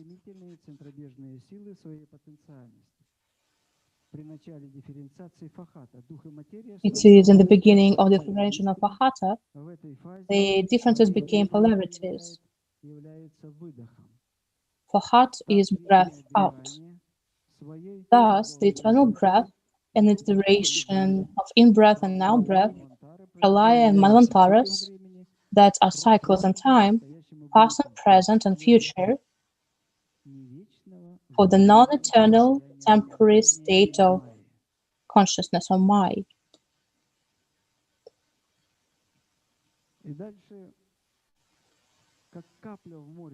Then, like a drop emitted in the sea, like the whole firmament is before you. But what is the visible universe, and what am I before you? In the air of that ocean worlds, multiplying by 1,000,000, 100 times the other worlds. And then, when I dare to compare them with you, so here it is on the wheel. When I dare to compare them with you, they will only be a single point, and I'm nothing before you, nothing. But you shine in me by the majesty of your kindness. You are portraying yourself in me, like the sun in a small drop of water. Nothing, but I feel light. I feel unsatisfied, always a guy in high places. My soul wants to be with you. Tells, thinks, reasons. I am, and you are, of course. You are nature's order broadcasts. My heart says to me, my mind assures me, you are, and I'm no longer nothing, a particle of the whole self of the universe. I'm put, I think, in respectable middle of nature, of the one where you finished your bodily creatures, where you began the spirits of heaven, and the chain of creatures bound altogether by me. I'm the link of the world that exists everywhere. I'm the extreme degree of substance. I'm the center of the living beings, the trait of the beginning of the deity. My body is rotting in the dust. I'm a king, I'm a slave, I'm a worm, I'm a god. But being such wonderful, where did I come from? Obscure, I could not be myself, by myself. Your creation I am, the creator. I'm a creature of your wisdom, the source of life, the giver of benefits, the soul of my soul and the king. Your truth needed to make the abyss of death pass away, my immortal being, this truth,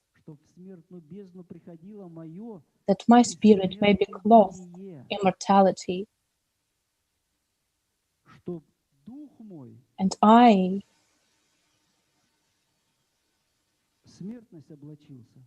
may return from death, and through death, O Father, into your immortality, inexplicable.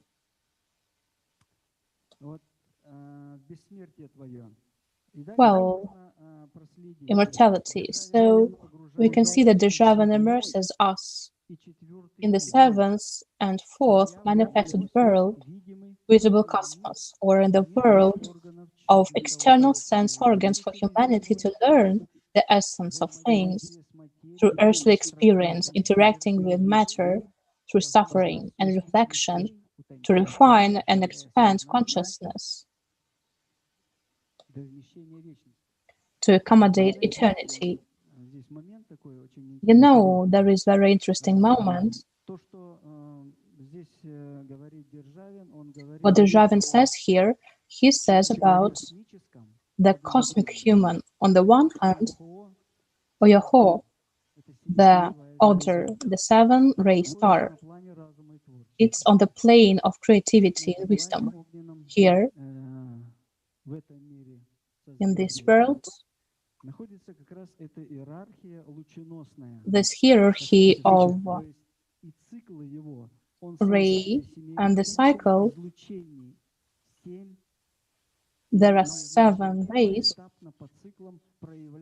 and they are cycle by cycle are manifesting themselves. You see, they are only rays, cosmic rays. It is trine, unique in its core, and the qualities are seen in the nature of the spiritual nature of human, the consciousness of human. It is the person itself, the true person, the true human, and the body belongs to him. And all of this leads to, in nature, the sixth-ray star, in prana or in beingness,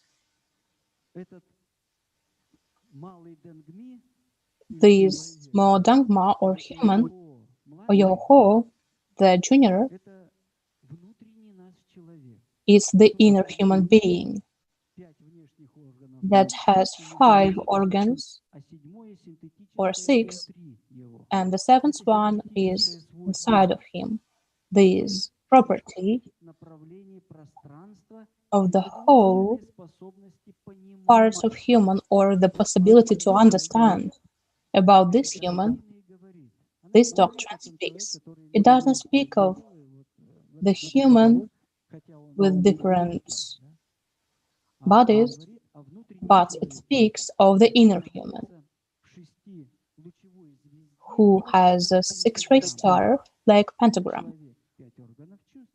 Human has 5 organs of feelings, and 6-ray star is the nature of his consciousness. He has the possibility, within this nature of consciousness, human is able, and then we can read the following. Inexplicable, incomprehensible, I know that my souls Imaginations are powerless to draw even your shadow. But if the praise should be, it's impossible for weak mortals to honor you with nothing else. How can they only rise to you? In the immeasurable difference to be lost, and tears of gratitude shed. It's a unique moment when the sufferings are gone. The human is gone because he had overcome all the difficulties. He has opened with the light of the wisdom the way to freedom.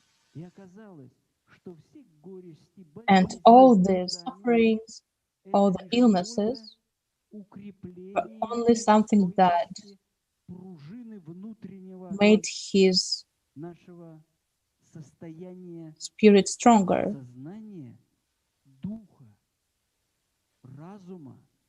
His mind and his will. It was only making him stronger. And if we speak of psychology of age in this case, we can see that in his time, that's how Asifahat acts. And the knowledge of spirit is opposite to the greatness of spirit. It can only happen if there is a tense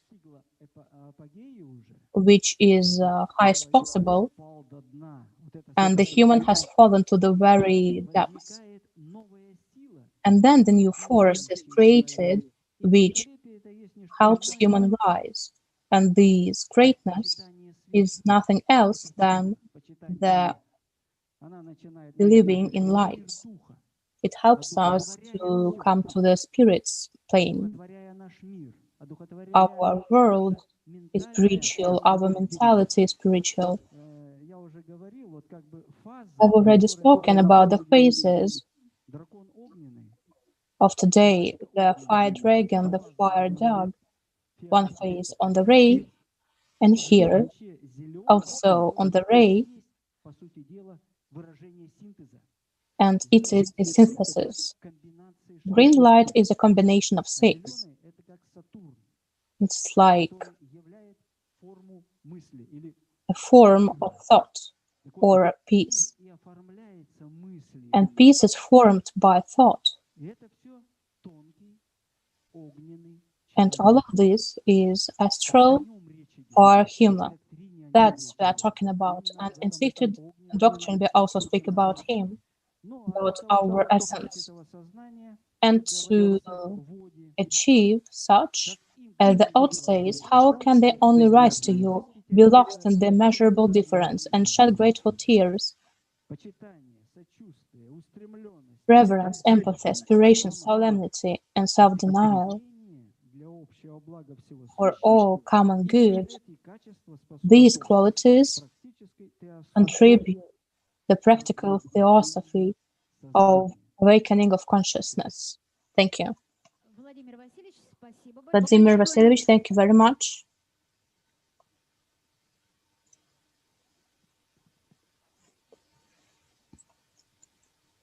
Дорогие друзья, мы продолжаем наш Dear конгресс. friends, we continue. Friends, we now continue our Congress. Now let's welcome the guest of honor, Vilena Delikova Parfyanovich.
Дорогие друзья, Велена Friends, Velena Delikova Parfyanovich is on the stage, and now we are about to start the presentation of the third book of Kalachakra Tantra.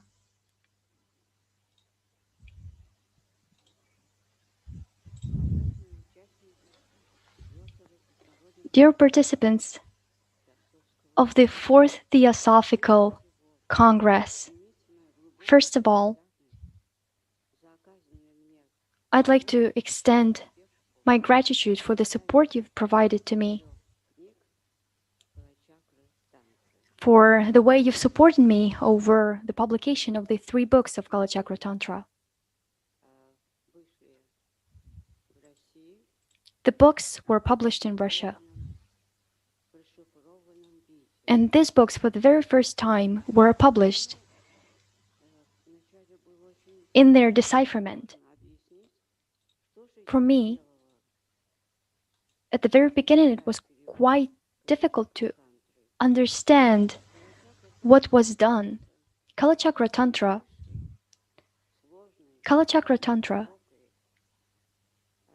is the deepest and the highest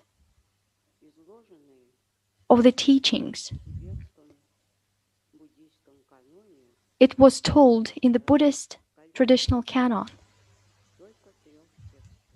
And there were only 3 texts belonging to Kalachakra Tantra, and these texts have not been preserved in Sanskrit language. They were then retold, and they were then published as the Tibetan canon. The very first book contains the deciphered texts of Kalachakra Tantra. They are ciphered, but I was able to decipher them as much as it was possible. The Buddhist canon contains 220 volumes. These volumes are commentaries that were made by Indian scientists.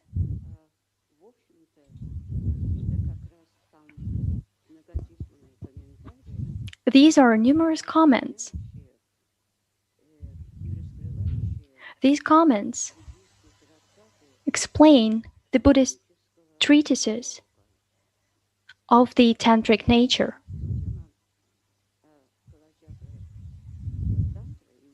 The system of Kalachakra Tantra and the Tibetan teachings mean knowledge. It means that there is nothing higher than this knowledge. And you know that these words mean that this is the teaching that is so supreme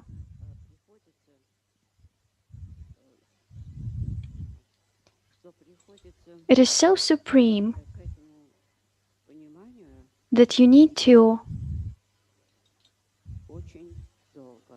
treat it very attentively. And I was lucky. I was lucky to know Yuri Rurik. When I was 27, I read his article. That was an article dedicated to Kalachakra. And ever since then, since I was 27,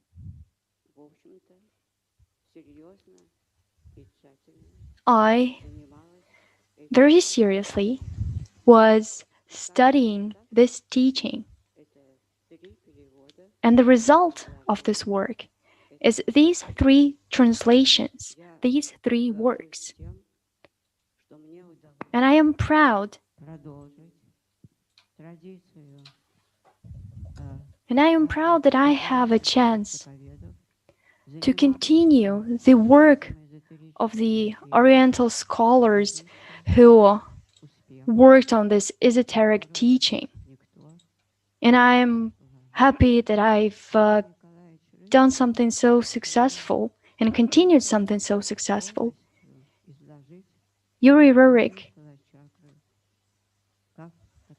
aimed to tell the history of Kala Chakra. He has a work that made him famous across the world. He's a recognized Tibetologist. And he has a work that is called The History of Buddhism in Tibet. It is a work of 2 volumes. And there is a special chapter dedicated to the teaching of Kala Chakra. Here, the people have certain knowledge of this topic. And for this reason, here is what I've decided. I think I'll talk about something that presents purely scientific interest to me. The decipherment of the texts of Kala Chakra led me to the following. These treatises turned out to be the treatises dedicated to astronomy, and they present new scientific data about the composition of the universe. And for this reason, I do understand now why this topic is of such a great interest.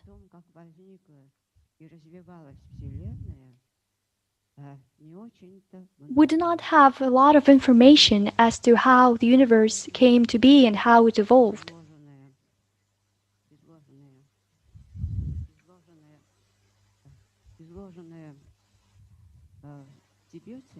For this reason, the people of Tibet wrote something in Tibetan language and gave the information to all who live on the planet Earth. And this information tells us how the Earth works, and it also tells us that the Earth had the beginning and had the end.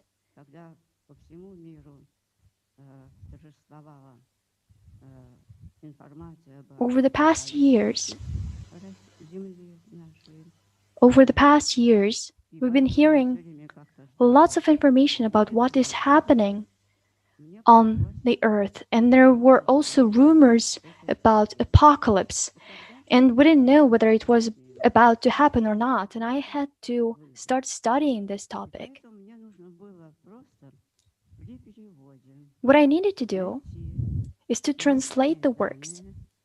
I needed to find scientific data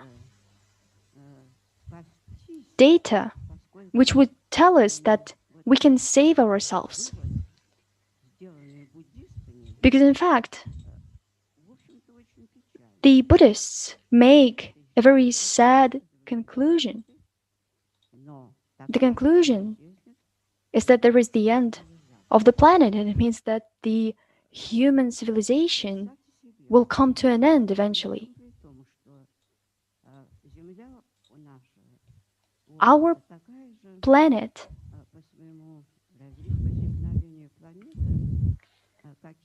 has an origin,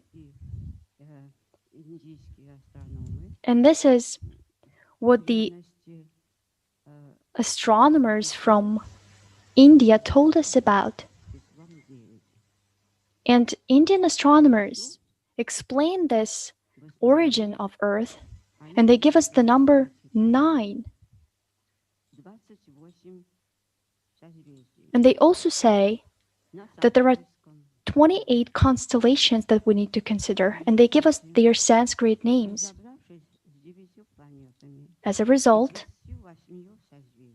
when we study the 9 planets and the 28 constellations, we come to the short descriptions. I mean, this is what I did in my work. And we can make a conclusion that all texts related to Kalachakra Tantra are dedicated to one galaxy only. And the name of this galaxy is the Milky Way.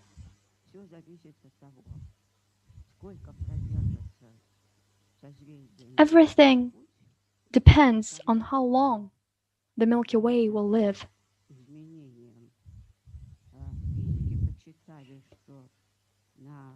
There can be changes. And the physics estimated that there is a certain movement.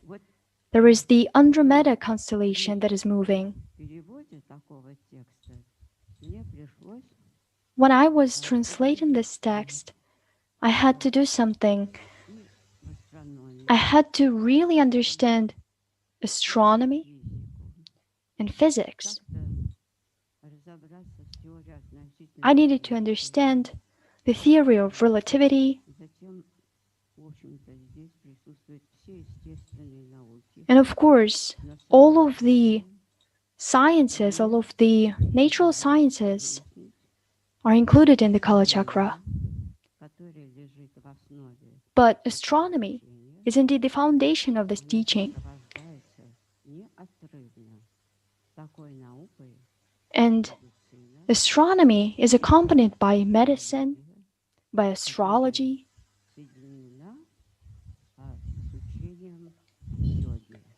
All this is connected to yoga.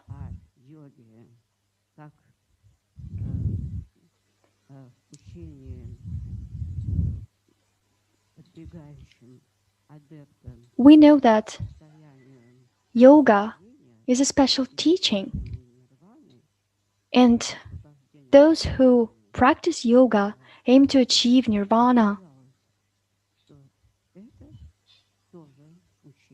And it turns out that this is also a teaching that connects astronomy and medicine. It is a science of human body.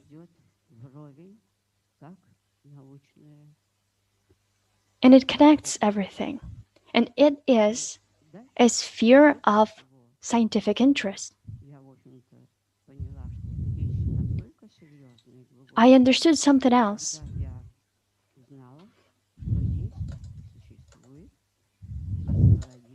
I then found out that there is also the astrological yoga.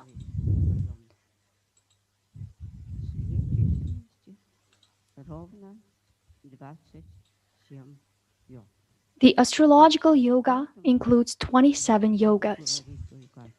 For this reason, I can say that these treatises are based on something. They are based on a special science, on a science that was created by the community that left us this knowledge. And this is the community that vanished. We call them titans, we call them giants, and in many other different ways. This is a group that was this is the group that gave this supreme science.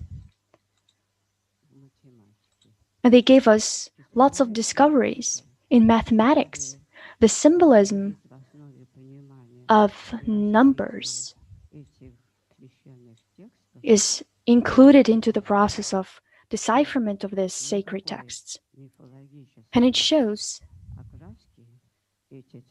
that these treatises are not myth. They're not of mythological nature. It is this science that these treatises are based on. And this science is very interesting. It does not need to be protected, or it does not need to be attacked, because it is pure scientific knowledge. Now, I would like to talk to you about something that impressed me the most. And I would like to tell you about Kalachakra Tantra.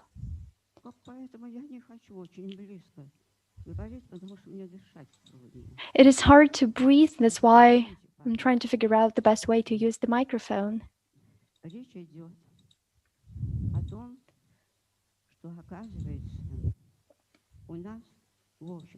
It turns out that all of the planets used to be stars. Some were small, some were medium-sized, some were large, some were as large as the sun. At the same time, we think that the sun is something that is red. It is referred to as red in our literature. And it is only in the Indian treatises that we found out another notion, that is the notion of the black sun. For this reason, the question of the origin of life in the universe can have an explanation. There was darkness, and there was chaos, and there was nothing. But then something appeared and life emerged. Life is only brought to life by energy.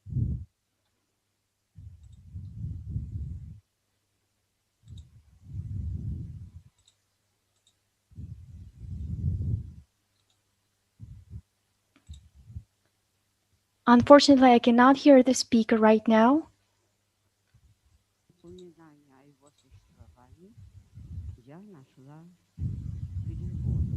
I have also found something in the translations.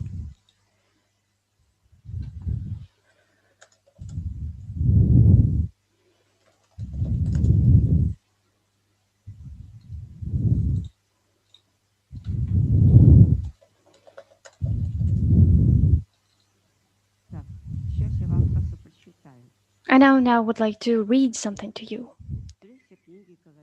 The decipherment of Kalachakra Tantra.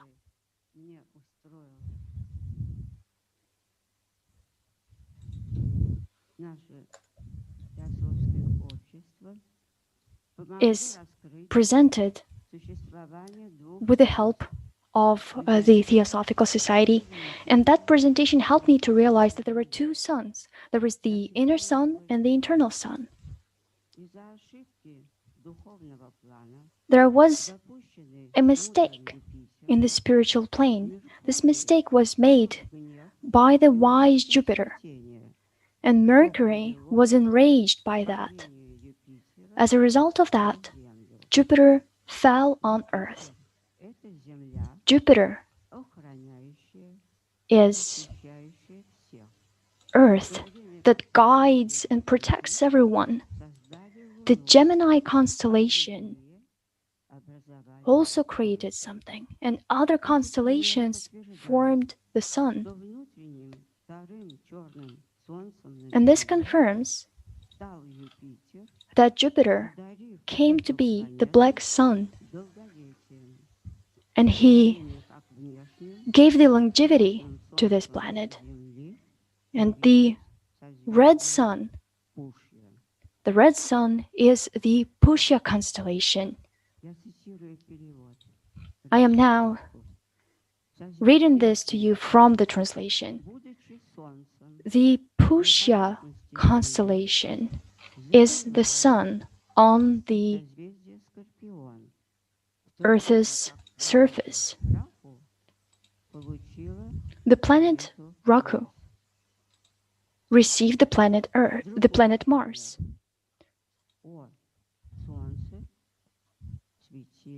There is another example that I would like to make. This is the example about the Tattoo planet. However pure, however setting and descending the sun is, it is primarily the cleaned planet Tattoo. In the end, it becomes the owner of the Rohini constellation. Particular interest is caused by the black sun located inside the planet Earth. It is called the local Jupiter. This is again a quote from the translation. Accordingly, the surplus from the constellation Ursa Major and Jupiter made a large income and filled the lower storage. And then clearly visible Saturn even arrived on Earth, where it turned out to be its own local Jupiter, who descended on this precious Earth to equip it and put it in order.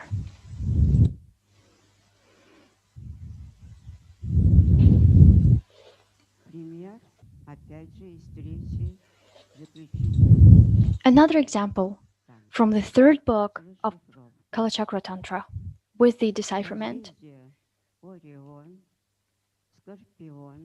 The Orion and Scorpio constellations and the Raku planet, together with Jupiter, the completed Mercury, were washed away and they all vanished in the black sun.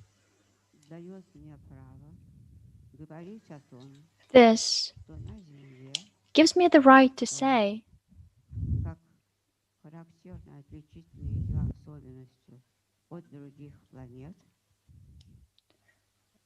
that the Earth is very different from other planets. We can say that it is very different. It has the red external sun, and it also has an internal sun, which is the black sun. This is the sun that is a sphere, this very hot sphere. It moves across internal spaces of our Earth.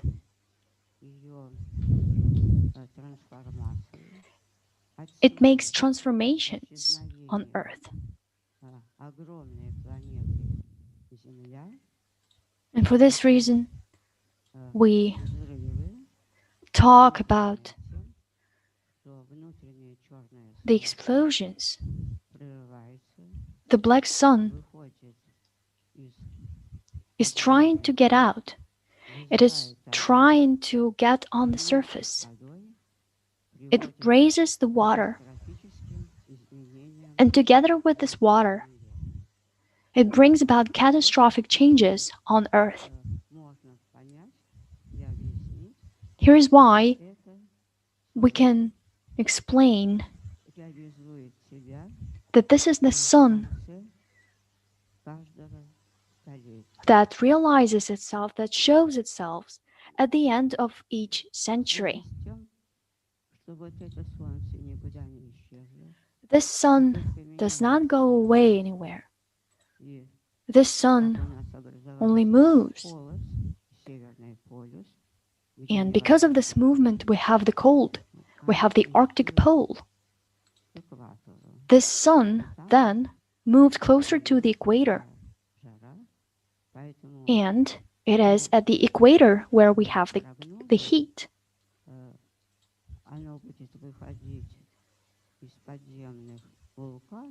For this reason,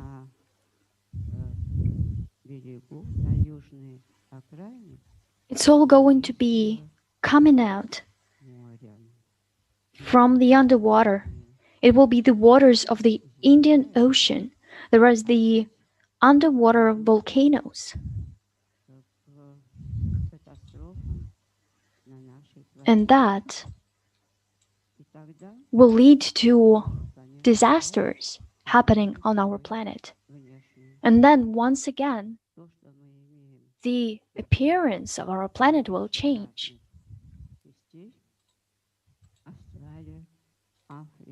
Australia, Africa, South and North America, and Europe, together with Asia, these are the continents. They are the result of the earthquakes. These earthquakes happened many times, and they happened on our planet.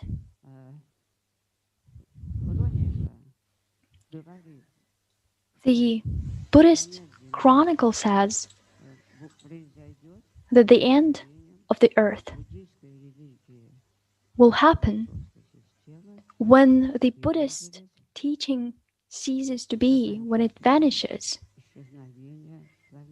And that will lead to the planet vanishing. Everybody started estimating the time of the end. But the time has changed its movement, and now the time is very speedy.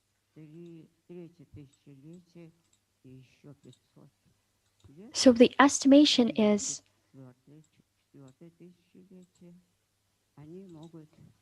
it is the 4th millennium.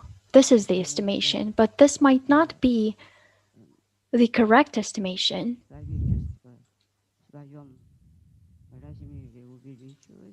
The humanity has grown, it has expanded,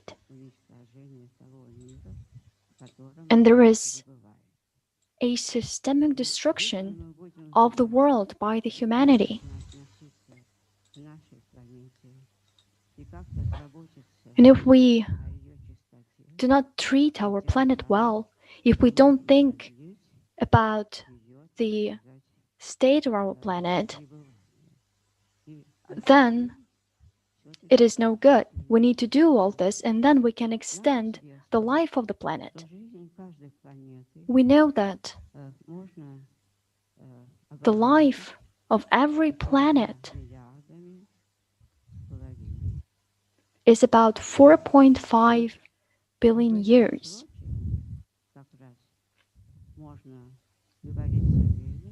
We can say that this is definitely the time that can be applied to the existence of Earth. And Kala Chakra Tantra gives these calculations. It tells us about the composition of the universe. And for this reason, Kala Chakra Tantra is of such great interest.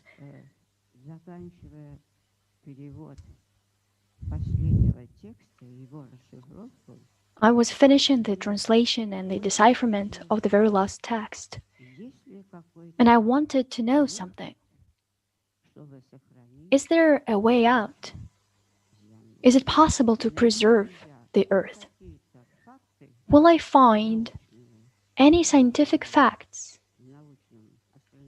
any facts given in this astronomical and scientific treatise that the earth will survive for some more time?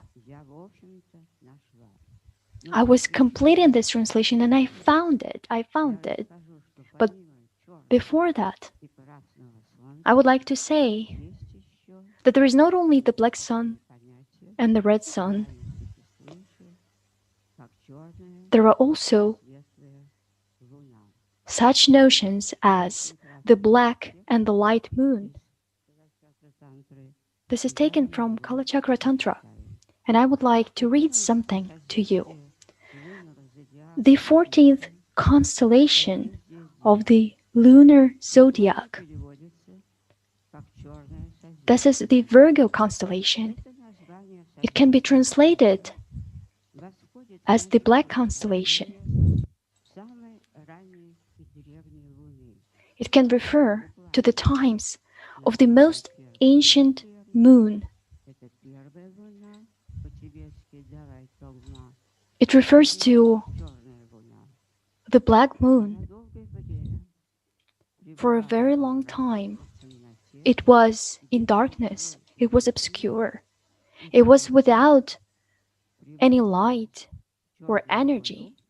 And eventually, it came to be a black moon because of the lack of other colors.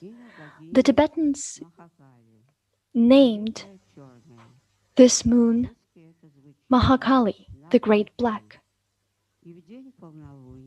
On the day of the full moon, on the 15th of the month of Chitra, in March and in April, there are festivals to honor the Great Black Goddess.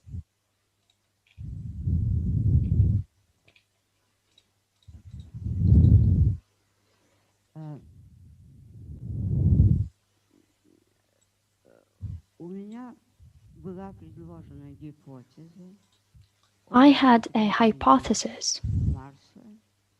It is about Mars and its relation to Earth. This is the hypothesis that is linked to the third book of Kalachakra Tantra. The moon and the constellations, including the Capricorn constellation and the lowest part of the Venus planet,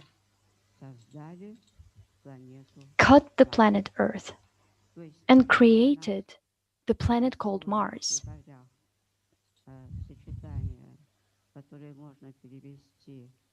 There is a certain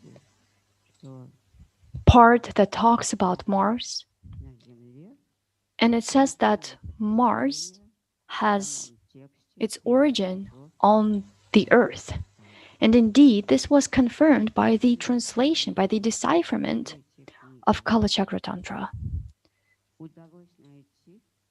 And then when I was completing the translation of the third book, it was possible to find the name of the future savior of the planet Earth from the expected apocalypse. It is something that can save it from disappearance in the space of this, When Saturn, the full moon, and Mars are at the time of the death of the Earth, then the constellation Ursa Major will stop its fall. Literally, it says that it won't let the Earth fall. I thank you for the attention. I was just telling you what the text talks about, so that you actually know the great role of these sacred texts. They are hidden from the entire society.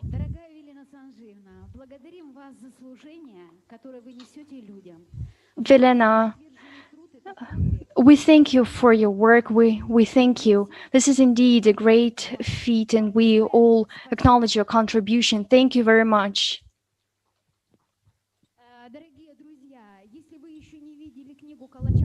Dear friends, if you haven't already seen this book, its size, please look.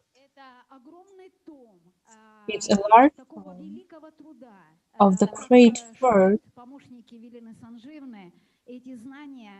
This knowledge are given in kilograms, and they joke it's almost 3 kilograms. And such was a presentation of the unique scientifical translation and decipheration of this text, Kalachakra Tantra, and now we have 3 tomes of the Kalachakra Tantra, and this translation was blessed by His Holiness Dalai Lama. Great thanks to our viewers online, and please let's look at the videos.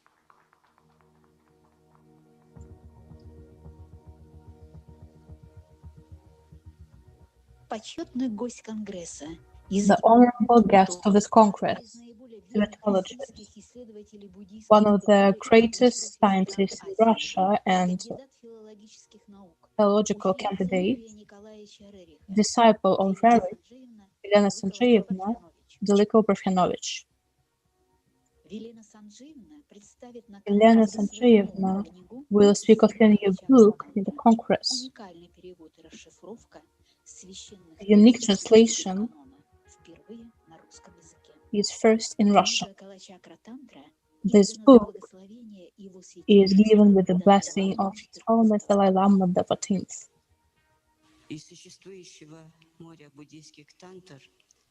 During the sea of Tantra of Buddhism, Kalachakra Tantra is the major and the most powerful.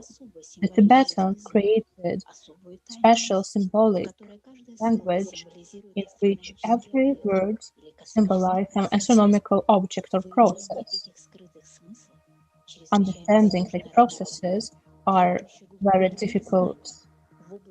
It needs deep knowledge in Indian, Tibetan, and Chinese mythology, knowledge of calendar, astronomy, Asian culture, knowledge of Tibetan animals and nature world. Deciphering this text, the translator opens great panorama of the cycling of rebirths and cooperation of stars, star clusters, and galaxies. Thus, we have this decipherment and translation. Thank you very much for inviting me to this Congress and to the possibility of presenting my book, the translation about the universe, called Kalachakra Tantra. The translation from Tibetan are connected to astronomy, physics, medicine, philosophy, astrology, and other ancient sciences. The matter is that now is the time when we need to accept Blavatsky doctrine, because it coincides with the scientific events of modern world. In the Kalachakra Tantra book, you can widen your understanding. You can see the future and past of human beings and see the synthesis of scientific and esoteric approaches to understanding the world.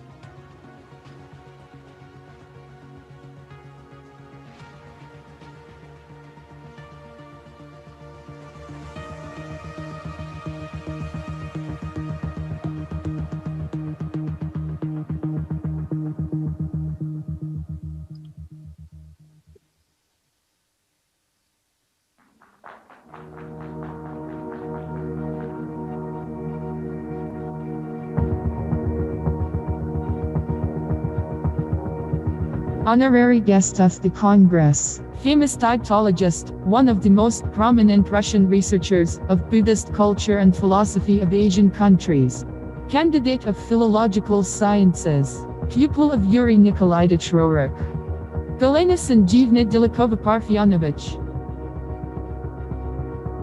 Galena Sanjeevna will present her new book from the Kalachakra Tantra series at the Congress. A unique translation decryption of the sacred texts of the Tibetan canon for the first time in Russian language. The book is being published with the blessing of His Holiness Dalai Lama XIV.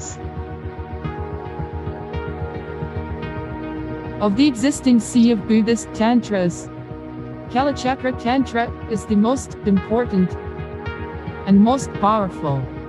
Tibetans created a special symbolic language, a special cryptography, in which each word symbolizes an astronomical object, or a cosmic process. Revealing these hidden meanings is an extremely difficult job that requires deep knowledge in the field of ancient Indian, Tibetan, and Chinese mythology, theories of the calendar, ancient astronomy, customs of the Asian peoples, flora and fauna of Tibet. Deciphering word by word, sentence by sentence, the translator gradually opens a grandiose panorama of cyclic births and interactions of celestial bodies, constellations, galaxies. So it turns out the translation and decryption.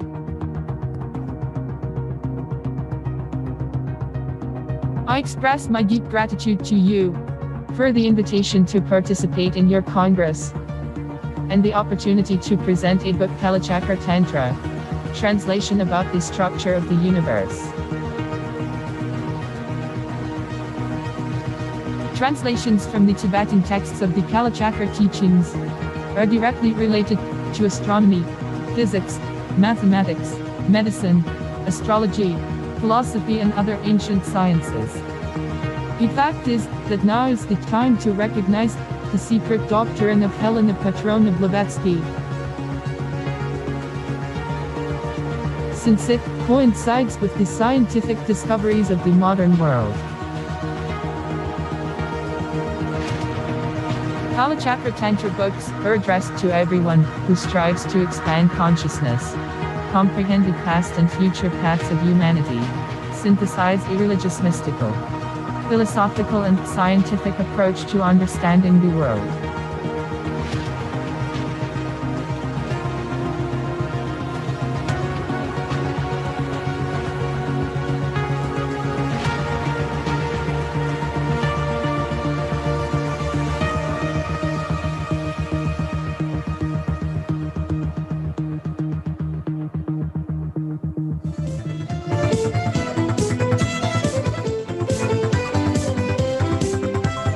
Дорогие друзья, спасибо огромное Велине Санжирне Делыковой. Thank you very much to Delikova. Now we had great knowledge and we bow to you in the name of everyone. Thanks you very much from each city of Russian Federation. Thank you very much for your work. Dear friends, now is the moment of the competition results. It is poetic competition dedicated to Blavatsky. The idea was to give the attention to her culture and science, and this time more than 200 pictures were given, more than 100 were allowed, and now you will see the best of the best authors of Russia and abroad. Thank you very much to all the authors, all the artists from Moscow, St. Petersburg, Nizhny Novgorod, Krasnoyarsk, Ekaterinburg, Vorkuta, Kazan, Serpukhov, Orel, Gaveshinsk, and others. Krasnodar, Lipetsk, Ukraine, Belarus, Uzbekistan, Lithuania, USA, Finlandia, Germany, and others. We can also especially mention children's work filled with color and diversity. Today we congratulate all participants. And the winners are adults and children. So we will know who is the winner among the adults.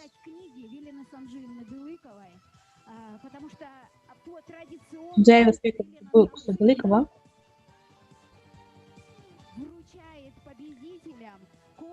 Velena Delikova is traditionally the one who gives these presents to the winners. She gives these 3 volumes of Kalachakra Tantra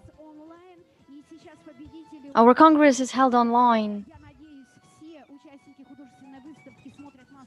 And I hope that all of the participants are now here and have joined our live broadcast.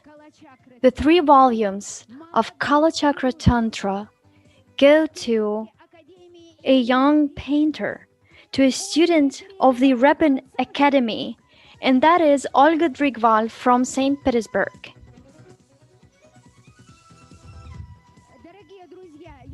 Friends, I see that Olga has joined us just now. We congratulate you. We wish you every success in your artistic work. We thank you for your beautiful paintings. And you know that the members of the jury chose different paintings made by you, but the one that is presented at the exhibition today is very peculiar. We will also have a book with all of the paintings, and of course you now will receive the present. These are the 3 volumes of Kalachakra Tantra by Velena Delikova. If you have something to say, please do. Thank you very much. This is indeed very valuable for me.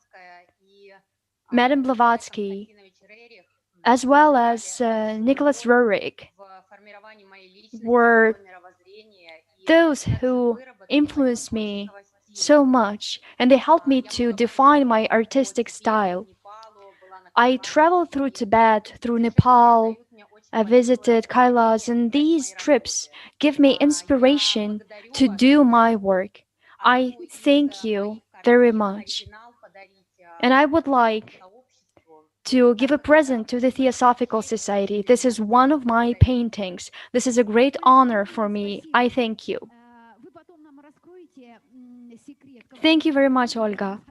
Please do tell us which of the paintings you'd like to present to us. Thank you very much. Thank you very much to your work, and thank you for the deep understanding of this esoteric topic.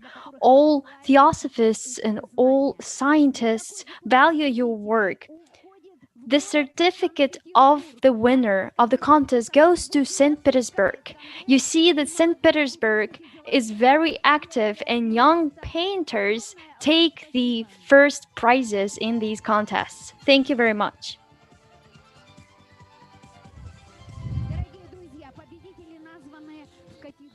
Friends, we also have the winners in the children's competition. You know, the children paint the secret doctrine. They create paintings on the topics from the secret doctrine. Today, this certificate and the present go to a child who lives in a very small town. And you can see what we are about to give to these children. It is the town of Uglovka from the Ural region. And the prize goes to Varvara Anisimova. Thank you very much. I thank Varvara Anisimova. I thank her mother, her teachers, for raising such a beautiful child, a child who is capable of such deep understanding of her internal world.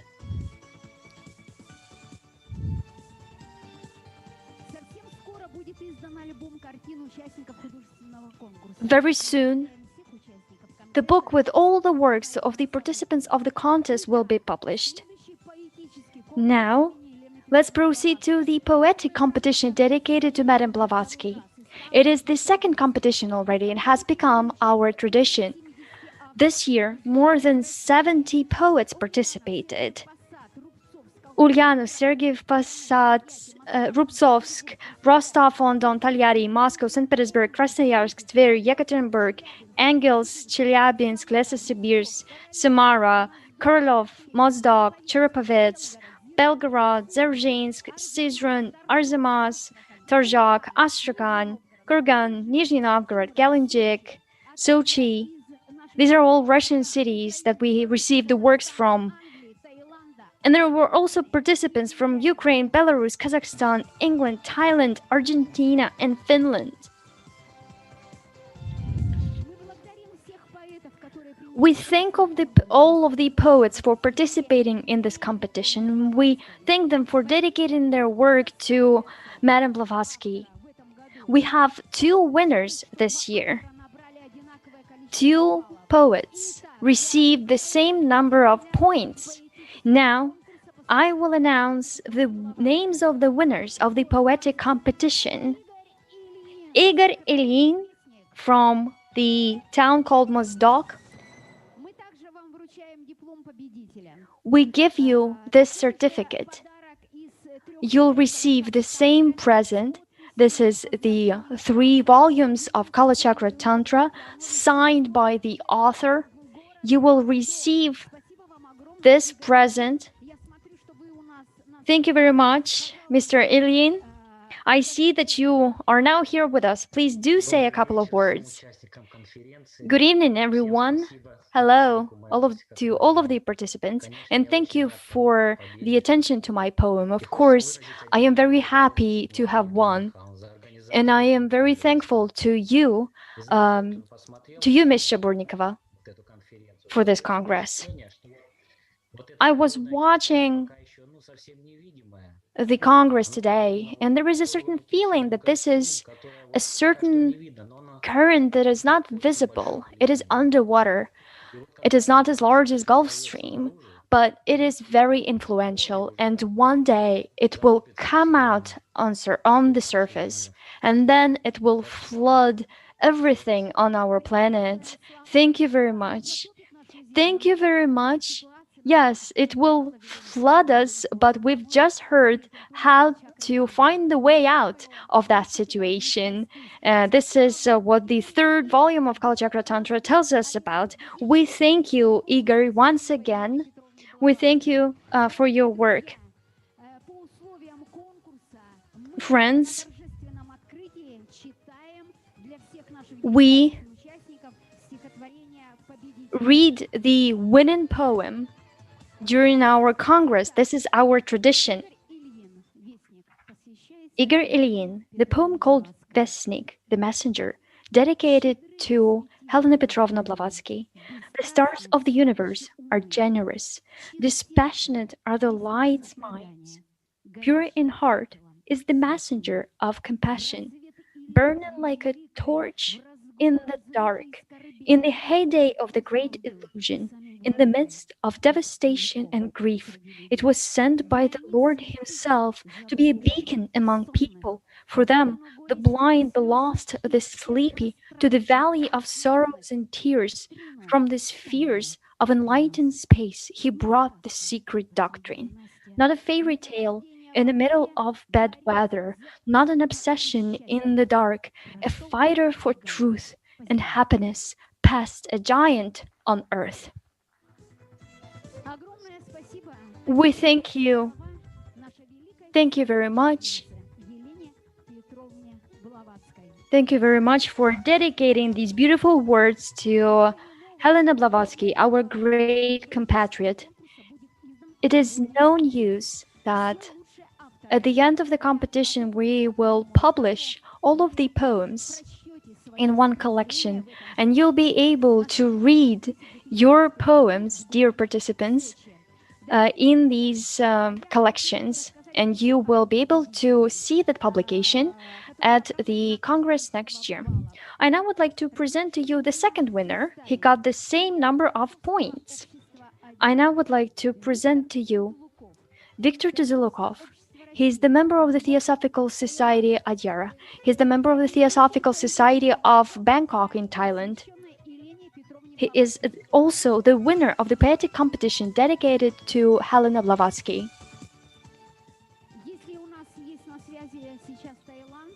If we do have Thailand connected to our conference, then we will have a chance to listen to a couple of words from the winner.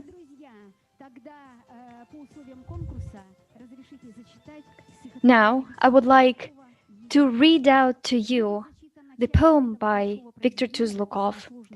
I'll read out a part of this work. a single sigh of boundless depth, ripple of a timeless foundation, hasn't yet revived the silence of the primeval waters in an invisible veil. In the dark, like the echo of a quivering string, the rain shines and the word appears. Listening to the voice of the fiery call, the suns arise from the darkness of eternity. Life sparks of cold fire, they lead their way, shining and ringing in the spiral vortex of an avalanche of fire. The radiance of the morning in the heart, we will go together to the sunset of the day when our one meets us again. Friends, now we have a special greeting to all of the winners.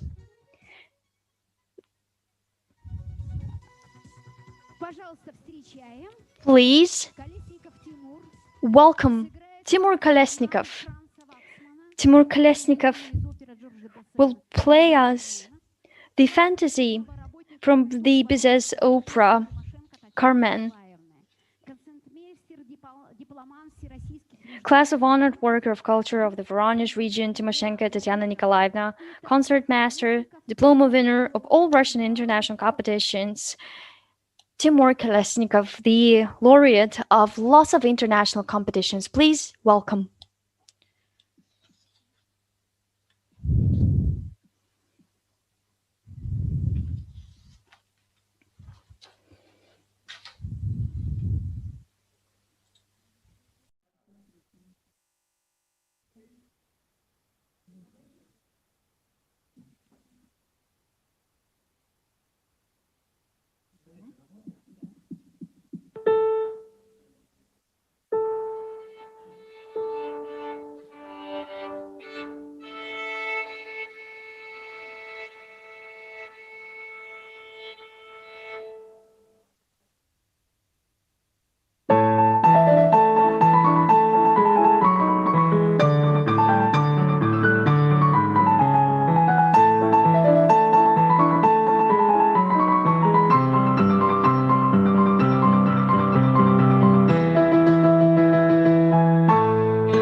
Дорогие друзья, лауреат международных конкурсов, солист Friends, the soloist of the Junior Symphonic Concert directed by Yuri Bashmet, Timur Kolesnikov from Voronezh.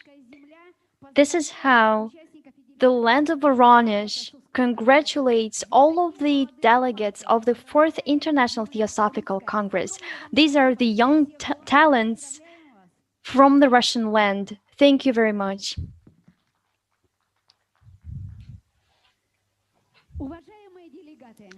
Dear delegates and participants of the Congress, we thank everyone who has been with us today. We thank you for this fruitful work. Tomorrow, the 4th International Theosophical Congress will continue at 11 a.m. Moscow time. You will hear interesting reports from our delegates from Finland, South Korea, and Argentina, as well as Russian scientists and theosophists. The scientific symposium will include a roundtable discussion. It will be dedicated to the secret doctrine. We will do joint work with Russian and foreign scientists and theosophists. We will discuss the first stanza, third shloka, Volume 1 of the Secret Doctrine of Helena Blavatsky. See you tomorrow at 11 o'clock a.m. Moscow time. Use the same link to connect. Please be with us and stay with us live. See you soon.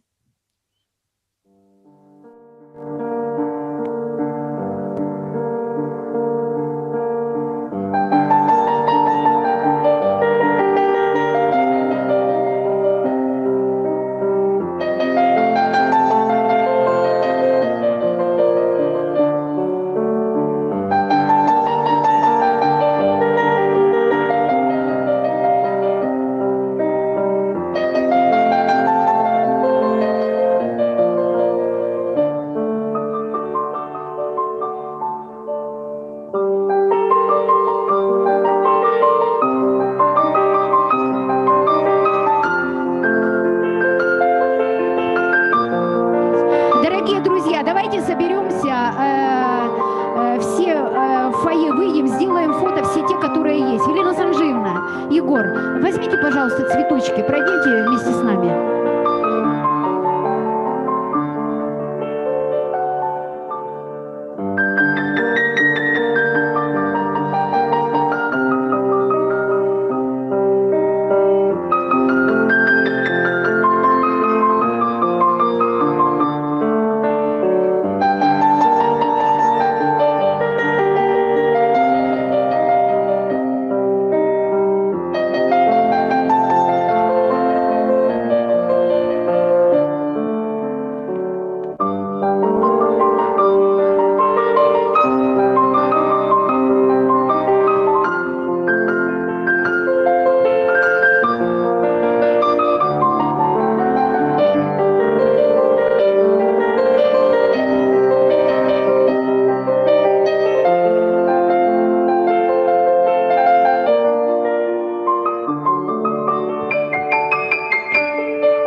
honorary guest of the Congress, famous Tautologist, one of the most prominent Russian researchers of Buddhist culture and philosophy of Asian countries, candidate of philological sciences, pupil of Yuri Nikolaevich Roerich.